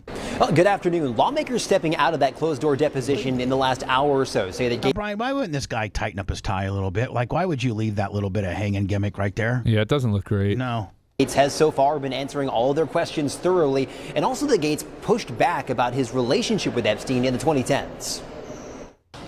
I'm glad to be here voluntarily to testify. Microsoft co-founder Bill Gates on Capitol... He's got to be 80. Right? Capitol Hill to testify behind closed doors in the investigation into Jeffrey Epstein. I hope my testimony is helpful to the work. Being a creeple age, I guess. How old is he? 70. The committee to find justice for the victims. Gates claims he was introduced to Epstein in 2011 as part of his global health philanthropy work, but cut off contact years later after Epstein failed to bring together promised donations. The multi-billionaire's name appears throughout the files released by the Department of Justice, including a draft email Epstein sent to himself addressing Gates, referencing the tech mogul's extramarital affair and apparent sexually transmitted disease. Whoa. Why would he know about that? Because it was in the Epstein stuff. He was looking for, he like emailed Epstein looking for a way to get rid of his, maybe, I think he was even talking about drugging his wife so that she wouldn't know that he had the STD. Yeah. And so he had an STD. From a Russian hooker. Yeah. And he from somebody that Epstein hooked him up with? Yes. Yeah. Okay, so he got an STD from an Epstein hookup, and then he was possibly asking Epstein how to navigate around that. How to sneak the drug into his wife to treat the STD so he didn't have to disclose it to her. So that Melinda, and that's the reason why everybody thinks they divorced. So he could sneak the STD medication into her food or whatever so that she doesn't get what he's got, and he's probably on it as well, but he needs to safeguard her too. Exactly. And he was trying to see how to do that. Mr. Gates does believe that Mr. Epstein would write emails that were oftentimes untrue. I think he spoke to that in some of the questioning. In his opening statement to lawmakers, Gates claimed Epstein used knowledge of his looming divorce and prior affair to try and leverage him back into a relationship, and that he had no knowledge of Epstein's crimes. Gates, writing in part, "I never witnessed nor had any indication that Epstein was engaged in ongoing criminal conduct. I never went to his island, his ranch, or his Florida home. I have..." Well, where do you see him then? Probably in New Mexico, maybe? Never victimized anyone. Epstein's clear attempt to leverage or perhaps even blackmail Gates over his relationship with one of the Russian women and Epstein. Gates is the 15th person to be interviewed by the committee and one of the many... So, but like, what's the end game here? Like, Brian, what potentially is the end game here? Like, I mean, are you just trying to get as many high-profile people to... I mean, we know Epstein's a piece of shiz. He's dead. He can't testify. But like, what are we looking for here? We're looking to try and get to the bottom of this. No, we're not. I don't know, man. It's all the Epstein leaks. It's all sound bites and grandstanding, I think. They're trying to bring in the people that have been linked in the files to bring them in and question them. Why don't they just release it? No, they're bringing in the people that are in the file. Yeah, but they're saying the 3 million pages that they're still holding back. I know, but I'm saying it was why Bill Gates, because he's in there. So the ones that Todd Blanchard's like, I don't know, I thought we released everything. Yeah. I mean, isn't there like you said, isn't there 3 million supposedly 3 million pages that we still are not letting out? Yeah. And here's the deal. Let's just say Trump's in there, okay? It doesn't matter. Somebody needs to tell Donald. It doesn't matter, bud. Bill Clinton already covered your ass. Bill Clinton ran up there on Capitol Hill, answered all your questions, and when they asked him about Trump, he gave Trump a pace like, I don't think Donald really had much to do with it. Like, I mean... No, people think it's not Trump. It's the Saudi princes and stuff. I did hear that. And a lot of people from Israel. Well, I think what they don't want to get out is how much Israel blackmails the United States into doing what they want them to do, which is probably going to come out if these people... all had their names released and the dots were connected. And then it would make the Saudis upset, because if we do it, they'll make the Saudis upset at us and the Israelis. Well, don't forget the Saudis are able to kill journalists. That's no big deal. Yeah. But we gave them a pass on that. Well, I mean... Why are we giving a pass? Listen, do you know how much America would really appreciate to see those remaining files, and we could just go ahead and button this right on up? Well, the thing is with the journalist, though, he wasn't an American citizen, I don't believe. I know, but he still killed him. Yeah, but I mean, we can't go arrest them because they were killed an English guy. But we don't have to also have no problem with it. I mean, we have a problem. I don't like it. So they just are scared that the Saudis are going to find out how much, like Brian's saying, the Israelis are kind of in deep. Kind of running the show. Exactly. That's a problem. Yeah. Yeah. So I don't think it's a Trump deal. Because, America doesn't care. We don't care. We don't care who's in there as long as you didn't blast little kids. If you had a couple bitches, who cares? That's all Bill Gates did was had a Russian hooker that gave him an STD. Nobody's calling him out. Nobody's telling you to boycott anything he's got going on. So who cares if Donald's in there? So I don't think it's a Donald Trump deal. I think you're right, Lummy. I think it's a Saudi Arabia / how much power does Israel really have, and how they can leverage that power into not so good things. It's kind of what I think. Yeah. B, I appreciate you being here, including next week, my friend. Always fun. Lummy, we got a lot of stuff doing around here today. Yes, we do. A lot of stuff going on. Gonna go get some free chicken sandwiches. Ticket. I got to run to the Nassau. I got to go to the bank. I got to go to the Nassau studios and take pictures of the gym equipment. And I got to try to do all that before the traffic gets bad. Yo, you better get on it. Yeah, I'm on it. Brian, we'll see you next Thursday. If you need anything prior, just let me know. Absolutely. You too, Bubs. Thanks for letting me finish. You've been listening to the Bubba the Love Sponge Show, starring me, Bubba the Love Sponge, co-host and show historian, Lummit. It's Brian Matroni, king of counter program. Gene Lasker, voice of the people. Glad you get to hear me. Gary Cantrell, video editor. Yeah, back here wiring up. It's Mini Macho. The BRN agent, Thomas Buttoned Up B. Co-host, Dr. Dan Diaco, Esquire, of Council. Co-host, J. Diaco, Esquire, the Spitting Cobra, of Council. Now, time for the legal disclaimer. Exactly. The Bubba the Love Sponge Show is intended solely for the enjoyment of our listening audience. Any rebroadcast, retransmission, or other use of this show without express written consent of the Bubba Radio Network is prohibited. We must dissuade him of this delusion. Until next time, always remember. I repent.